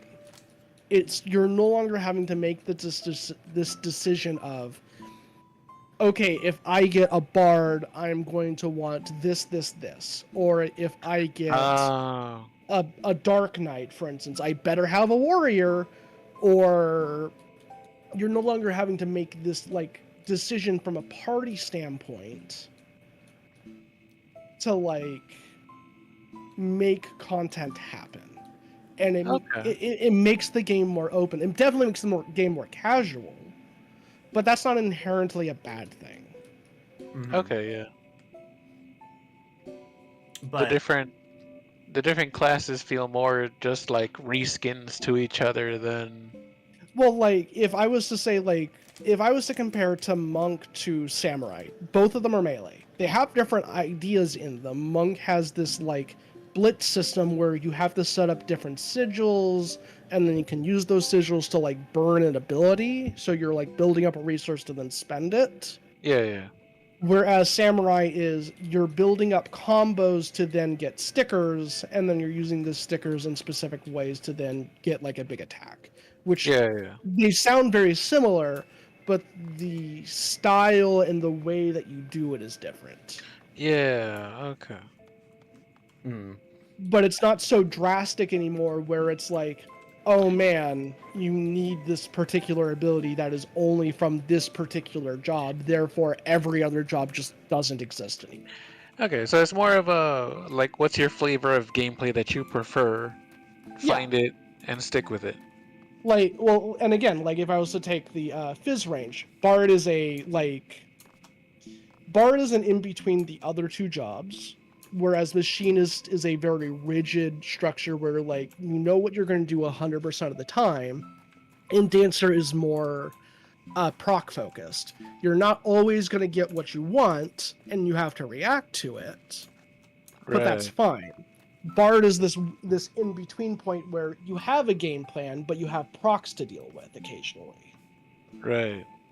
So that's the kind of design space they're going for now. They're not going for this like this one gives you attack speed, and then this one gives you movement or like movement speed, and this one gives you like mana regen or something like that. They're not going with these wild effects that RPGs would be more traditionally known for in like pen and paper. Okay. I'm actually really curious about what the Viper is gonna be doing mostly. And the other one, have they named the new class coming out yet? The second one, no, they haven't. We were It talking is a about that caster. earlier, so it's Ulu thinks Green Mage, which makes sense. I would like Illusionist, but I doubt that it's Illusionist. Also, this fucking Tataru line. Yeah. Talk to the cat or the weasel. And what does the fox have to say? Oh my god. Good on you. I know it's not Yoshi P writing this, but sure. Good on you. I'm new. If you ever need someone calling lighting down from on your foes or whatnot, I'm your auspice, of course. Some fairy tales that have you believe that I'm something altogether different. A monkey's face, a lion's legs, and a snake for a tail. Ridiculous. Am I right? Not as bad as a horse. Not as bad as that horse with the head and body of a rabbit, to be fair, but still. And to answer your question, Ren, on how random the stats are, while the primary stats would not be rolled on these like weapons from Diadem, the secondaries could, and they could be literally anything and at any value. So you could get like a tank weapon, but it has like piety on it, which is a healer like MP stat. And it could be any range from like 1 to 100. Yeah, I was So saying like getting an actual like usable weapon was like very, very, very rare, but it's not healthy to either like to even be in the game at that point, in my opinion. I was saying like it does slightly bum me out that like there isn't like there at a certain point it bums me out that there isn't a lot of variation you can have with your classes, in the sense of like, you know, the race stats don't matter. Like a lot of stuff doesn't. There's no specking your class to make it specifically work the way that you want to, like in WoW or something. But Yeah, there's no choice. But there's no choice involved in like how it's literally like you're picking a character to play in a game, as opposed to you are designing your own character. But at the same time, I do recognize that even if you could spec your character however you wanted to, there wouldn't be choice anyway. Yeah, like, it would be the illusion of choice. Yeah, it would be like you do this if you want to be good at the game, or you suck, and that's it. Yeah. So, well, it's the same issue that Blue Mage had that they were trying to design around for. Same sort of problem. Blue Mage, you can only have, I believe it's 24 spells at any time, like prepared. Which means, in theory, there is a theoretical best, like, 24 spells that you have for a specific role for Blue Mage. Right.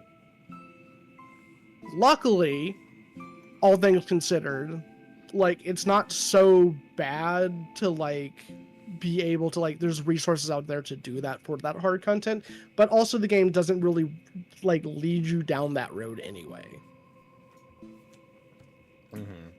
Okay. So The point being, so all this drama is to say everyone's dunking on this guy for saying that Final Fantasy is bad now. well, it's this idea of like FF14 has problems.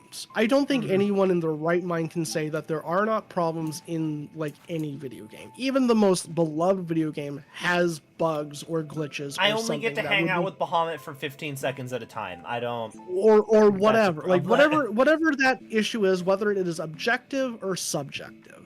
Like people are going to have issues with games. Right. But to say that the current experience of the game feels so bad, even though that a game like an expansion like Heavensward, which is so beloved nowadays, where if you actually go back and turn back to when it was an active expansion, would be considered one of the worst expansions of all time. Potentially one of the worst MMOs of all time in some regards. 1.0 existed. Well, like, but same sort of argument. Yeah. Just I because also it's feel remembered like- now doesn't mean it's like it's the same way. I also feel like, I haven't, obviously I have not played through Endwalker, but I am aware that Endwalker is the end of the current story arc. Like, the big, Yeah. a lot of the main big plot problems are solved at the end of Endwalker. And it feels to me like, after that you go into more of a downtime type, like things are going to be more chill, and I don't, The writers are in an issue at the moment. So to give it into perspective, all of the patch content after the 0.0 is going to feel like a filler arc. And then going into the next expansion, unlike every other expansion that we've had before, there is no driving force. If you imagine going from ARR to Heavensward, what happens? Nanamo is presumed to be dead, the Scions are disbanded, and you're on the run from Ul'dah. That's a huge driving force to push you into Heavensward and to continue that story. Same thing can be said from Heavensward to Stormblood. The Griffin becomes that driving force, and eventually with trying to find Omega and Shinryu, and you get swept up in this big grand story of Alamigo and Doma. Mhm. And then remind me, have both of you gotten into Shadowbringers at this point? Alan has just finished Tsukuyomi with us an hour Okay. ago. Alan, do you I care know about plenty. spoilers, or do you But know about the I- driving force? I know plenty about what goes on in Shadowbringers. Okay. So Oops, the all of driving our force friends' is souls got sucked out, and we need to right, stop that. but there's this big existential threat of your friends losing, and this call of like the light is swinging open. That becomes the next driving force. And there's even a driving force between Shadowbringers to Endwalker. But now which it's I'm like, not gonna hey, get into. y'all want to do a tournament arc?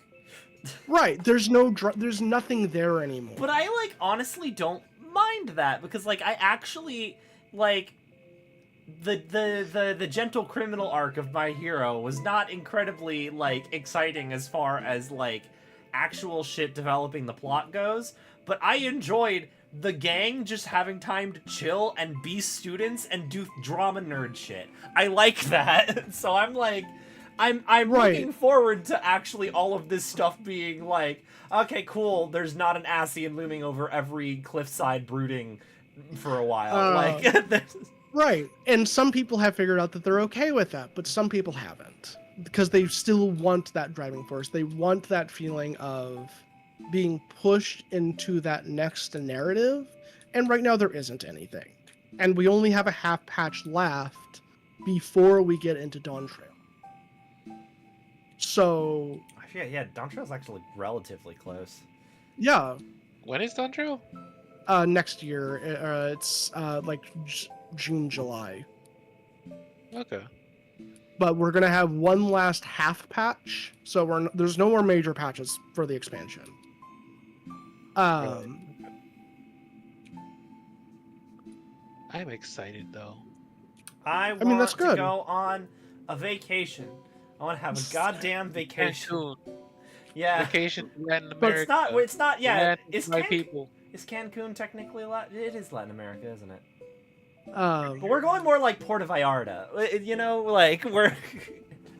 we're All right, going to say that- Brazil. Say that again. Oh yeah, Brazil. Yeah. We're I going to Say that with Brazil. an accent. See, this is why I said I don't want to go to Tijuana by myself, because I might look Mexican the moment I open my mouth. It's very clear I'm a gringo. It's not like it's Like you're gonna get mugged. Just don't walk any dark alleyways in the middle of the night. What the fuck? no. So, to answer Ren's question real quick, the award-winning part of it probably more has to do with what people go back to as a new player into Heavensward. Heavensward's story is excellent. The writing, the pace, everything. Yeah, there's never The dang, minutia and the actual like systems that were implemented in Heavensward, however, mixed bag. Has incredibly high highs, but some of the worst of lows. I will say, I was about to say, like, oh yeah, there wasn't really any part in Heavensward whereas like ARR and Stormblood, it definitely felt like there were a lot of story points where it's like, and now let's stop doing the plot so we can go and like, the Kaliana you have to deal with their god for a second, or like there's a bunch of like, but then I'm like, actually no, that shit did happen in Heavensward. We had to like completely stop our little camping trip to go and solve with the VAF, and then we had to go all the way back and solve the whole Nanamo assassination thing, which turned out to actually not be a problem. I actually do have some problems with Heavensward's story. Right. But like while you're exploring it and everything and you're just getting the highs and the highs, it feels really good playing through it. It does bother me so much that it's just like, I mean, I'm happy she wasn't assassinated, but it is like, the entire resolution of it felt very like, and now that plot point's done with, and you don't need to worry about it ever again. Yeah. So again, it's not just like discount Heavensward for what it is. Nowadays, Heavensward is an award-winning expansion. It sets up a storyline that expanded for literally 8 years. I also think the meme is how Square Enix advertised it, and it's just everybody. Oh yeah, and it probably meme. was. But to a certain extent, it's true nowadays. Yeah. Because I don't think once actually the trial has expanded to include Stormblood at this point. Stormblood. Right? I don't think people are going to say the award-winning expansion Stormblood, even though I don't think Stormblood was bad necessarily. But like the main issue that people have with Stormblood, and I would agree with some of this, Lise as a character is bad in the .0 storyline. Like compared, like when Lise was pretending to be Ida is such a better character. Yeah. And then the 50-50 plot of starting in Alamigo, going to Doma, and then coming back to Alamigo is a little jarring. And the reason why that happens is because when they were making the expansion for Stormblood, apparently they were thinking about it only being Alamigo, but then realizing Alamigo is about the size of your thumb. So they literally did not have enough room to like make a full expansion in there. That makes They sense. explained how abrupt it was to all of a sudden like, oh wait. And now we're going to go across the ocean because that sounds like a good idea. Yeah. Well, I mean, like it does kind of make sense, but at the same time, it is like It's jarring. especially since they very much did it like kind of sidetracked it very well. They came up with a good excuse. But it is like also the issue is the story having one of those what's it called when they very ambiguous timeline as far as like they never really go into the fact that it would theoretically take months to sail, to the other side of this continent. Like, we're sailing from the coast of Africa all the way to, you know, Asia. Like, Yep. theoretically, Well- that takes a while. Well, and even if I was to say like, oh, Stormblood is like one of the best expansions right now, I played Stormblood when it released. You want to know Raubon what the worst? Extreme. Raubon and Pippin Extreme. Yeah. Holy freaking shit.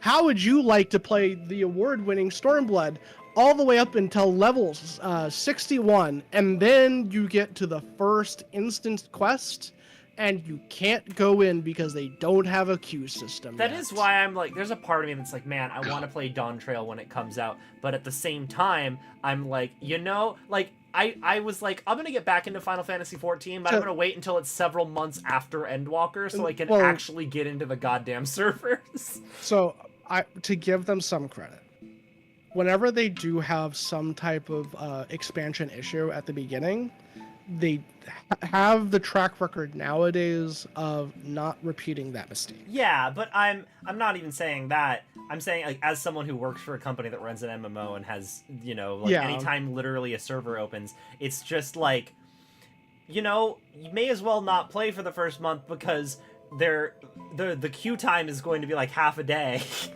So, you know, Yeah. I better just wake up you know, halfway through my shift. I'm like, I'm gonna stream Final Fantasy. I'm just gonna start queuing now so that I'm in by the time I'm out of work. You know, like, Yeah. but also there's a No, part of me and that wants to play it purely because it is funny going through the story and then going to like Ishgard and Kugane and now the Crystarium, and it's like, these were cities that were supposed to be filled with players. They have wide open spaces for a lot of players. Mhm, And and no they're dead. no one's here anymore. It's not like Ul'dah and Gridania and Limsa because they're the starting cities, so everyone's there. It's like nobody goes Yeah. back to these other cities ever. So I kind of Yeah. want to experience, you know, You want to see what a player hub is at the start of an expansion. yeah. Um. I heard about parades that don't happen anymore.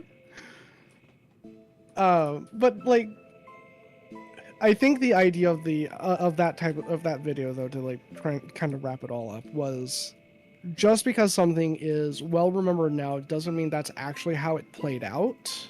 Yeah. And there isn't anything wrong with complaining about stuff like from either a like gameplay side of things or from even from like a lore based or like whatever, as long as you can explain why and more time and like put it through official channels. As much as like we give shit to like World of Warcraft and their dev team and everything like that, you can tell Yoshi P actually gives a shit. Yeah. Oh, I remember. I wanted to buy the dang RPG set. Is that still on? Is that still for pre-release? Probably. Pre-order. But to like give like context of this and everything, a couple weeks ago, the EU Fan Fest happened. A particular YouTuber by the name of Preach. Is currently available. Preach did a thing a while back where he used a mod to set up a play with his FC, and he put it on YouTube. This was at a time when mods were generally considered bad due to the fact that the world first race for Omega happened, where the world first players literally cheated with mods. Oh god.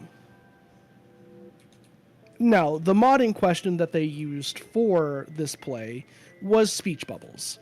Very benign, like, very tiny thing that, like, nobody should be giving a shit about. Okay. But obviously, when that whole thing happened, Preach was like, okay, we're not going to do this again. We're not going to use this. We're going to abide by the TOS and respect the... We're going to respect the agreement that we have with this game. And nothing came from it, for the most part. fast forward to today, or to like a couple of weeks ago. Preach actually got a chance to talk with Yoshi P at FanFest, and he chatted about like, hey, what about speech bubbles? Like, we would like to see them actually implemented in the game. Now, if you're a developer, most of the time we'll be like, oh yeah, we'll be looking into it sort of deal, and just give like a nonchalant answer, like non-committal. That's not what Yoshi P did. He was like, we've been thinking about it, and it's hard due to the fact that we've been like trying to figure out how we want to implement it. Do we add a toggle? Do we add like, because some people are going to want it, some people are not going to want it. How does the UI like are we going to have it toggle where it's only in say chat, or is it in party chat or alliance chat? And all of these like technical responses of like him actually answering the question of like where they've been from like a development standpoint, not just like, oh hey, we'll check in on that.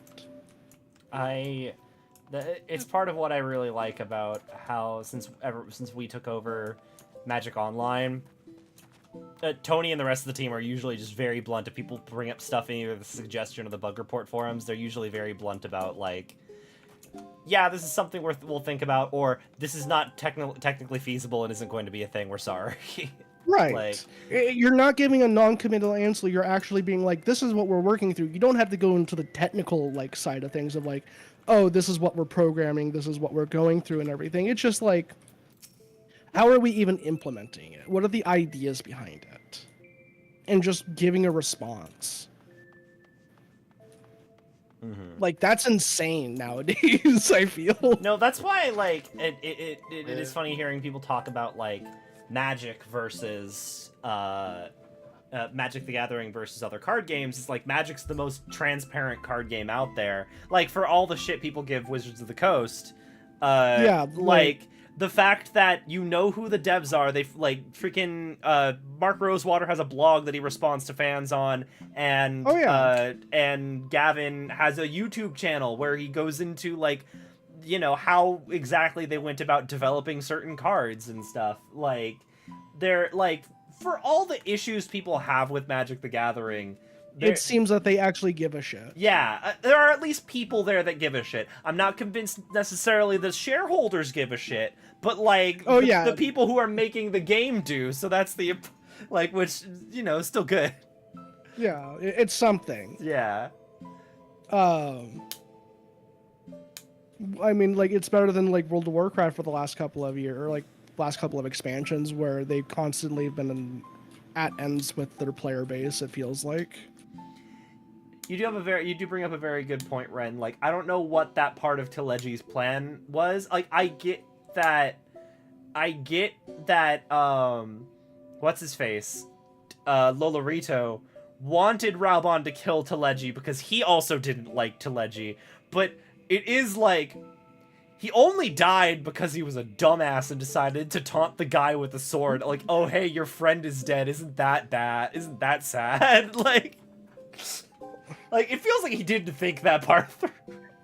It felt like they had something going for it, and they were like, oh no, this is causing a lot more issues than we originally thought. We just need to kind of, like, sweep it under the rug and resolve it really fast. Hope for the best. It is funny because it is like, yeah, no, he wanted to kill Telegi, but it is like, how would you know that Raubon would kill Telegi? You didn't do anything to it was literally Telegi tripping over his own feet, being like, getting a bit too on his high horse, and like he would. I guess the explanation would be that Lolorito would assume that Telegi would get, like, too up his own ass with his plan and just think that. Yeah. And he's like, oh yeah, no, he's gonna get himself fucking killed. This is a really stupid plan. Yeah. Anyway. Sorry for the big tangent. Yeah. I'm gonna go talk to some animals, and then I'm probably gonna hop off for bed. Yeah. Yeah, I was just that. yeah, it's just the whole situation with, like, people complaining about, like, oh, it's the downfall of the game and everything, and it's just like, is it though? That was a really interesting conversation, honestly. Yeah, no, we just recorded a podcast. It's fine. Yeah, that's it. True. I was some people were talking about housing. I've been watching people talking about housing, They were talking about how like there's a Final Fantasy XIV a couple of podcasters who just made a podcasting studio in their home in Final Fantasy XIV, so people can come and watch the podcast be recorded in Final Fantasy XIV. Yep. So I don't know. Part of me wants to get a house at some point, but well, talking about housing is a big like drama point for everybody all the time. I mean, it honestly it's so much better than it was when I was first looking into housing. It's gone through like 3 iterations of it. So the fact that it's a lottery system is good, and I say this as somebody who just came back from Japan, where it was very annoying how many things were set up through lotteries. Honestly, I'm surprised it wasn't a lottery to begin with. Right to get to Japan. The lottery to like freaking get into Pokemon worlds. Oh yeah. Here's the thing. I think. Huh? It was a lottery just to get our spectator badges. We got lucky that we all got spectator badges. But like everything else was a lottery too. Oh my god. And we'd already planned to go to Japan at that point, so we would have been fucked. God, like, I mean, not fucked. We still would have been in Japan, which is cool or whatever, I guess. But like, it wouldn't have been what you wanted to do. Yeah. And you couldn't get into your Monster Hunter event. Oh my god, the orchestra. Though that wasn't a lottery. It was a lottery. Okay. Well, it was also favorited towards locals, so like they had like first access to get tickets and everything. I think Pokemon was that way too, from what I heard. Yeah, but yeah, I heard like the locals primarily available. They were all lottery. Mm-hmm. And also then apparently apparently Super Nintendo World was that way, and we arrived 10 minutes after the park opened, so it was already all done. Yep. That was fucking crazy. Lolorito was going to put Teleji on trial, use his influence to get Teleji in prison for life, clear the Scions' names, and then Nanamo and the Scions would owe him. Instead, Raubon killed Teleji, ruining that plan to make... Okay, thank you for repiecing this story together for me. Wouldn't have lost his arm, and Y'shtola wouldn't have lost her sight, and Thancred wouldn't have lost his magic. Thancred already lost his magic. That part wasn't Thancred going through the ether flow or whatever. That was him getting Norded. That made him lose his magic.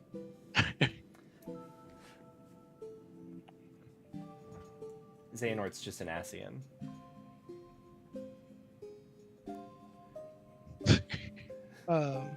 I do find it interesting that Shadowbringers is like, he's like, oh, well, I still can't manipulate ether here. That weakness followed me here. I'm like, but aren't you just a soul? You're just a ghost. Aren't you just ether now? Like, that part doesn't really track for me. Like, well, so unfortunately the issue is that the way they've translated and tried to explain the two, like, what ether and ether manipulation is like really weird, because like if you actually think about it from like the way they explain it with Y'shtola with her blindness or whatever, is like she's actually dying because of the blindness, like she's having to burn up her ether to see, which is not how it is in the JP version, by the way. It's just supposed to be like mana effectively, like you have to burn some of your like mental facilities and it'll recover. Really? But like, strain you. I wonder she hasn't died yet. So in Japan, they haven't been like, oh, Y'shtola's gonna die. Yeah, it's that's not that case. Wow. As for like aether and aether manipulation, I can assume for Thancred, it's like he can't manipulate it. Like it still happens. He still has some element of it, but he just has no like capability of manipulating it, just like the Garleans don't. Okay. Oh, that also explains why he got the gunblade now. Well, yeah, because Minfilia. Never mind. You aren't at that point in Shadowbringers. But they do explain, like, gunbreakers are magic. I know more than you do. Gunbreakers are magic. They just needs Minfilia to make his bullets magic, because he can't do it himself. The cartridges themselves have like an ether crystal in them, and they work just like a. They work just like a wand or some shit. Not a wand, but a like a musket, mm-hmm. where you're striking that crystal to then make a reaction happen. But in order to charge them, you have to manipulate the ether previously. Oh, like a wand. Silver was in my chat when I was doing the frog fairy dungeon. He was just talking about all the different boss mechanics and how I'd chosen, instead of having Minfilia and In Eorzea, I just put the twins in because I like having the twins together. And he was talking about how, like, if you choose to have Minfilia in the party, Thancred's DPS goes up because she's charging his ether stuff for him, but she's also the lowest DPS that you could bring, because Alice is higher DPS than she is. Yep. So it, like, balances out in the end. Oh, nice. The trust system's very fun. You get to like level them up later too. Oh, that's cool. There's a part of me that can you then like choose your party members and like so in like later... subsequent runs, can you just like make a party of like friends? That's okay, cool. So like later on, the trust system will allow you to replay with anybody like that you previously had. They'll like change people out between Shadowbringers and Endwalker because it'll be like two different systems. But like you'll be able to level up, and there's achievements and titles that you can get for doing it. That's cool. I like that you can actually have your little NPC party. I like going through it with NPCs just because story-wise it feels appropriate, and I like hearing their little like comments on the dungeon as they're going through. And also, you don't have to wait for other people to join you, those assholes. That part too, but I also like the story bits. But like, yeah, it's cool.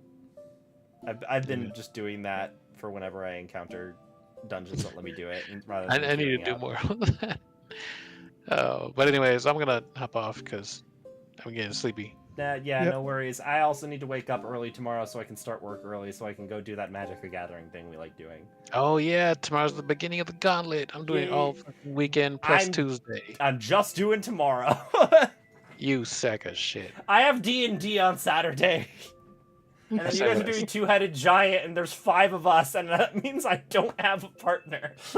So... Go find a partner. Just and go on Tinder. Say must play Magic the Gathering. Yeah, Tinder. I'm looking for someone to play Magic the Gathering with.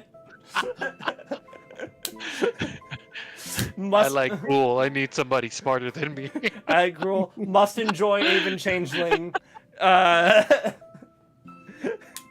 my god. So yeah. Alright. Must understand that I am just a Weedle guy. Oh my god. Alright, well, have a good night. one. Y'all take care. See y'all next time. Have a good one. Because Teleji killing Warrior of Light, Alphino, Tataru wound up in Ishgard, so they wouldn't have been there to end the Dragon Song War if Teleji hadn't gotten himself killed. So imagine Teleji's sass mouth is the flashpoint that created this timeline. Sort of. I feel like the Scions would have gotten involved one way or another. Because, like, especially once it becomes clear that the Ascians are involved there. I feel like there's an alternate timeline in which they do still go to heaven. Like if you were to do a Marvel if of, like, Final Fantasy XIV, I think that you could still have them get there without Teleji having murdered Raubon. It just wouldn't be. Spoiler, they did. They do a Marvel if situation? Yeah, so... Do you know what an ultimate is, or did I ever explain an ultimate to you? No. Okay, so ultimates are a bit of content that they added back in Stormblood. They are a retelling of a series of main scenario trials or of a raid series. And they've been doing this in Stormblood, and they've been doing retellings of, like, from the earliest expansion to, like, current, like, as far as they've gotten. One of them they did was the Dragon Songs Reprise, which is a retelling of the Dragon Song War and the trials that we took place in them. But nobody knows that the Sultana was nearly assassinated, so they can't actually have that be the reason that the Scions were there. If that happens, though, during the fight, is you replay the entire storyline. So you start off at the bridge on the vault where Haurchefant dies. You then chase Thoradin as a fight, and then you eventually get to Nidhogg and you beat him. And then that's supposedly the end of the fight, right? Like, oh, you caught up to the end of the story. The twist then happens afterwards where the bard or the minstrel that is retelling it, because that's all the ultimates are, is just a minstrel retelling it with a lot of flair. Mm-hmm. Where he goes, well, I wonder what would happen if instead something happened differently at the beginning.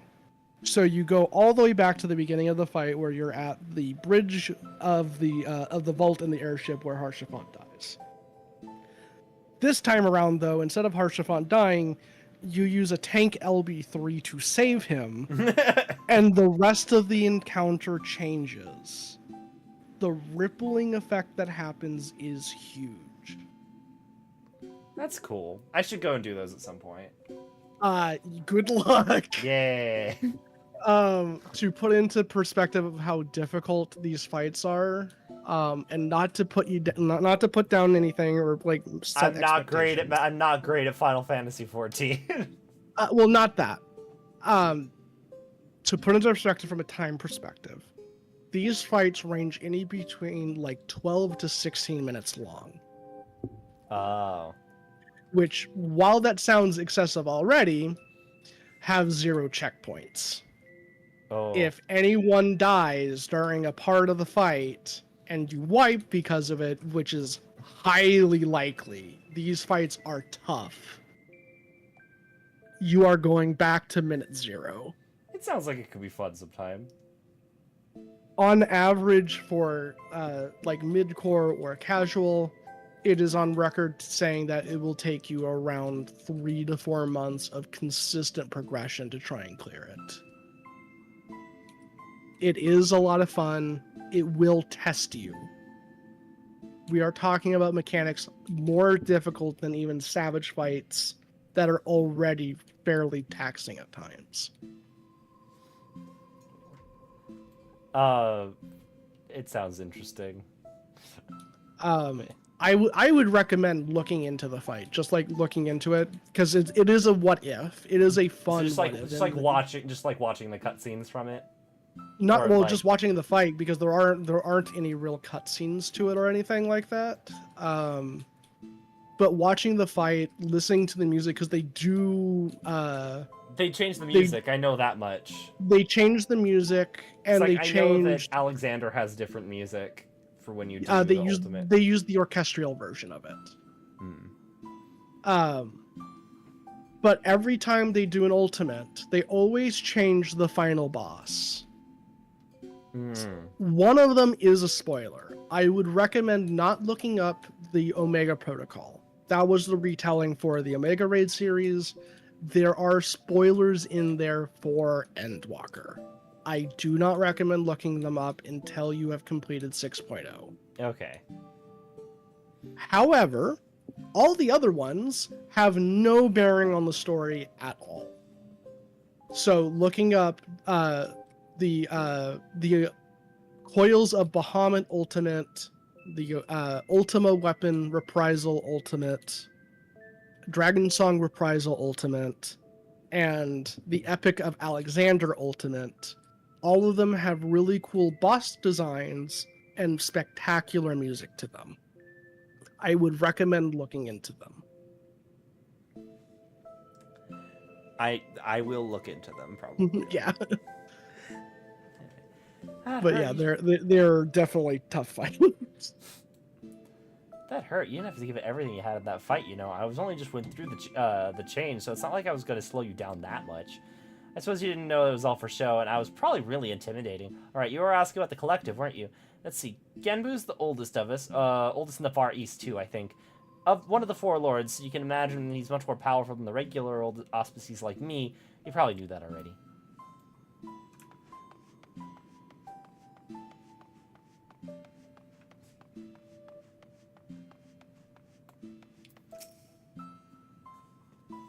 Judging from the way that woman, you and that woman are gawping, I'm guessing you're not from around here? I don't know how it is in your homeland, but here, if an animal manages to survive 100 years, it begins to get ideas, delusions of grandeur, sometimes small power, some small power, sure, but nothing much to speak of. Survive 10 times that, and you become a full-fledged auspice, though. Speech, magics. It's quite a change, believe me, which is why we call it the change. What? I never said it was something clever. Anyway, point is, don't let our appearances fool you. I could kill you 5 times before you hit the ground, but I won't, on account of me being civil, for now. The fun thing with all of those is they're all minions, by the way. Yeah, I know, I'm aware. You can get every single one I am of aware them I at some can. point. There is a part of me that wants to get the little boar guy, but, like, I already got Bacon Bits and he's so great. Shaggy show's like 60 gil on the market board. Yeah, I know, I'm saying I can't just, I actually think I might already have him, I should double check. A friend of mine, Tamamo Gozen, once called this place home, possessed of 9 tails. Her power far eclipsed my own. But one day she lived to live amongst man. What became of her, I wonder. I am sure I will find out someday. Let me see something. Minion guide. Do I already have Shaggy Stoat? I don't actually... Oh, wait, no. There's a second page. I don't. I have the Piggy minion. I don't have the Stoat minion. I think if I had to rank the pigs, it'd be Bacon Bits, the Stoat, and then the Piggy minion. That was another thing that I was like talking with friends about earlier. The fact that the companion... Oh, no, actually, no. It just says companion.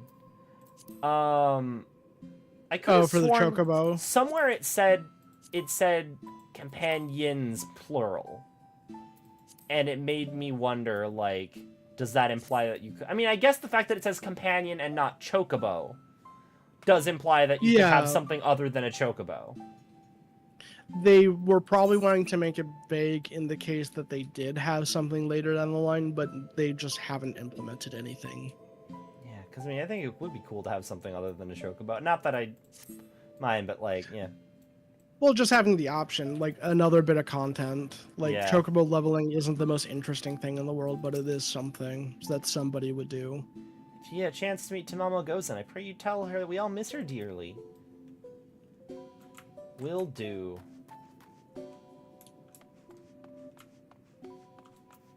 Hello, Genbu.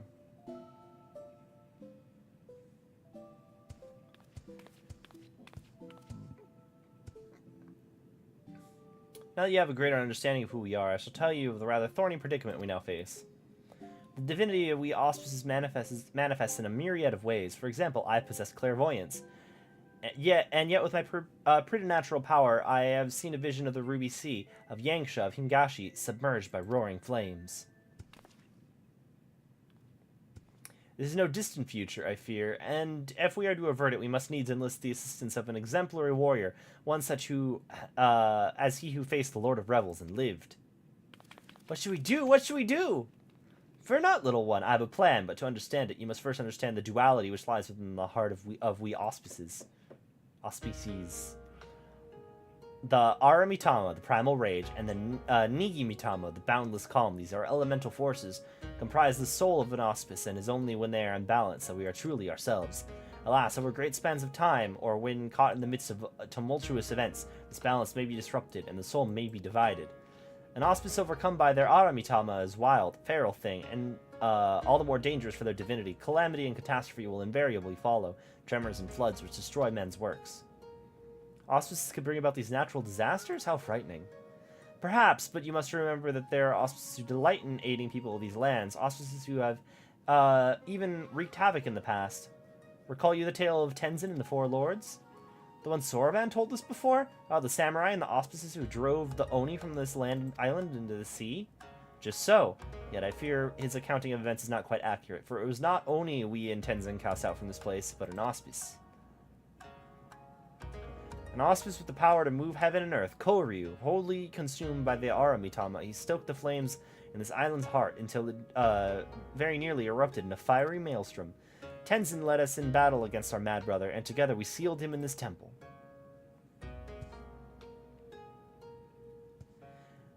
But as the truth of this tale fades from memory, so do so too do our wards weaken, I fear. Should Koryu break free, he may well finish what he began and ensure the vision of the flames comes to pass. So long story short, you want Missing to give this Koryu what for when he wakes up? I should think not. His accomplishments notwithstanding, it would be foolish for any mortal to face Koryu without proper assistance, to wit, that of the Four Lords. Okay, he's the one Digimon who's the... Yeah, okay.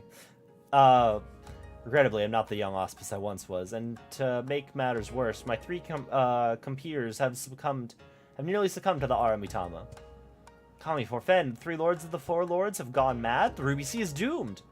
Nearly succumbed. Nearly. Alas, in marshalling their strength to regain control, they are unable to commit their powers to the preservation of the wards holding Koryu in his prison. And now that you have full, complete understanding of the situation, we may last discuss your part in all this. Warrior, I would have you and your comrades face mine in battle and quell the raging Aramitama. What say you? So I don't get to kill them? I don't want to say that. Very well, if it's the only way.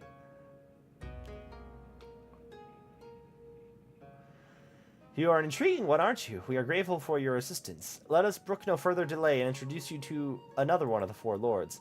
I informed Bakio of your arrival when you first entered our domain. He should be returning any moment now. Come.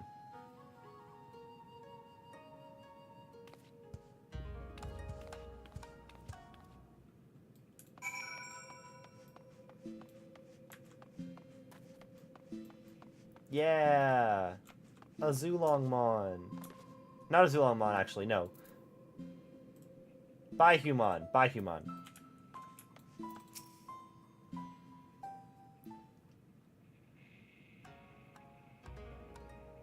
I get to play a version of Digimon Survive that has a more satisfying ending.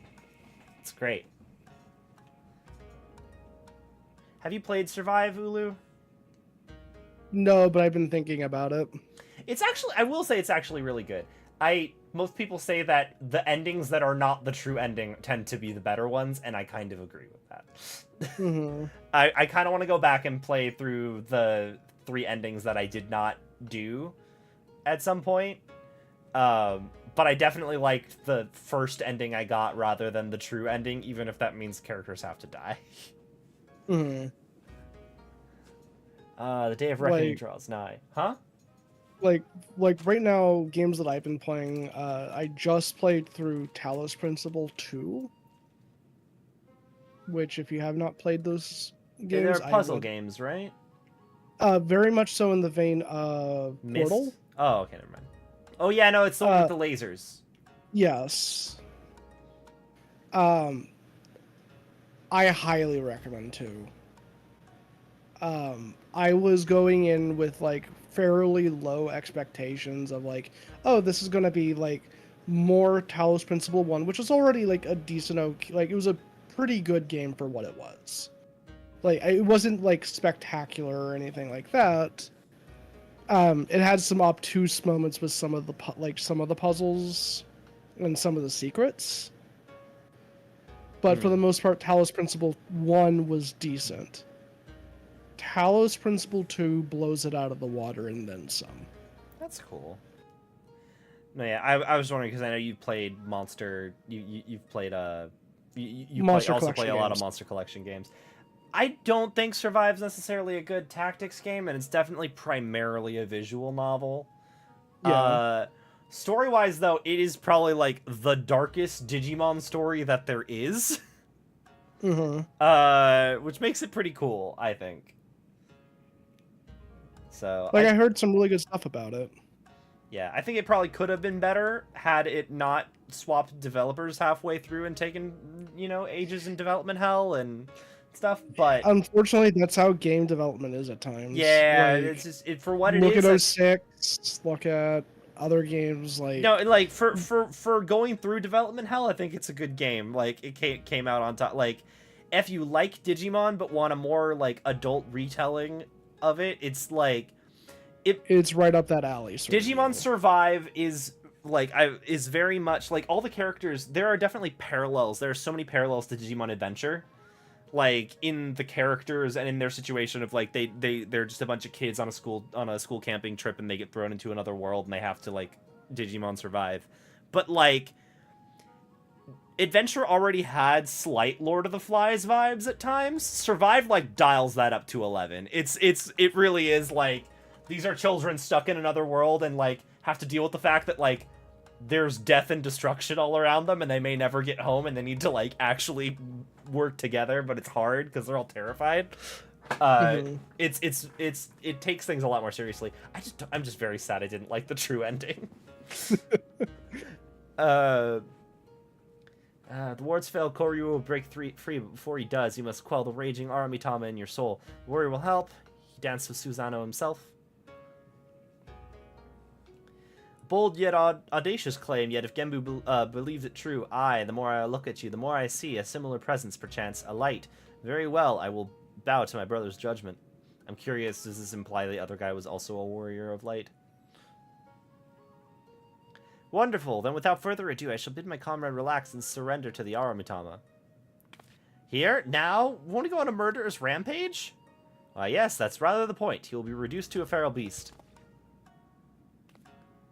And then it'll be Missing's turn to do battle with my brother and help him quell the fury within. But if all it takes to quell the Aramitama is battle, then why did you not do the same for Koryu? Why seal him away? Because it was too late. As I said, Koryu was wholly consumed by the Aramitama, not remained of the Nigimitama, and he was forever lost to us. The effort I expend to hold back the fury will instead, I will instead use Safeguard Calm. It is then you must act, but know that if you fail, it will only hasten my fall. My soul is in your keeping, do you understand? Yeah, no pressure. I'm just imagining those like stupid face monsters from Shin Megami. Yeah, where it's this little like. It's the angry, yeah, the angry red droplet. Yeah. That's Aramitama. Yeah. Let's quit this place. Genbu may not mind the chaos, but if I am to wager my everything, I prefer to do so in the land of my birth, to look on those familiar winds with eyes that may soon belong to another. When you return to the island, look for Fury. He will guide you back here. Given the circumstances, perhaps it's best that we stay here. Would that be acceptable? Soraban, was it? Be at ease. I have a task for you you excitable urchin. Follow me. Did that tiny talking turtle just insult me? Oh, you, tiny urchin. Okay. I thought he was calling Soraban a tiny urchin. No, he's talking to Jataru. Okay. That makes sense.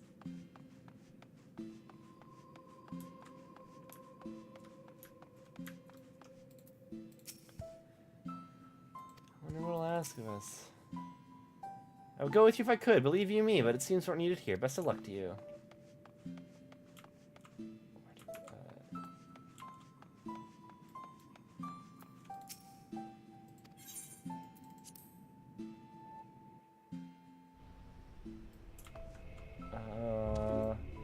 Rendezvous with Bakio and Yangsha. I just want to unlock the thing on the... whatchamacallit. I want to unlock it in the duty finder, and then... Call it a night. And then call it a night. Or actually, maybe I shouldn't unlock it in the duty finder, just so I don't accident... No! If I'm going to be leveling an alt off stream, it's going to be Gunbreaker, which won't be a high enough level to do this. I'm fine. Just in case I don't want to accidentally like trip it, but yeah.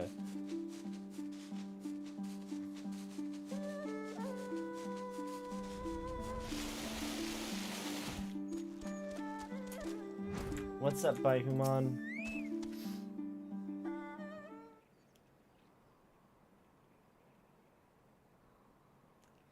We are here. My earliest memories were not pleasant. From birth I was shunned by man and beast alike, for my snow-white fur marked me as a harbinger of doom. Cast out and hunted, I struggled to survive.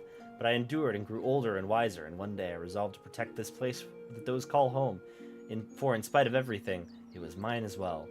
In time they came to see me as a guardian instead of a demon, and yet for all I've done to rise above the beast within, I may fall to madness and become the sum of their fears.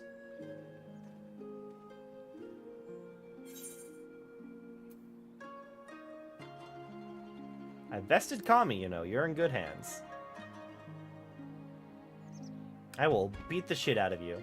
Such confidence from someone for one so young, but as age in and of itself does not confer wisdom, nor does youth go hand in hand with hubris. I warn you, for centuries my army Tama has grown and festered. Hold nothing back, for I will not. Time has come for you and yours to make ready. May the Kami grant you strength and save my soul.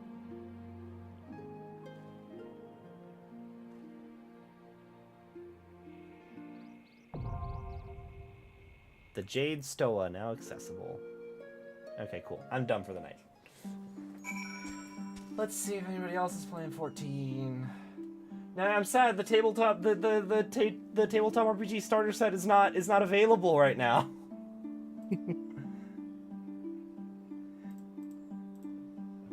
Granted, they haven't even really explained how the tabletop RPG set works.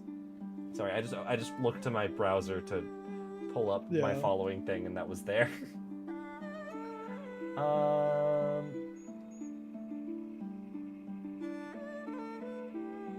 I will raid. I'll raid Quan 2-3 because they're playing Final Fantasy XIV also.